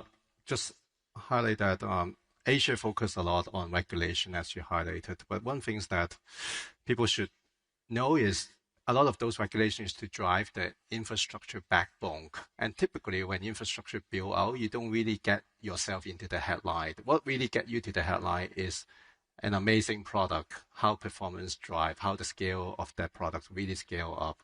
So this is a difference between the East or West, that how we look into the Asia lens.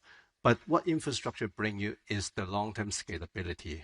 So at the end of the day, what's happened in Asia is, back to our approach, we need to find the right partner, knowing about what the regulatory landscape is playing, and map into the demand to help us to really scale that longer terms.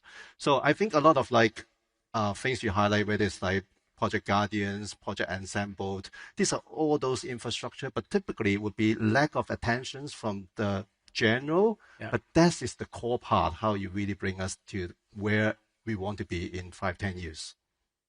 And we're quite active in many of those regulatory kind of working groups. And I think it is a combination that's needed. You need the kind of innovation, but you also need regulatory approval and scrutiny and frameworks. But even in the past 7 years, there's been a significant change, I think, in mindsets.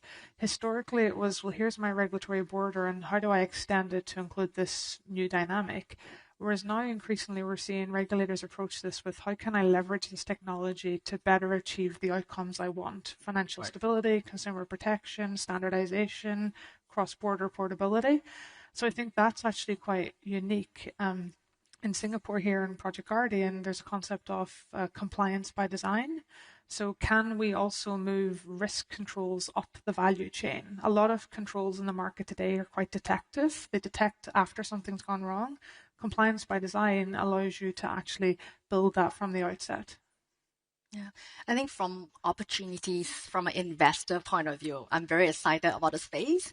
And I think for the next few years, it's really the iceberg moment for Asia or the surrounding area. Why? Because there are gaps in the market. I love the quantum leap story of technology. We have seen it every part, right? The early parts of how China managed to go from very paper focused, note focused, to totally digitized. And I think that is the opportunity that I love to see what digital asset infrastructure, and there are pockets still in our region that we can allocate or invest and make an impact. So I think that is one space, including Africa. In fact, the last 1 year, I've been 3 times to Rwanda. Yeah, so coming from a blue ocean opportunity point of view. So again, I want to emphasize on agentic finance, because when you look at finance industry as a whole, it is mainly a middleman business. So when we talk about, are we going to invest in faster horses or going to build a new car? So we have to be careful how we employ technology. So technology, it could be expensive if you are just doing a wrapper. So we really have to be avoiding what we call institutional imperative of what we are doing, right? So I love the story of TTK earlier, and how, now private wealth is trying to also impact or making impactful investment in the space. Again, with it's a bit different from the institutional and how some fund manager allocate to the space. So just wanted to emphasize on the opportunities, and we are just seeing the peak of the iceberg right now. Thank you, Zan. Okay, so we've got a few minutes left. Let's jump into some of the Q&A, mostly focusing on HashKey. So maybe the third question. HashKey listed in Hong Kong last year, becoming Asia's first publicly traded digital asset company. What does that signal to the broader industry, and has access of traditional markets, capital markets, shifted your strategic priorities?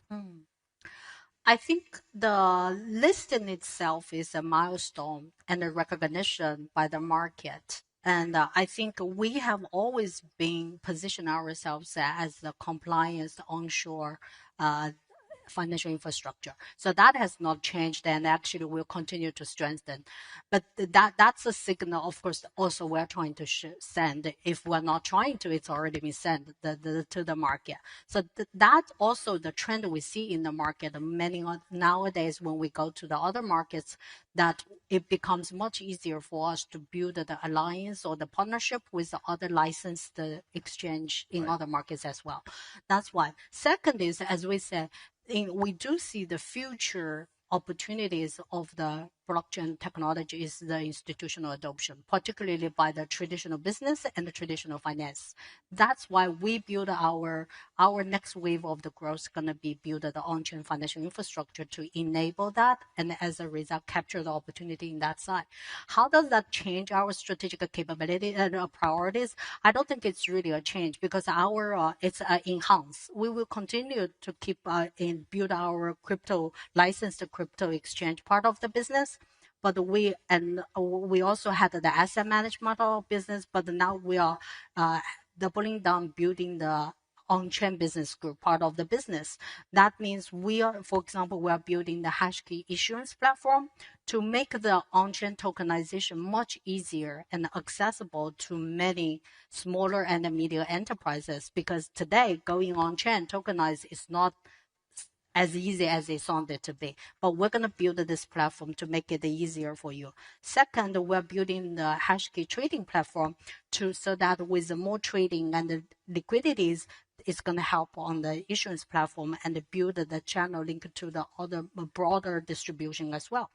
With that, then with more assets coming on chain, with more funding coming on chain, then it will be a much more enhanced ecosystem. And our role is to build that infrastructure to adapt to any future changes that's going to come to the industry. So that's our role. If you say at the same time, we're building some other critical capabilities for the future as well. We talked about like the on-chain payment settlement, being stablecoin settlement or tokenized deposit or agent payment. And we're also building the on-chain, all the enhance the compliance capability as well. KYC, AML. Also, most importantly, the programmable compliance modules to make all this business more scalable. That's what we're trying to build. So in short, is that it's not changing our strategic priority, but it's really enhancing and further emphasizing our positioning and aspiration to become the leading, most compliant on-chain financial infrastructure. Right. So that fits into the other question in terms of, is that a competitive advantage for you then? We definitely think it's a competitive advantage because we see that now it gives us, we don't need explanation or introduction when we are talking to the traditional financial institutions, talking to the traditional business, talking to the regulators, because we are applying the similar level of either the KYC, AML or these compliance rules, but we are adding the blockchain technology benefits to the business model we're doing. So it does give us competitive advantages. And we see that's going to become stronger as the regulation becomes clearer and it actually moves, it evolves around the world. So from that perspective, given that we're all in Asia now, there are so many markets that you have to tackle, right, in order to get accepted, to get compliant with, etc. Do you see that as a challenge compared to, let's say, if you were in Europe or in the EU or if you're in the US, where it's more single market, right? So one regulation covers a much larger market. Is that a challenge for you? We see those as opportunities and, of course, the hurdles to overcome. Right. But we it's always be like this, right? But it's good when you see there's potential and opportunities, then you just need to build the building blocks to capture those opportunities, right? But the good thing is that, as I said earlier, today's crypto world and the blockchain is quite fragmented across the markets, across the systems, across the investors. But we see that's gonna, as anything new, that's gonna come together gradually. And we hope we are trying to build ourselves as earlier in that position to capture those upcoming opportunities when it becomes more integrating together. So from the institutional provider's point of view, Do you see that as an opportunity or? Well, it's definitely opportunity to begin with, but at the same time, I more see like all this proliferation is more starting with localizations. Any country will look into more a inner lands to begin with, but ultimately the world may really transform into, we don't need that many blockchain globally, but maybe some of them will stand out, then it just become a few blockchain that could be interpolated with each other. And at the end of the day, if you go 5 years ahead, we definitely will see more tokenized product. We definitely will see more use cases into the digital cash, the infrastructure build out, but that boils down into your distribution strategy and also the topic of the portfolio strategy, right? How do you change the way how a portfolio, whether it's like traditional fixed income, equity, or private market are being managed? Those would be changing. So I think that's where the opportunities stand. Okay, so Freddie, you've actually answered the last question, the 5-year outlook. So sorry. Yeah, so that's the institutional point of view. What about on the private wealth point of view? Where do you see demand in terms of allocation of your average client portfolio going from now till? Sure. I think I just wanted to answer quickly the question earlier about a diversified institutional portfolio. Right. I think one thing is too much focus has been on regulation. It's important, but regulation should drive your due diligence, not your allocation. I think that is super important. We have to know what is investable. And if you are led by regulation, you will miss opportunity. Again, regulation drives your due diligence, not your allocation. Opportunity does. Well, thank you. So time's up for us. So on behalf of everyone here, thank you so much to our panel speakers for the very insightful thoughts and for sharing it with us. Thank you. Thank you. Thank you. Thank you.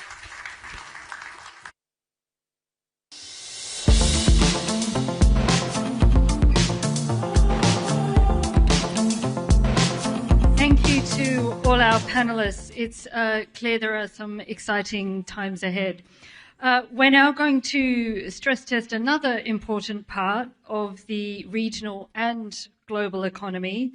Healthcare is a sector that's being reshaped by aging populations, workforce pressures, and rising expectations around access, quality, and efficiency.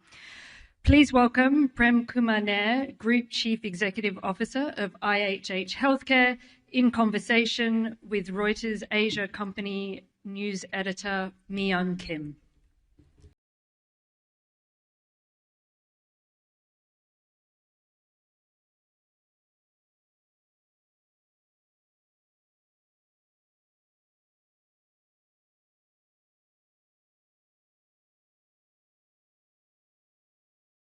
Prem, it's great to have you here for Reuters Next.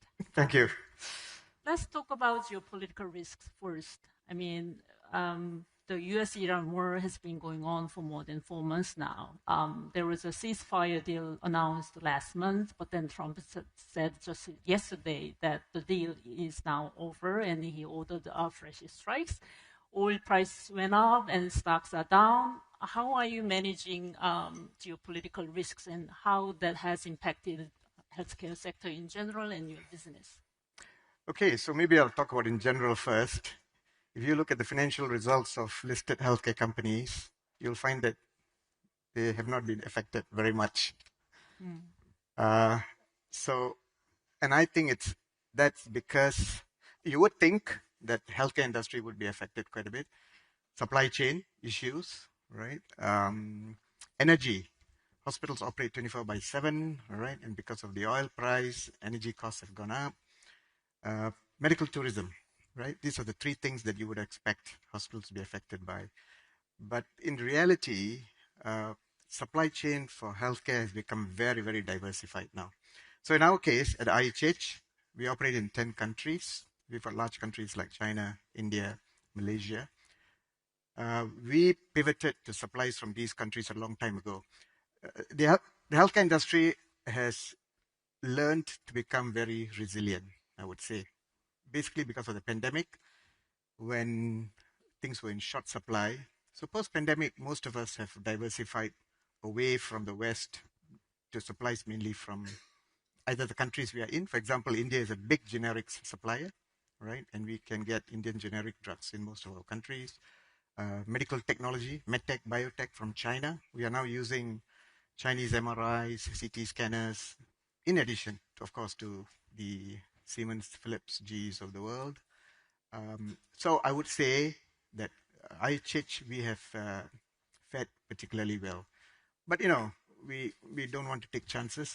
In Malaysia, for example, we stocked up twice the amount of drugs, just in case this was going to be a prolonged situation. I mean, you mentioned the several factors, but if you have to choose one, what is the biggest concern for you involving the Middle East conflict? Is it higher energy price or supply chain disruptions or growing cost pressure for drugs and consumables, or is it just persisting uncertainty stemming from one crisis after another? Yeah.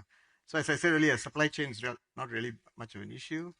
Energy, we were a little bit worried because we've got countries like Singapore, right, where we don't have much option but to use the power that comes from the government power company. But what we have done is that we have got long-term supply contracts. So our energy contracts in most countries run for 2 to 3 years. So we were locked in. Turkey, very interestingly, set up a very large solar farm that supplies 80% of its energy needs. So Turkey was protected as well. So supply chain was fine, energy was fine. What we really got hit with is medical tourism, right? Our countries like Turkey and India get a lot of patients coming from the Middle East. And of course, obviously they couldn't travel, all right? So medical tourism went down in these two countries. Singapore was hit, not directly by the conflict, but because our biggest source of medical tourism is Indonesia, and the Indonesian rupiah plunged to the lowest level ever, right? So they stopped coming to Singapore, but somewhat mitigated by the fact that they have all started going to Malaysia, where we also have a very large presence. So tell us more about the impact of Iran or on the medical tourism. I mean, your company said in May that the Middle East conflict has dampened the demand from certain medical travelers. Which corridors, like Middle East to Turkey or Middle East to Singapore or Middle East to India, which corridors are more heavily affected by the conflict? Yeah. So India was affected the most because we do get a lot of patients from the UAE and Qatar and Saudi flying into the western part of India to our hospitals in Mumbai. So India was affected the most. Turkey, to a certain extent as well. And interestingly, even Singapore, because we do have long-term contracts with the Middle Eastern health authorities to send critical cases to our Singapore hospitals. So even Singapore was affected as well. Right. So how are medical travelers responding to this geopolitical risk? Are they simply delaying treatment, or are they changing destinations? They change destinations sometimes, but I'll give an example. If you ask an Indonesian patient who comes regularly to Mount Elizabeth Hospital, he will wait until the conflict is over and then come.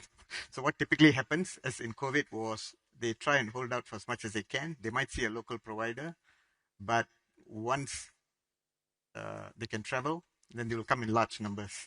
So the whole lobby of Mauni Hospital will be full of Indonesian patients. Mm-hmm.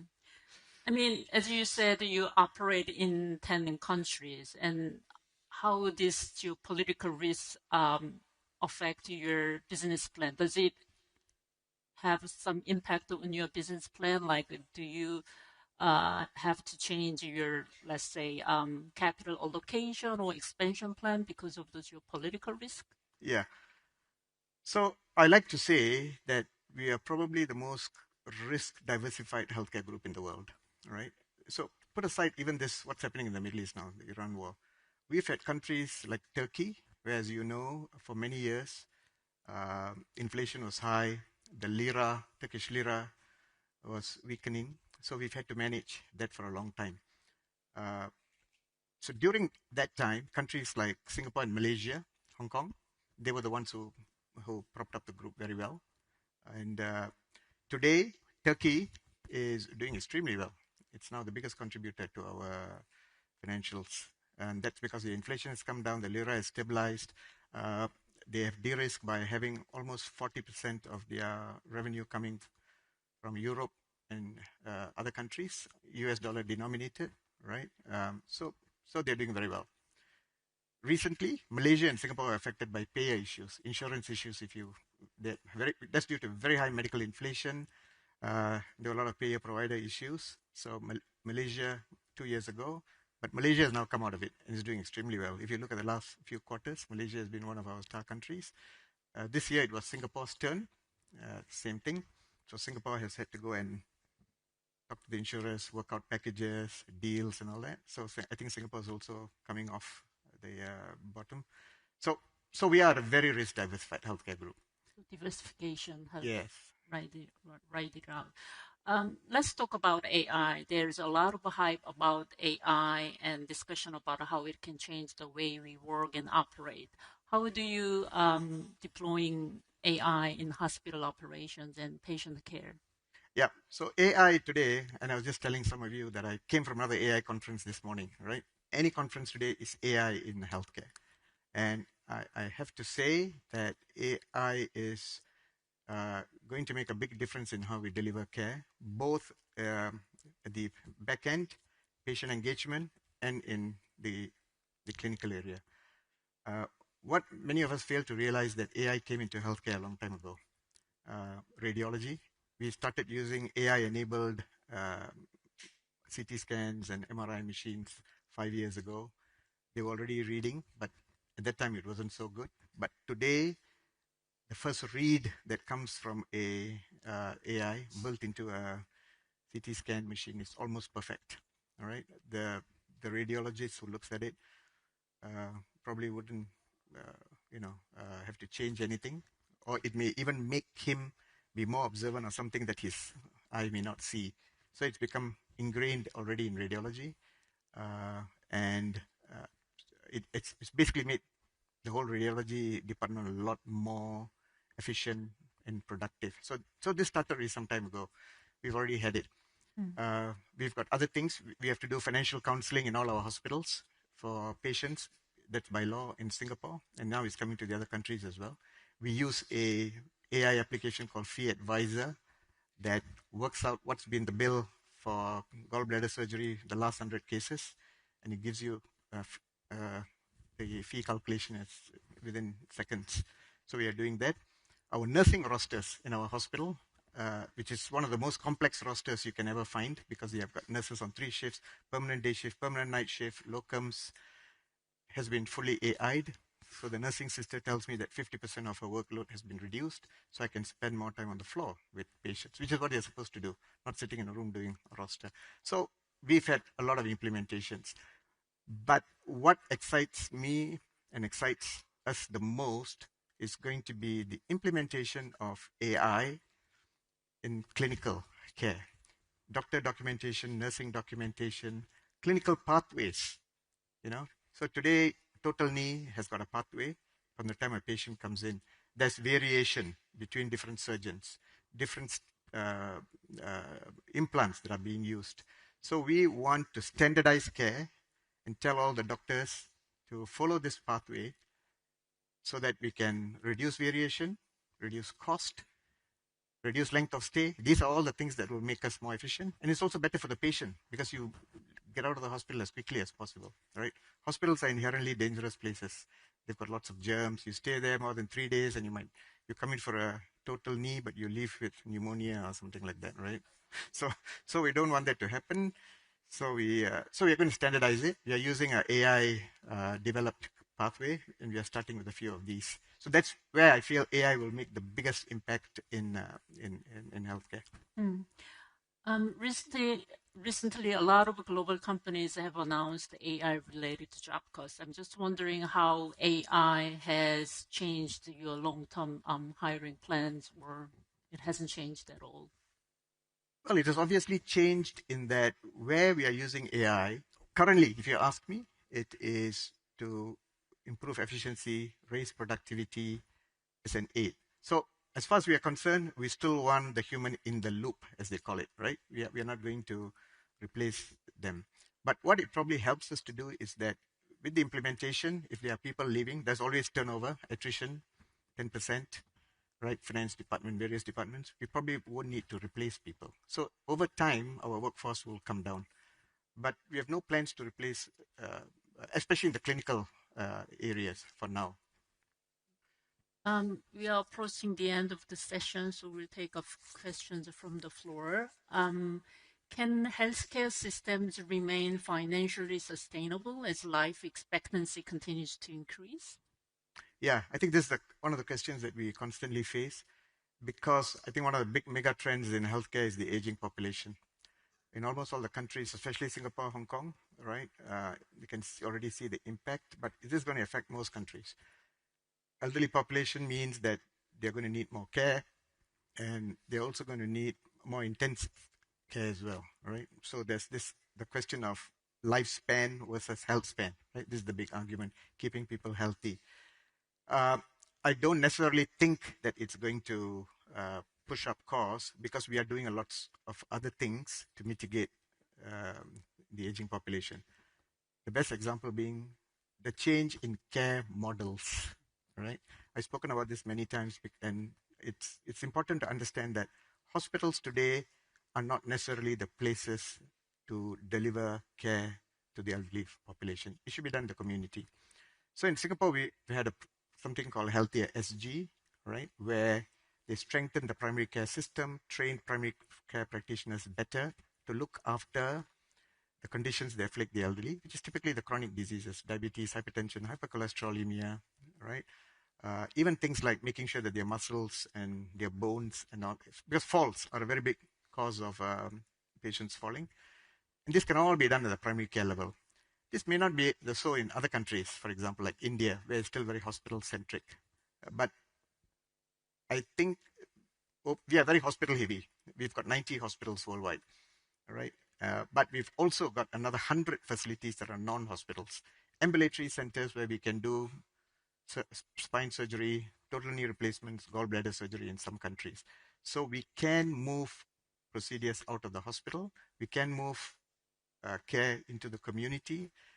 And if you right-side care, you will find that you are bringing down the cost of care as well. We will still need the hospital, but at the end of the day, I think what we prefer to have is an integrated care system in most of our countries. Maybe we can take one more question.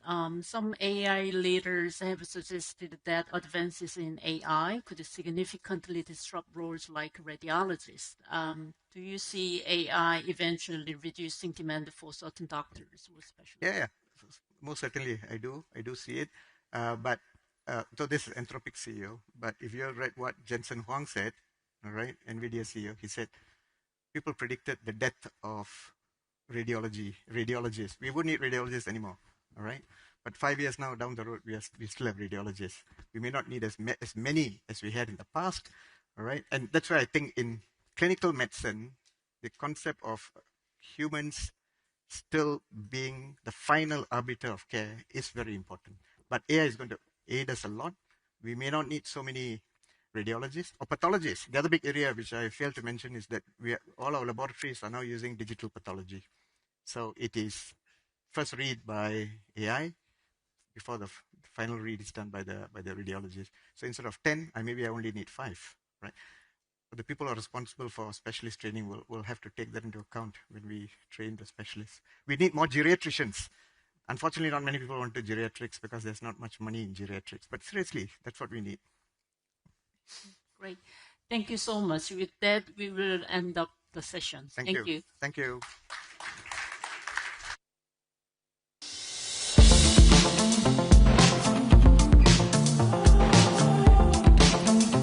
Thank you, Mia, and thank you, Prem Kumar, for your thoughts on what is really such an important topic for, all of us at some point in our lives.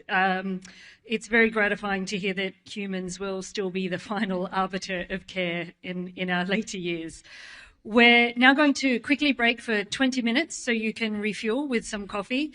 We have 3 fantastic sessions still to come, and we have a varied topic list to keep you on your toes for the remainder of the afternoon. Immediately after the break, we're going to tackle AI again with FWD Group and some other guests, and then we're going to hear from Malaysia's second Finance Minister, Amir Hamzah Azizan, before we finish the day in conversation with Danantara and Chinggis Khan executives. So we'll see you back here in 20 minutes.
for the day. For those of you here in Singapore with us, please do come back in and grab a seat.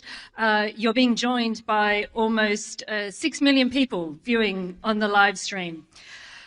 We've got 3 more essential conversations to help drive reflections at our closing drinks, which we would all be delighted for you to stay and join us for.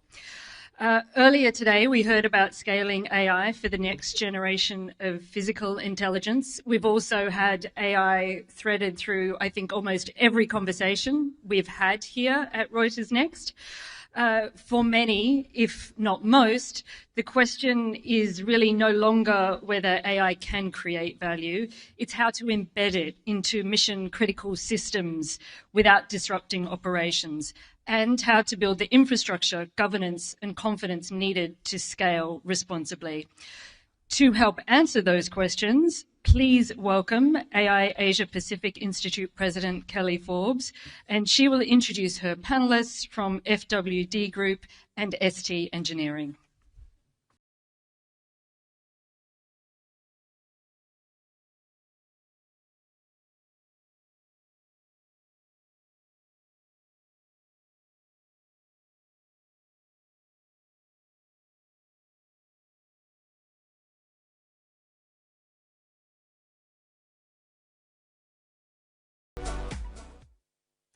So welcome, everyone.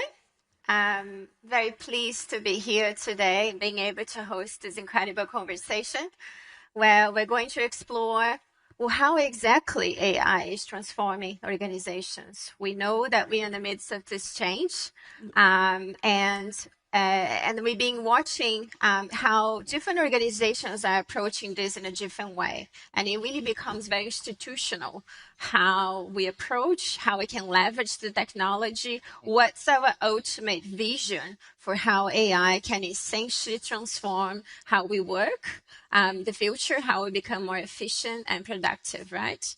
So maybe let me start by taking us back to how do you envisage and so far, how it has been the experience of bringing AI into your organization.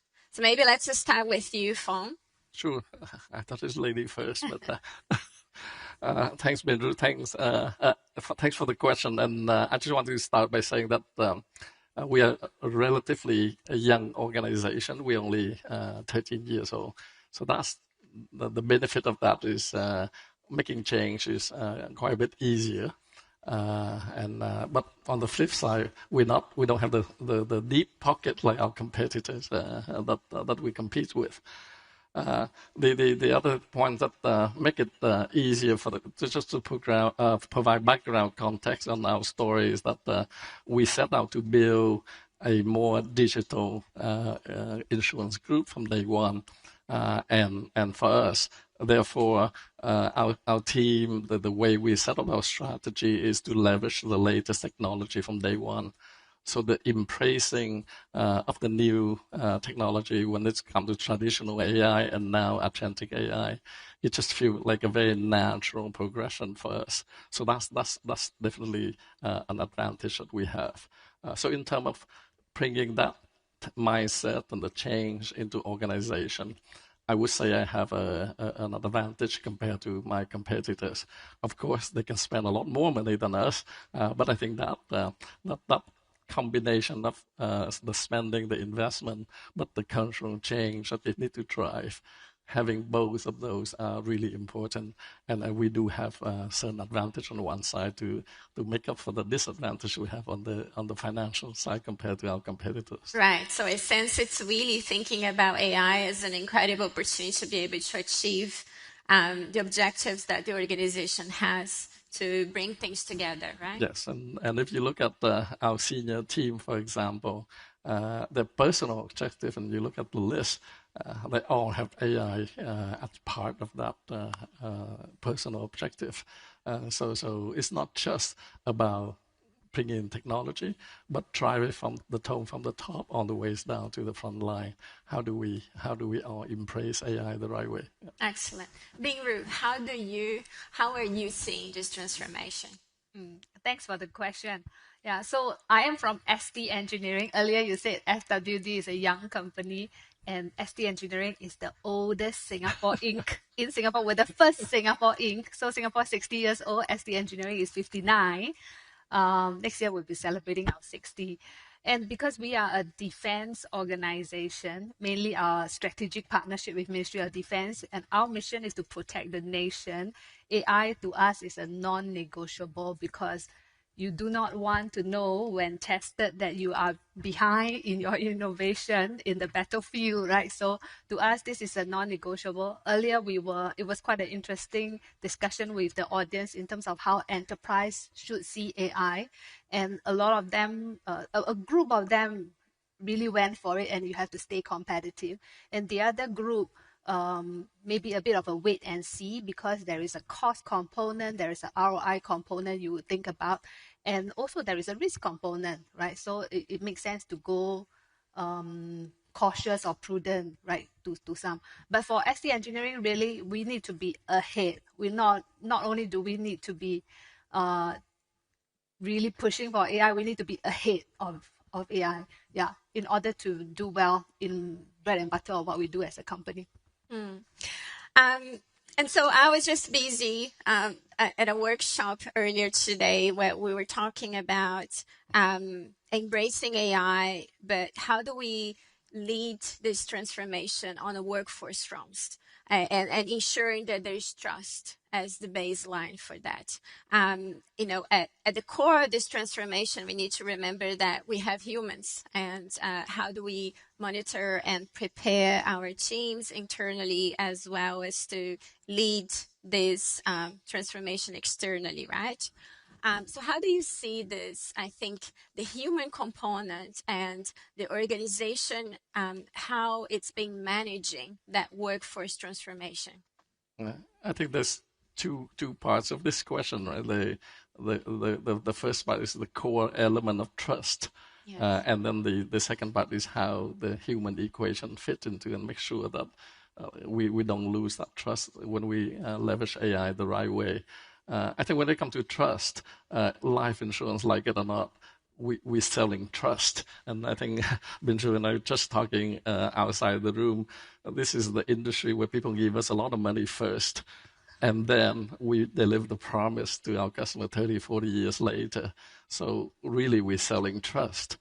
So without trust, the whole industry is in trouble. So I think that's the very first thing that we have to remember for us as a life insurance industry, and how to protect that is very important. So when it comes to technology, and I think if you think about life insurance, and at the risk of sounding like an actuary here, I am trained as an actuary. We are probably the original data company. The first exam I have to pass is statistic and data analytic and so on in order to work for a life insurance company. We crunch numbers. So when things like more data analytic and traditional come online, that's very natural for us. But when it comes to agentic AI, that's a completely different level. So maintain that trust while making that leap into that, using embedding agentic AI across the organization. That is really, really important for us. So the governance around that is extremely important for us, because that trust, if AI do something wrong and the customer lose the trust in the industry, that's it. It's going to take decades for that to return for us. So we are very careful when we implement AI into our system in a way that well governed. Yeah, exactly. I believe there's a direct correlation between managing that process and the trust and how well eventually an organization will do in adopting AI, right? And scaling that into the organization and externally. But let me go to you to see what's been your experience in terms of preparing that workforce. I find it quite amazing because the first time that I see a traditional AI being introduced, that was maybe about 10, 12 years ago when facial recognition was first introduced. At that time, there was just a lot of concerns from end users about safety, about can I trust, about privacy. And that was when you need to then go slow and build trust, right? But today's Gen AI, you see a lot of excitement in your people as a whole, maybe in your enterprise or in your customers. In fact, you see so much excitement and adoption readiness that then the enterprise like us starts to slow down and say, hold on a minute. I need to build that trust and governance. The ecosystem is going too fast to feel safe about it overall. So the dynamics is a little different. But I do agree the organizations being an enterprise segment, if you are building that capability for revenue, especially if you are building it for revenue, you have all the intent to go fast, right? You need, right, if revenue is going to ramp up, right? Yeah, and that's when you need to consciously slow down to build in the governance, and that subtle difference requires different messaging to your team. Yeah, so actually that brings up a really good point that Ruben just mentioned, because I mean, nightmare scenario for us is not just about the cyber attack from outside using AI and get into our system and we lose data.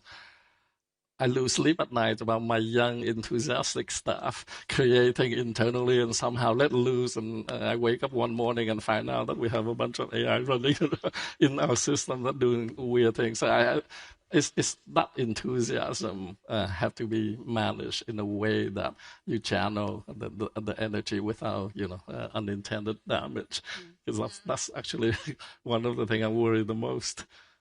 Yeah, it's the experimenting, right? Yeah. I suppose, and what we're really seeing a lot is that the older, more traditional organizations are struggling more now because they suddenly having to innovate very quickly and make sense of a technology which is incredibly new and adapt their processes, right? So there is probably a certain advantage to being a younger organization, probably on that front. And it becomes more of a cultural, would you say, a cultural transformation than anything? Mm-hmm. And we are quite privileged probably being here in Asia because when you look at data globally, it's where it's being perceived in a very positive way as a welcoming change, right? Would you agree?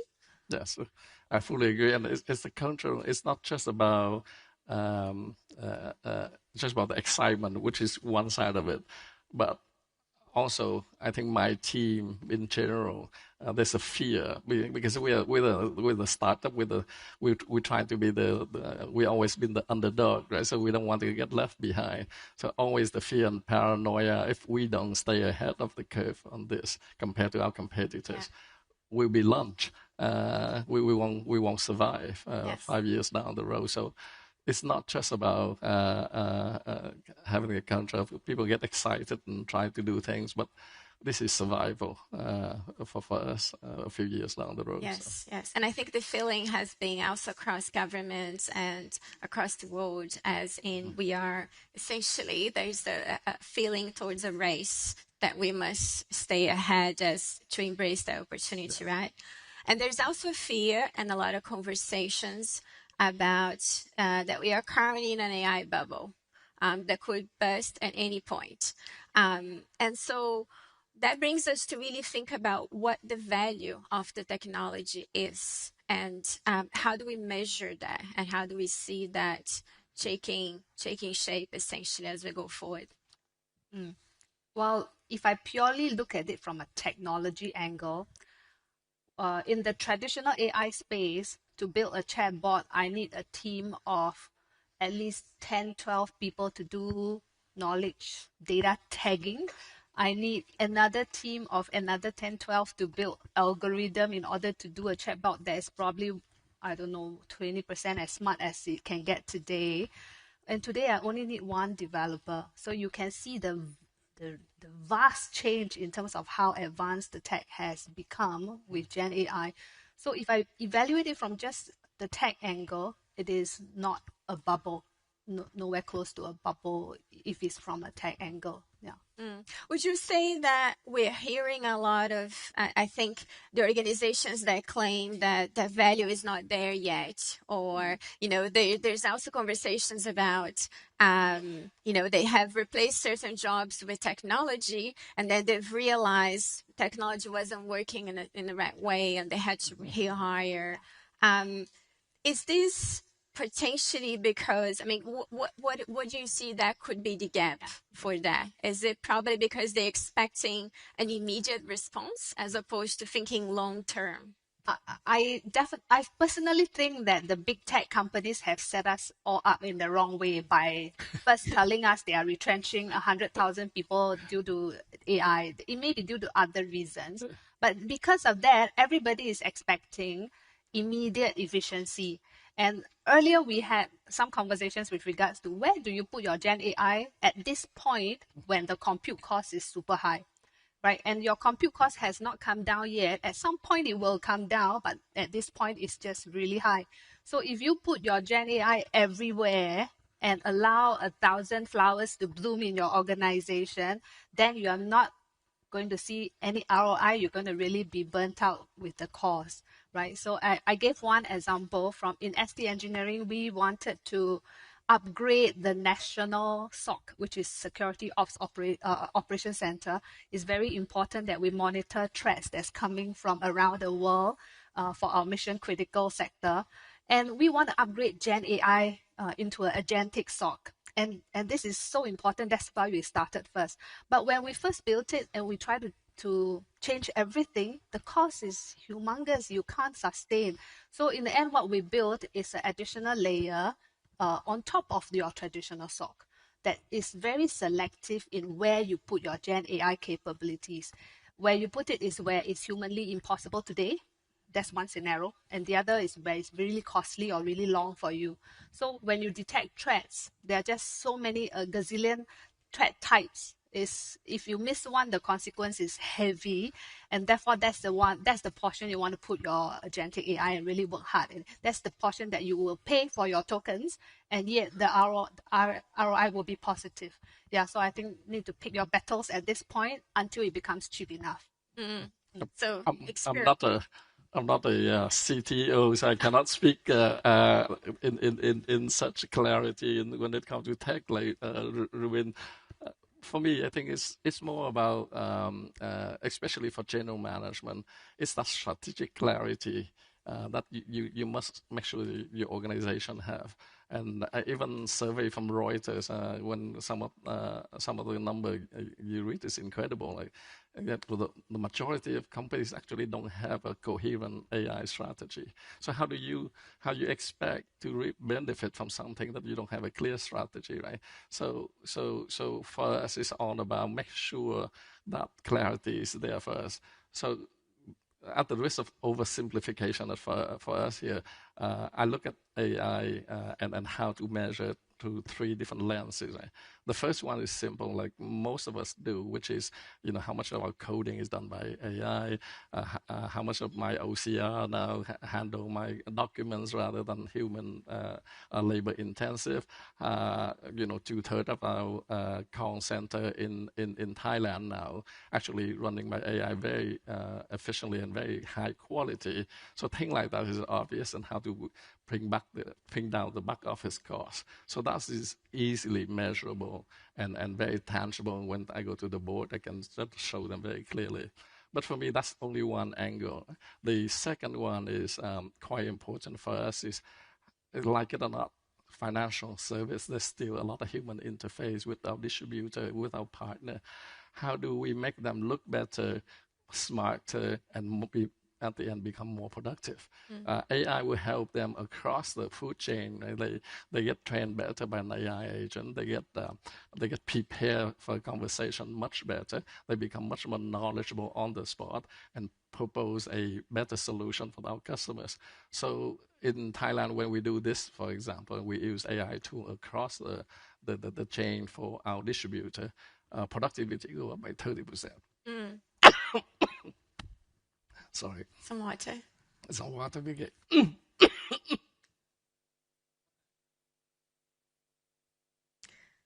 But the third thing I want to. So let's give you a break Yeah. and let me go Actually- to think about how do we take us to, I think building what Fong was telling us, it makes it into a very bright future. So take us into your vision of how you see SG engineering in the next few years and what AI role is in that transformation. Well, so we are a company with a national vision. I think it is a clear priority for us versus any enterprise. But having said so, we have the same struggles when we try to apply it from a national vision perspective. It was very clear.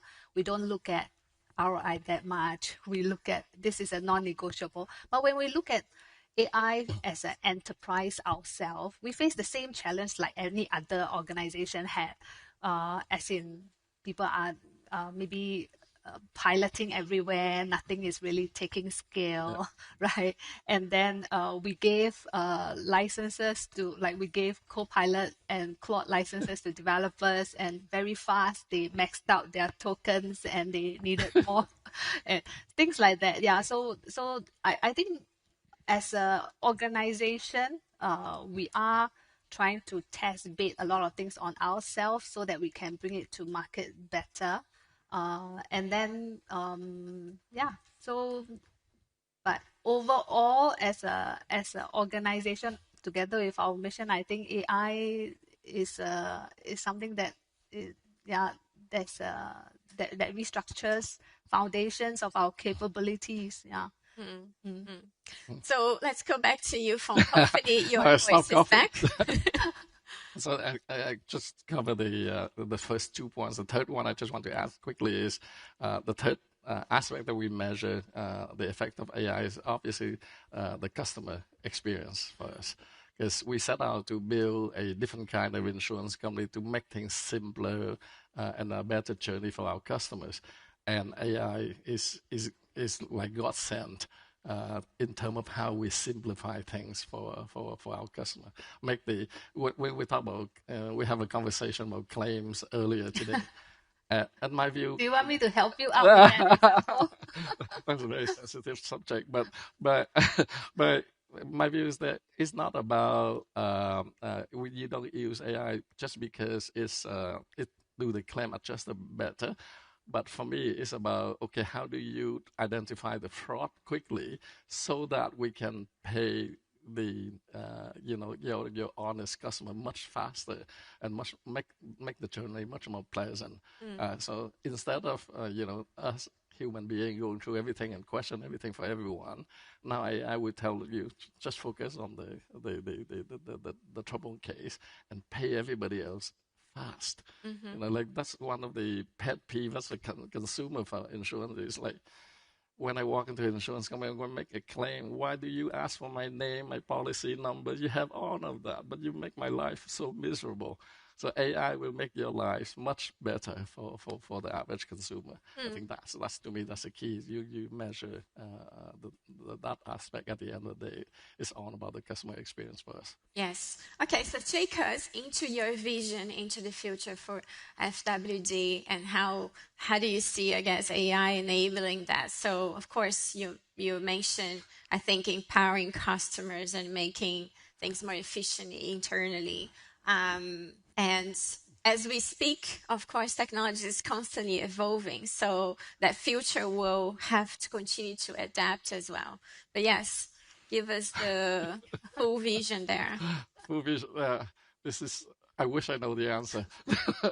And if somebody in the audience think they know what the organization for financial service or any organization look like 5 years from now with AI, I really want to buy you lunch, listen to you, because to be honest, I don't know. I think if anything, I think all of the process, because AI is, so far, we have a lot of incremental change, and we try to change a lot of processes. But I think 5 years from now, the way we work, the whole organization will be so different. Will be redesigned to take advantage of AI fully, and that is not something that we're familiar with today. So I wish I know the answer. I just know it's going to be very different than today. And I just have to continue to run fast and how to adapt to the latest and get there. I wish I know the answer. Maybe you help me out here. We should share the learnings about man in the loop, because that's an insurance case that we spoke offline, right? So I don't know if all of you are aware that the first, one of the first few cases is actually in insurance claims, really paying customers faster, because that's what main complaints are. And that's the first areas that is ruled in court when it's sued, because that particular Gen AI chatbot rejected claims that it's not supposed to. It's not FWD, it's your competitor. And when they got sued, the court ruled against the insurer simply because they had a man in the loop that simply would not have time to do the checks, because why the court simply took this is 2,000 number of claims that came in over 24 hours. And this means that each claim you have 20 seconds, and there is no way this man in the loop will be able to perform his duty or his due diligence. Yeah, so I thought that that case kind of helps us understand about a bit more about governance. We have to not just take word by word what is recommended today by the regulator, because the regulator together with us are all learning as we go, and we have to, in the spirit of things, be really putting in due diligence when we roll out new technology. Yeah, no, that's really interesting in that case, particularly because it's been one of the first cases to establish liability, right? When things go wrong with AI, which is a possibility, who is ultimately responsible, right? And what courts are finding is that it's ultimately in the hands of the organizations that are responsible for the AI, right, interacting. And that really is the umbrella of when we talk about responsible AI. How do we do it responsibly, right? We started this conversation talking about human in the loop, ensuring that even though an organization is bringing AI, you still have humans capable of managing AI responsibly, right? And capable is that key word there, because unless you properly train and prepare your workforce as well as customers, right, you have gaps. And those gaps will ultimately work against you, right? So I think going back to you, Phong, what can you talk to about how to manage AI responsibly and that process? This is not an easy question, and again, I wish I know all the answer, but I think as an insurance industry, we work really closely with the regulators. We're very regulated, like it or not, across the market we're in, because it involves, the public money that they give to us in trust. So we, in Hong Kong, for example, the Hong Kong regulator, insurance regulator, would form a AI working group so that we work together and then come up with how AI is applying to the business and how that gets regulated and how we do that responsibly. So I think we have to move lockstep with the regulators to make sure that the right regulation out there, the right framework are put in place as we implement AI in the organization. And all of the insurance companies that are active in Hong Kong is participating one way or another with this. So I think that's a really important thing to have that dialogue. The second thing is, I think from a board governance perspective, our board are very aware of this, and they themselves go through a lot of training themselves to get them up to speed in terms of what is the latest development and what are being put into practice into the operation in our organization and the framework around it. So again, at our level, not from the grassroots, from the training for our frontline people all the way to the board, to the regulator, we work very closely to make sure that framework is defined, because it doesn't take much. It's like a couple of minutes up and yes. So it's an ongoing process. You must remain agile, but also in a way that you're adapting as things unfold. For regulators, for example, we know regulations keep unfolding as well, right? We make sure agile, but we make sure we build a fence. Yes. So that well clearly defined. So that yes. So Just in Asia, we have the highest number of data localization, which makes it very challenging for organizations like yourselves that have presence in more than one country, right?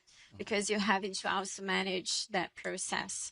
Do you have anything to add to that responsible AI vision? Yeah, I think this is a very key area for Singapore because typically when there is a new tech, our role in Singapore is compliance, regulatory, and building trust. Yeah, we do well in that game. And in the AI space, the foundational models are from US. Of course, there's a lot now coming from China, right? The compute is also heavy in the US. The robotics that's going to come is going to be dominated by China because all the aluminum and steel is produced in China. So where does Singapore play well when we are in between these two nations is in really test bedding the technology, having regulatory frameworks and rolling out responsibly, and having Southeast Asia just right beside us is good because that's where adoption moves really fast. Yeah, and through adoption you make mistakes, yes, but then you also learn from this regulatory and framework. So I think as a Singapore company, we position ourselves as not only in the wanting to spearhead the latest technology given our mission, we also want to be ahead of the market in terms of making sure that trust and governance is in place. Let me go back to, I see some questions here, and I think the first one really builds on something that we talked about at the beginning, which is ensuring that workforce transformation is led well internally. So how do we see, how do we we see this change and impact that AI is having on jobs right now and the importance of organization managing that process well. How would you say you're currently thinking about that and protecting jobs as well as adopting and upskilling people? So for us, it's not about job cutting in a sense because it's more about increasing productivity of the people that we have on board. We are growing very fast, and if you look, we're 13 years old, but now we have about 9,000 staff across 10 markets. So that number growing very fast, and our business continue to grow really fast. So the point here is how do we scale up without adding tremendous number of headcount all the time. You cannot just afford to double and triple your workforce. In some country, I wish I could, but the people, the talent is not there to support that kind of growth.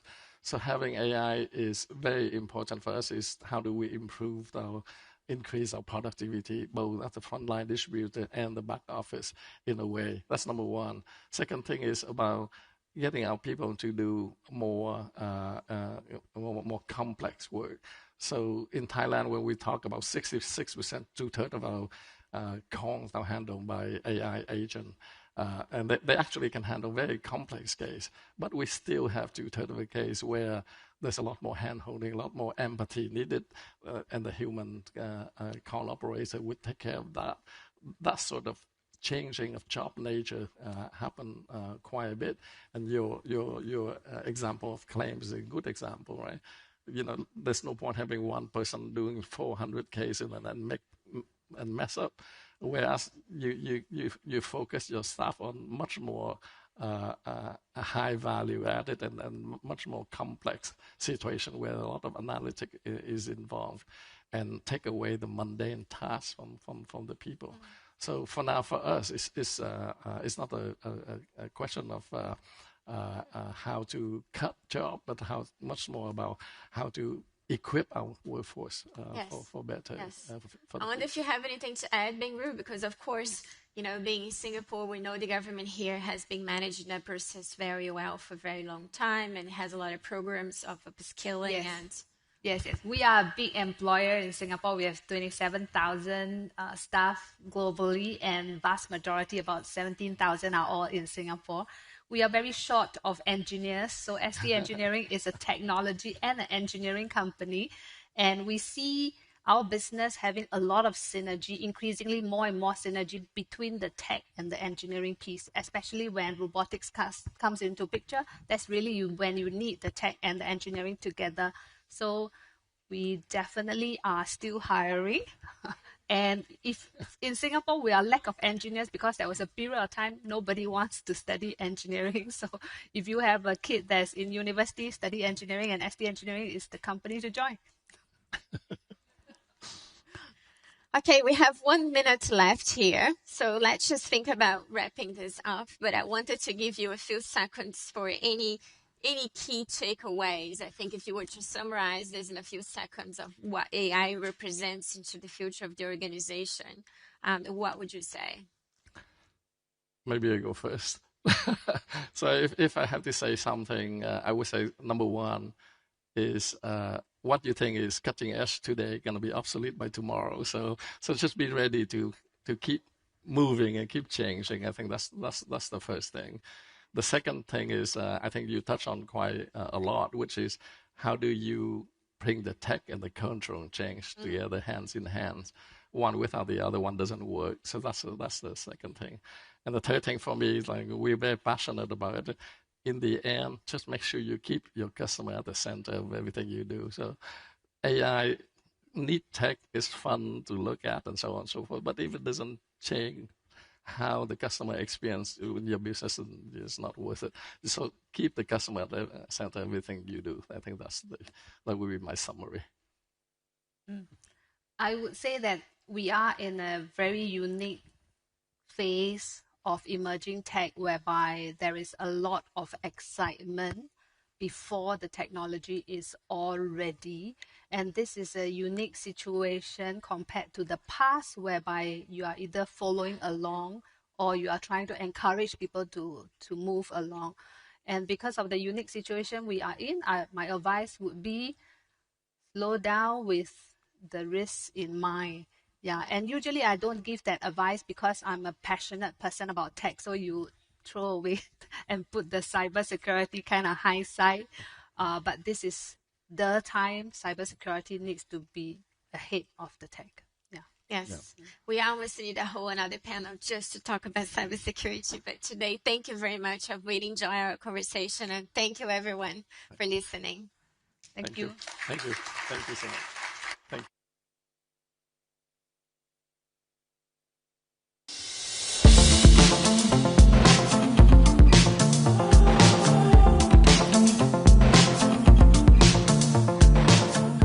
Thank you to our panelists for yet another super interesting conversation on where AI is headed. You never know, next year maybe we'll have an AI bot delivering water on stage. We're going to return now to economic policy and to the choices governments are making as competition for capital intensifies and the global economy becomes more fragmented. We heard earlier today from the Thai Finance Vice Minister Santhisan that his country plans to raise the proportion of investment in its GDP to 30% from around 22% currently. Malaysia, meanwhile, is balancing fiscal targets, subsidy reform and investment strategy while seeking to strengthen supply chains and build long-term resilience. To tell us more about that, please welcome Malaysia's second Finance Minister, Amir Hamzah Azizan, and please also welcome back Reuters Executive Editor Simon Robinson to host the conversation.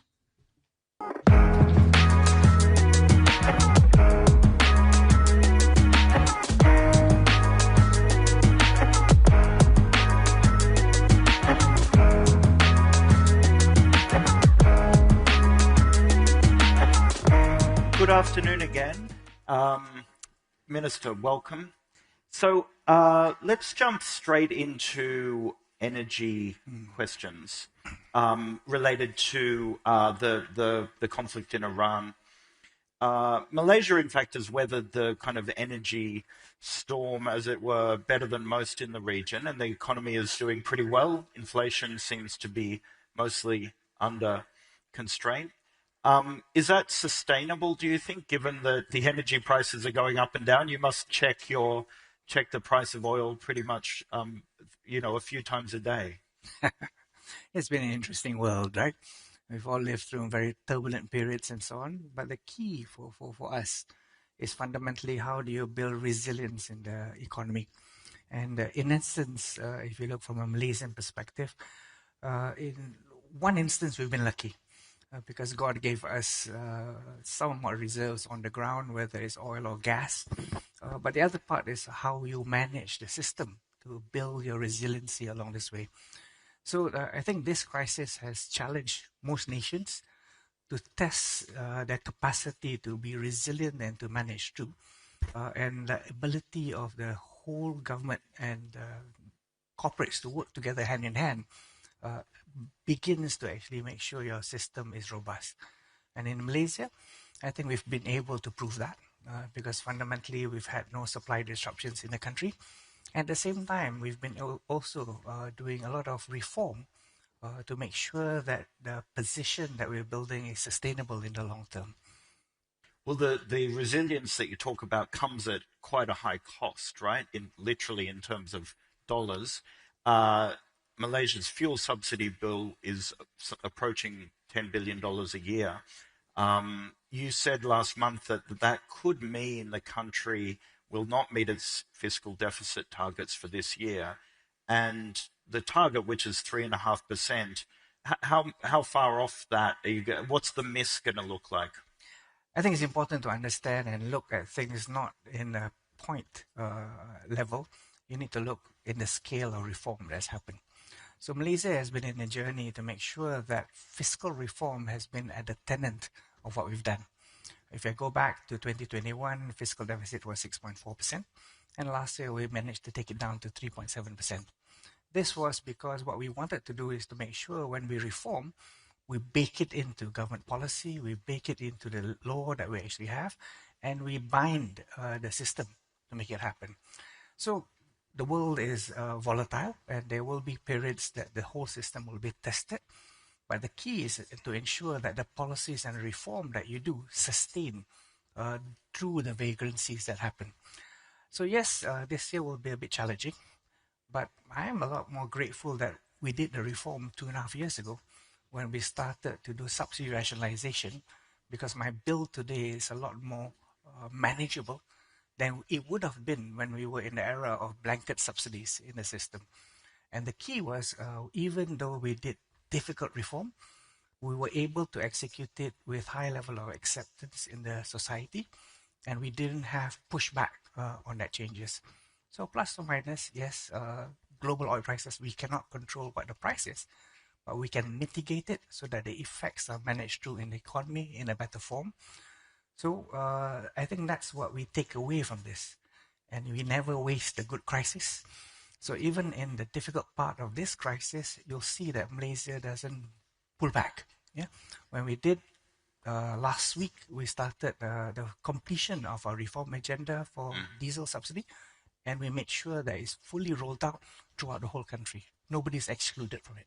So never missing a crisis, never missing that opportunity. But how long is that kind of that reform going to? Malaysia, the subsidies are pretty heavy in Malaysia, and there are outcomes there, in terms of climate change policy, in terms of the cost to the country. How long is that? Are those reforms going to take till you get yourself to a point where you're more weaned off subsidies?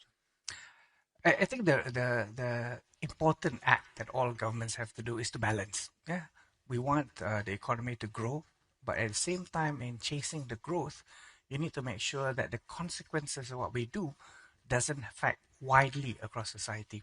So Malaysia has chosen the phased approach of reform. Yeah, so in essence, baking in policies that helps us strip away subsidies and making sure we cushion the bottom part of society so they're not dramatically hurt as we do reform. And as the avenue opens up, then we take it to the next level. So I'll begin, for example, talking about our diesel subsidies.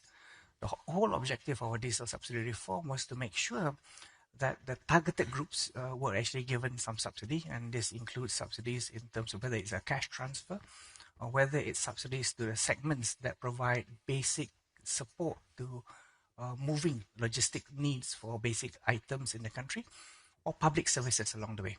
But everything else was made to pay market rate. So if I look back in October 2024, we moved the price for the unsubsidized fuel up from 2 ringgit and 15 cents a litre to 3 ringgit and 35 cents a litre.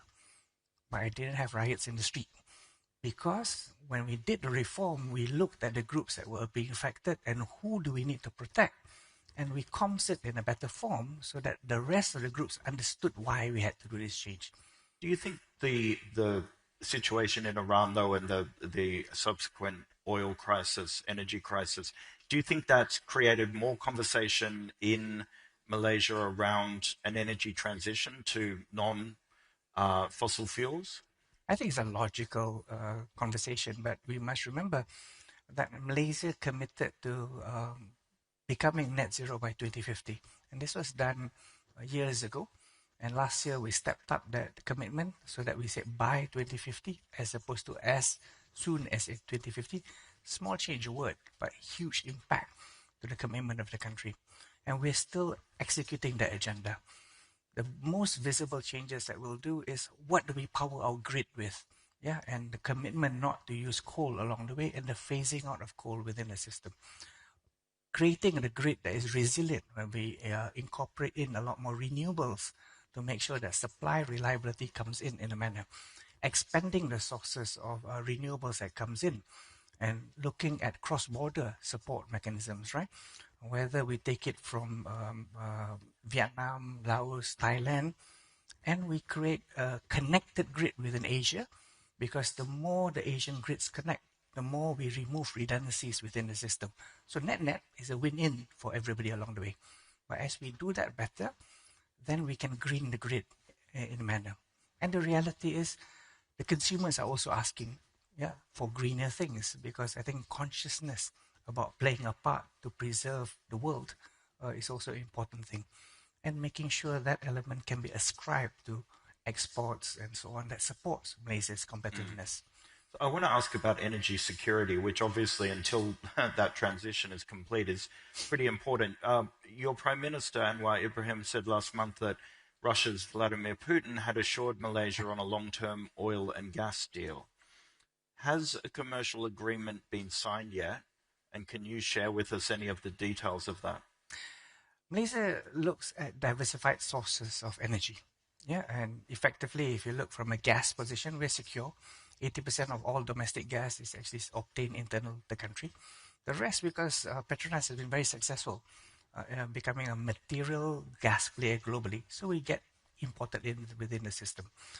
For oil, 50% of the needs of the country are actually generated from exploration and production within the country. So always sourcing is the balance 50%. So what we've done of late is actually extending the potential supply lakes that can come in to backfill it. Which is why when you saw, despite the fact that oil prices moved dramatically, supplies were constrained when the Strait of Hormuz was curtailed, Malaysia did not have a supply problem. Because we've had trading relationships, agreements that we put in. The opportunity to look at the further diversification always is looked at. So Russia was one of the areas that we looked at, but we will only trade things that is acceptable from an international trading basis. Right. Malaysia obliges whatever is the sanctions that are actually operated, right? So in this period of the war, there were circumstances where sanctions were removed. So it becomes a viable trade. Whether you look at Iran or you look at Russia, there were liftings of that. But if those becomes constraints again, we'll manage with what's left. Right. But it does matter. Do you have the relationship? Do you have the trading practices? Do you have the deal structures already in place so that you can activate it when it needs to? So there's no question that Malaysia would look at Russian oil if those sanctions were on at that given time. I think we've always been very good at, because ultimately Malaysia is an open economy. And to be an open economy, you must operate within frames that makes us acceptable globally. We'll come in a couple of minutes to questions from the floor. There's some great questions here that have come in. Just want to switch now to talking about AI and data centers. Malaysia has positioned data centers as a big part of your digital strategy. How do you work out the balance? How do you get the balance right between attracting investment and, you know, managing resource constraints, including the land? Because, you know, Malaysia is a medium-sized country, I guess. How do you work out? There are many other things, you know, manufacturing of semiconductors, rare earths processing, other things you want to look at. Do data centers kind of overwhelm everything else? I think Malaysia is very clear in terms of what we want to do from high grading its economy. Yeah, because the diversification of the economy, the integration of the supply chain of the economy has been what has made very resiliency work in Malaysia. Yeah? Last year's trade war, Malaysia still registered a 5.2% GDP growth. This year, first quarter, still 5.4% growth because our export base and so all are baked in and fully integrated. So as we look forward, then the question is, in high grading, what are the key sectors we want? Of course, the E&E and semiconductors are core, and we will continue to put a lot of effort to grow that part, but not just by attracting FDIs, but also the expanding out the ecosystems that support it. So the growth capacity comes back to a local economy basis, not just as a land play or cheap capital play for multinationals to come in. Grow the local capacity to integrate with the supply chain. And then allow our people to also export out from a regional or global play on a globally competitive space. So the data centers was also another play that is adjacent to what we've already got here. And we looked at our position because we recognize that as AI has become important, servicing that capacity demands you having infrastructure. So we strengthened our position because we were long on power. We were also decent in water. And we had lots of land that we could actually play it. But it was not about the construction basis. It was about putting the ecosystem on the ground and then increasing the amount of participation in that space, attracting businesses that were attracted to do that. So then we can build a base that is necessary for Malaysia. So for us, that means put infrastructure, put the investment frameworks to actually attract the right sort of things, deepen our participation plays inside that. And that meant that the government also had to change policies, yeah, to induce more use of AI, more creation of talent pools that can support this journey as along the way. Because this is going to be one of the core anchors that we want. Right. But done right, it pushes up the complexity that we want, but more importantly, creates better jobs for our people. Let's go to a question from the floor. Which sectors do you see as the strongest long-term sources of growth and competitiveness for Malaysia? Malaysia has always been known that we are an E&E and semiconductor play. We account for 13% of the space. 13%, but fundamentally we were the critical middle. Yeah, we're not top end like the TSMCs and stuff like that. But without what we do, without the memory chips that we do and so on, the rest doesn't work. So we've been focused about strengthening that part. The next leg is, can we step up the play element? Bring in advanced packaging into the space, do chip design to extend the value chain.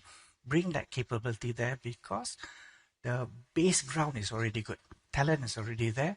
Space is already there. And one of the key things that the world changed was the old models of just in time shifted to just in case. And if your ecosystems are strong, we position very well to anchor that space within a Malaysian context. So for us, the E&E and semiconductor is very important. The second is looking at data centers and AI play to position for future positioning. Lifting up our talent play, our skill set capability, localizing that in domestic portion better. Providing services.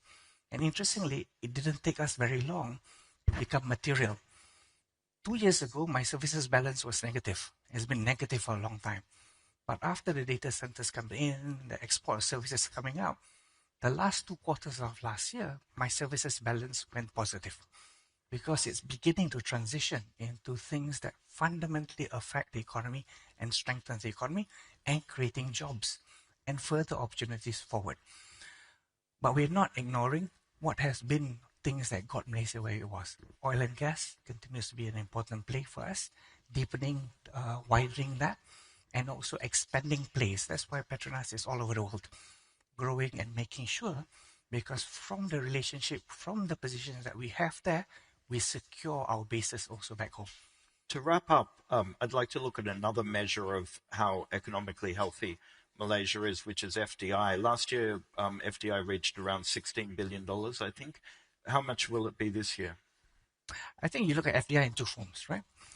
The first portion is to make sure that we get a lot of new investments committed to Malaysia. So last year was a brilliant year for us. We got 426.8 billion of approved investments into Malaysia. The other thing we looked at is, can we convert that? So commitment is easy to do, but can we convert that actually somebody puts the shovel on the ground, starts the construction along the way? So a lot of efforts has been put in terms of shortening processing time, accelerating incentives to get them people to work. So now our conversion rate is about 85%. Used to be about 65%. So what's happening there is go and look and invest, put that. Malaysia has clarity of policy what it wants. It articulates where it wants to invest in. It puts investment incentives to attract those coming in, and it builds the foundation necessary. Stability of power, stability of water, talent pool that's ready. But more importantly, ability for people to be assured that when you come in, the rules don't change. Yeah, and that's allowed the acceleration of investments. So in this instance, being boring is good. Yeah, because you need to be predictable. Yeah, so I finished the earlier session with your counterpart from Thailand with the question around what would the message be for any investor sitting in this room. So is your message being boring is good? Being boring is good because effectively people know what you get. And people need to look at the track record of delivery and need to have belief. If you want reform, look at what we've done over the last 3 years. Look at what we've done in terms of transforming and putting the rules into place that assures the long-term sustainability. Look at how we've translated investments and converted that to global positioning along the way. Look at the new growth elements that's come in. Yeah, because we anchor on predictable policies. We don't flip-flop over time. Second, back it up with tangible activity that underpins it. Talent is important, so put money behind what you say it's going to do. Third is make sure that in doing that, government steps out of the way, right? Simplifies the process along the way, so let businesses do what they need to do. Very good. Thank you so much for your time today, Minister. Thank you. Thanks all.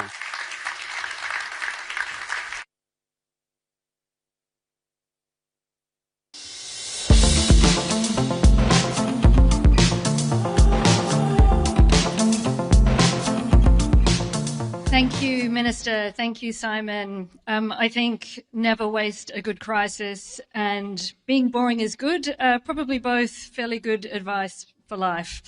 A last plea for all of you to please share your feedback on today's conversations via the session surveys in the Reuters Events app.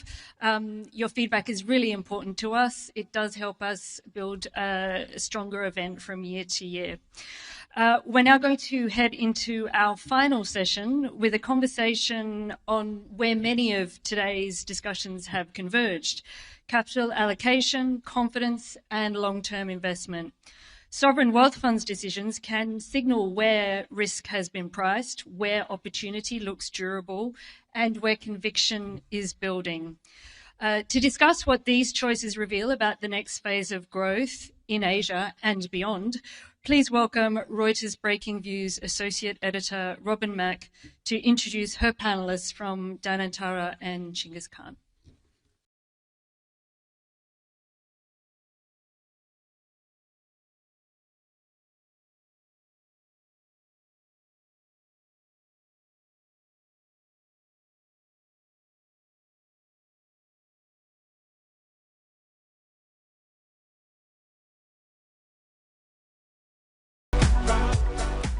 Great.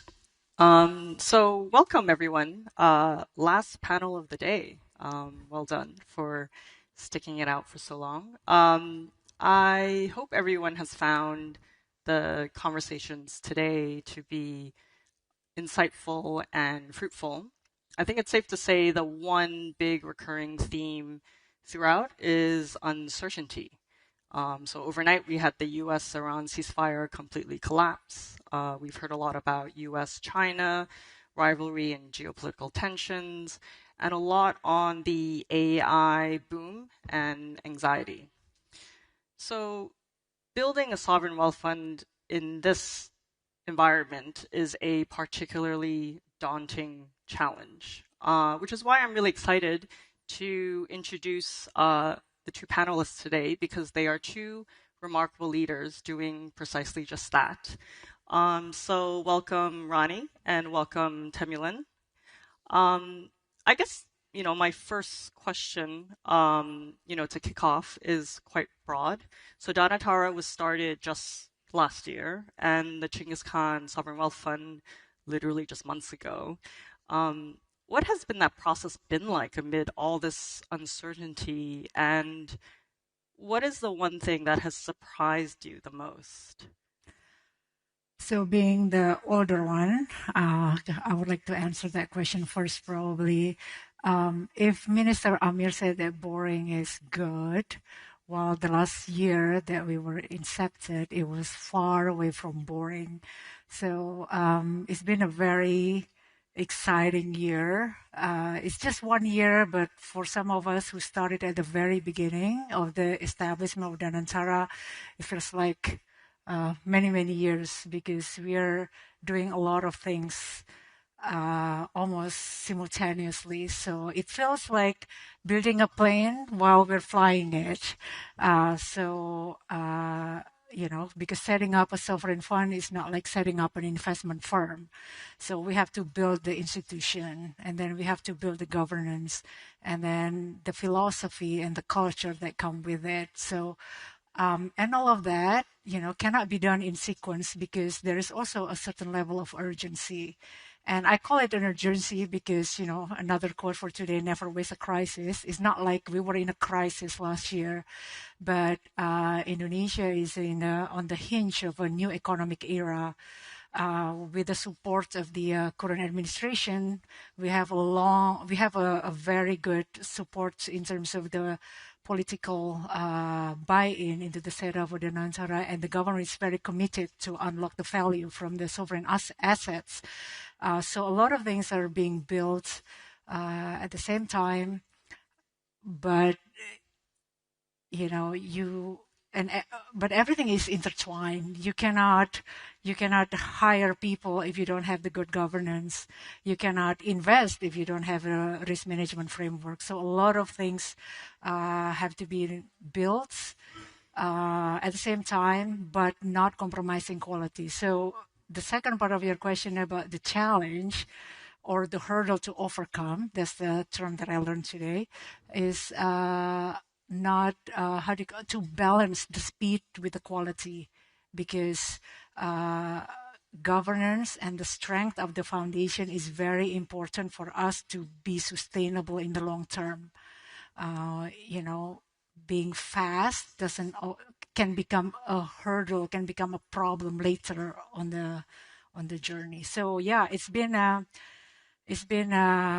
great, exciting year, and we still have many years to go to make this institution a lasting one that can survive governments, that can survive market cycles. So okay, I'd like to go back on the governance, but before that, Temulen, do you feel like you're flying a plane while building it? Well, first of all, it's a pleasure to be here and such distinguished guests and community of businesses and investors representing Mongolia. So the law on sovereign wealth fund was passed by the parliament in 2024. And only last year, around February, we passed the investment policy and set up this asset management firm called Chinggis Khan Sovereign Wealth Fund LLC to prepare and adopt world-class asset management practices for the first time in Mongolia. So we're also very early in this venture, as well as developing this capacity locally.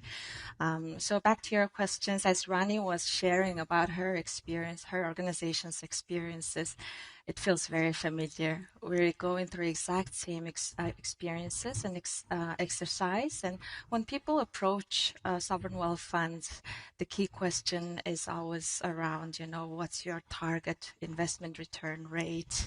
What financial value can we offer to you, right? But then for us, trust building has become the first asset class that we need to be really, really concentrated on at this early stage of setting up the asset management capacity for Mongolian Sovereign Wealth Fund.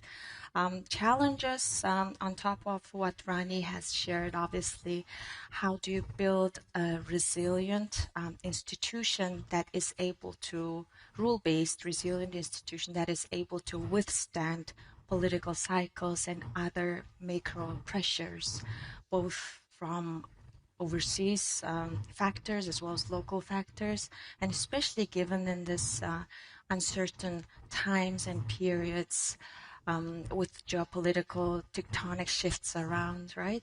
For small players like Mongolia just coming in, stepping in with modest sovereign wealth fund setup, for us to finding our foot has come with a lot of challenges at both home, institutionally, as well as geopolitically as well. I guess one of the advantages of being a young fund is you're able to see from other funds like what has worked and what hasn't. So what are some of the governance lessons that you have taken from others? So when we started last year, we are not, obviously we're not the first sovereign fund in the world. I learned that the first sovereign fund in the world was built in Texas in 1850. So for us, there are a lot of other institutions that we can look to. The more we learn about them, about their origin, their mandates, their setup, their investment policies, the more we come to realization that none of them, no sovereign fund is the same, because everyone has their own purpose, has their own mandate. So for Danantara, having this other more mature, more established sovereign fund is very helpful to see what or how different models work. It helps us learn to see our own capability in terms of where can we become a credible player given the context of Indonesia, because Indonesia is very different from Norway with Norges, or Singapore with Temasek or GIC. Indonesia is we are a country that has huge population, 280 million people, with immense resources, with geography that is strategic and has some rising geopolitical importance. The purpose of Danantara is really for the long-term competitiveness of Indonesia as a destination for investments, and a lot is required to get there. The administration would like to get Indonesia to be a high-income country in 2040. We would like people to come to Jakarta for, opportunities and growth. So for that, there, a lot is needed. Governance need to be set up properly, and more importantly, we have assets in terms of the state-owned assets. They are humongous and can be unlocks. It has a lot of value. It has a lot of potentials in the future, and that is actually our, our main capital to work on. So, so we look into different sovereign funds. So I'm very happy to meet Temi here because we're kind of in the same boat. We with other sovereign funds. What I notice is that the conversation has always been very genuine and very collaborative. Unlike my, I used to work in a professional capacity in large asset managers in hedge funds, and the interactions with the peers are a bit different because you're basically competitors, whereas here in this world it is more about how are you dealing with the situation, because a lot of us are basically sitting in the in the same opportunities and risks. Yeah. And on top of I second Rani's thoughts around there's no copy and paste model. Every country has its own unique advantages and disadvantages, unique model that they need to build on. But for the Chingasan Sovereign Wealth Fund, it's got 3 sub-funds. It comprises of 3 funds. One's called Future Heritage Fund. It's for accumulating intergenerational endowment, meaning we're not able to, by the law, we're not able to touch on the principal fund, but we are able to tap on the investment returns. Having said that, I could safely say that this was inspired by Norwegian model, for instance, but ours is based on mining extractive industry, unlike oil. So cost of capital is slightly different. The growth inertia is also quite different as well. But we really recognize those differences, and then we set up our own policy around as well. The second one is Provident Fund. Provident Fund is probably could be quite familiar with the folks in this room, because it is also inspired by Singapore's Central Provident Fund, meaning that, well, we preserve certain capital into the future generations, but then how do we tackle the issues of today's generations? How do we meet with the expectations of the citizens living today? So Provident Fund for us is almost acts as a buffer for the Future Heritage Fund, because there will always be, frankly speaking, there will always be temptations across political cycles to tap into the fund as well. So in that sense, Provident Fund, the key thing or key similar architecture of it is we also ring-fenced the spending of citizens' nominal accounts within this Provident Fund to only help people finance their housing, education, and healthcare needs. So in that sense, I kind of link it to the Singapore's CPF model. The third one is pretty common architecture or design, which is Development Fund, that is quite common around the world. So this is to finance development projects for boosting productivity of the nation. Let me shift gears a bit and ask a bit about investment and allocation strategies. So, for example, the breakdown of the U.S.-Iran ceasefire, how is that going to impact any of your investment decisions going forward? Yeah, so there is a very actual. So before I answer that, maybe also good to give a bit of a background how the Nantara is set up. So in addition to the institution that was also enshrined by the law last year, Danantara actually have 2 important arms. One is the Danantara Asset Management that look after the state-owned assets, state-owned enterprise, and there are many of them. When we started the work last year, we identified around 800, 900 state-owned enterprise, and as we go further into the understanding the landscape, we learned that there are actually more than 1,000 state-owned enterprise that can be optimized, that can be corporatized, professionalized, and deliver value. And our ambition is to get this number into 300 within a year, within a very, couple of years. So there is a huge task there. And some of the state-owned enterprise are mining companies and oil companies. So they're definitely impacted by what happened in the geopolitics right now. The other part of the Danantara is actually the investment arm. That's where I sit. So I sit within the Danantara Investment Management, and this is set up more similar to an investment management company. So within the realm of my responsibility, when we look at these geopolitical situations, we see it more as a risk premium questions, right? So it is not about what kind of conversation or what kind of deals U.S.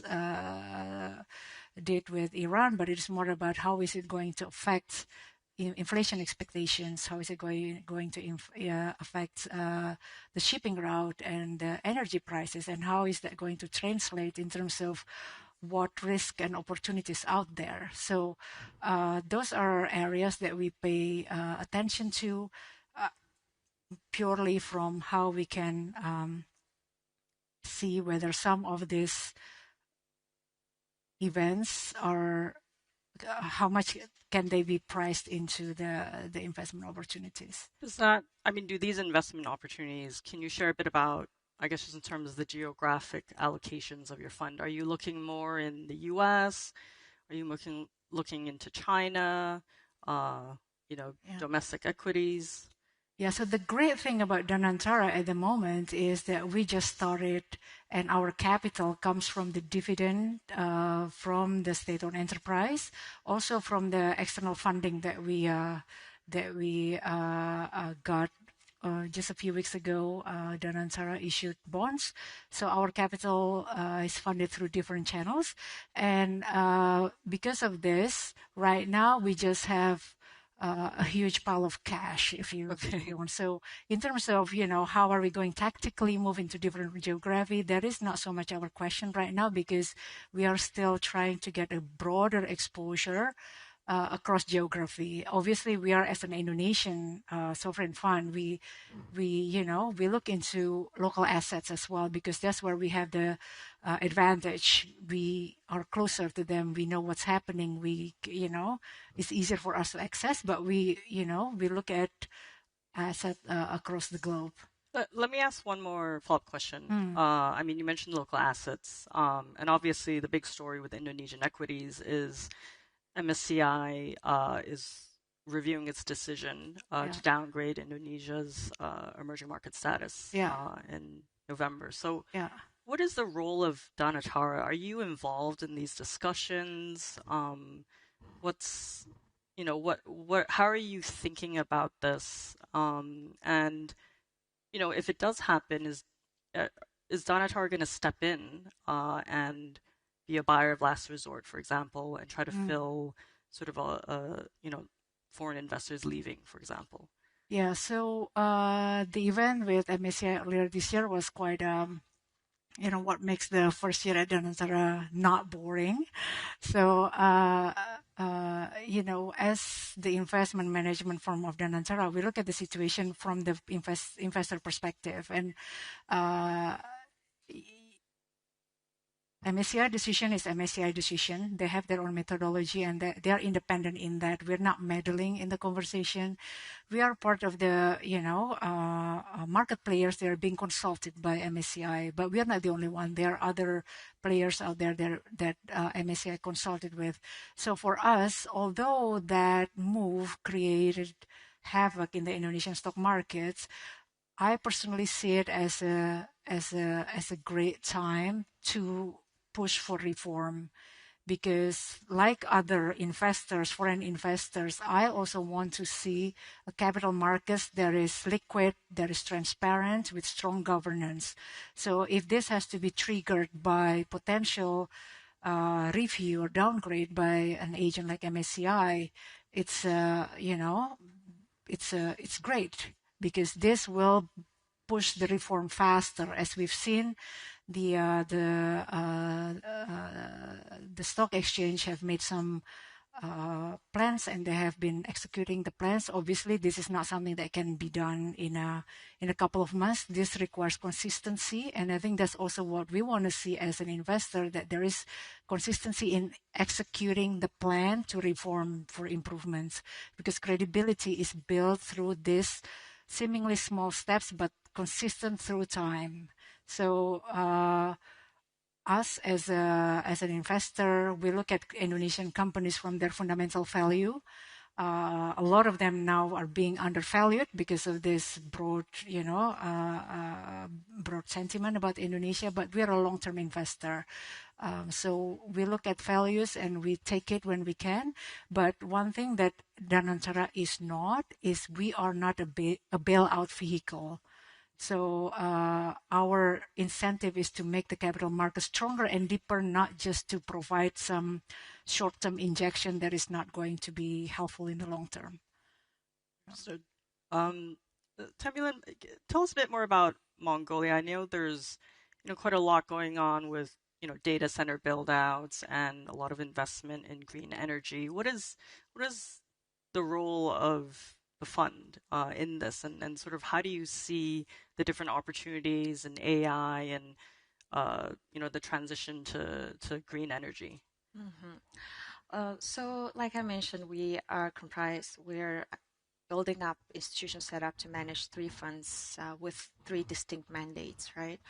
And also 3 different geographical horizon as well.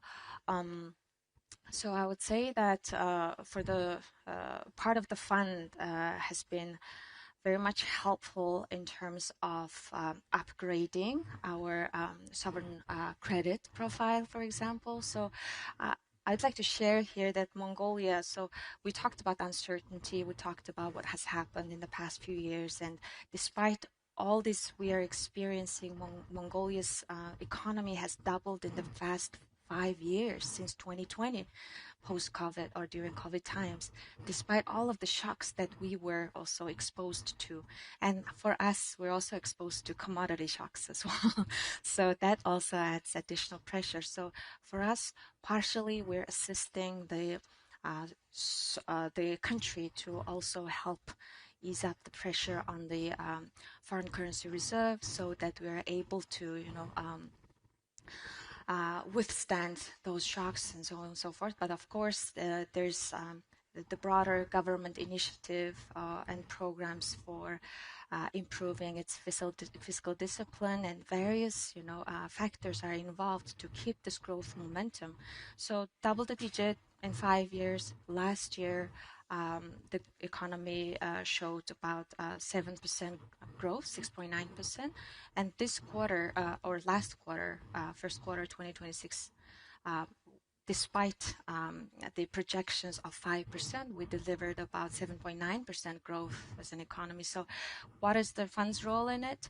Part of it is being managed overseas, but still also being accounted as part of the foreign currency reserve. Part of it is being managed in the local market, delivering investment returns, a healthy amount, while deepening capital markets as well. So these are, I guess, different areas that we're playing active role in. So for us, beyond immediate investment returns of the fund, what are the broader impact that you can create in the economy through perhaps job creation, to perhaps macroeconomic stability, and so on and so forth. So, but back to your question about data center investments and so on and so forth. So Mongolia is also carefully building up the green data infrastructure regulatory framework with certain data sovereignty regulatory legislative bill that is being submitted to the parliament, and also enabling that business environment. In order to enable that business environment, obviously we have to do a lot of works around laying the solid soil for investments to come in, right? So first thing that we have approved was tax-free imports of data center equipment and so on and so forth. And next is this data sovereignty. And then we're doing a lot of, reduction of red tapes and more enablement of renewable energy source creations. So we're inviting attracting investments into renewable energy, and we're creating auctions for the first time. We did it about a month ago, which was succeeded. So many business and investors are coming into Mongolia to take their position, to be able to perhaps in the value chain and ecosystem of data center as well. Yeah. So Mongolia, naturally, by its climate, by its land size, it becomes quite attractive also destination to explore this kind of venture as well. Okay. Thank you for that. I think we've got time for one very quick question from the audience. can you please share your vision and target for AUM size target in the future over the next decade or so? Are there plans to be, bigger than GIC or Norges? Yeah, maybe a quick one from me first on the Dhanantara. We never really talk about the target AUM necessarily. Okay. If anything, with all this state-owned enterprise that is probably close to 800 or 900 billion US dollar, there's already a lot to do and a lot to unlock. So our goal is not necessarily to become bigger. We just want to be better, more professional, more disciplined, and able to create value from there. So, hopefully at some point we become that big as Norges, but that is not really a target. This question is very interesting one, and we're actually a very small fund at the early stage right now. The AUM of Chingasan Sovereign Wealth Fund stands at about $2.3 billion. It's a healthy start, I guess. But going forward, obviously, what we're learning from Norges and GIC is the discipline, transparency frameworks, the governance model that builds that resilience that withstands over time, right? So that's more important for us, just like Rani mentioned. But what I guess with this question, what you can also look forward to from Mongolia is also us bringing that sovereign wealth management framework and localizing it into Mongolia. We're also scaling this framework across other SOEs as well. So Mongolia sits at $3.1 trillion worth of natural resources, critical minerals that we haven't yet unlocked. And current administration's actually key policy platform is unlock. Unlock values, unlock restrictions, unlock red tapes. So we're doing a lot of work around it. The focus is on that. We're also unlocking access to our assets for global market players. Some of you sitting in this room has already expressed your interest to open up your offices in Mongolia. So I would say the next big or the thing we did yesterday was actually we are opening up access to our state-owned enterprises for global market players.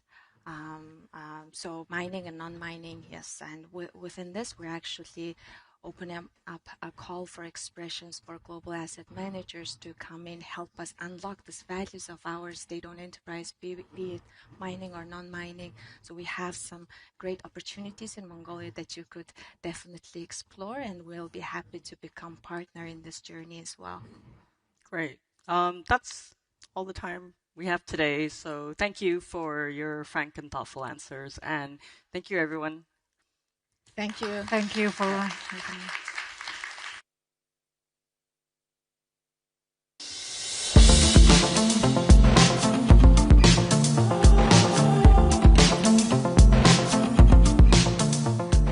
Thank you to Robin, Rani, and Temulan for an excellent finish to our agenda today. It is always great to have a powerhouse panel of women here on stage.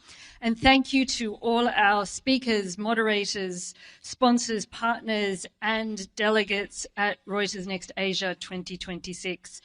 Today, we've explored a region where momentum is building, where influence is shifting across geopolitics, markets, finance, and technology, and where decisions made today will help shape the next chapter of Asia's growth and global role.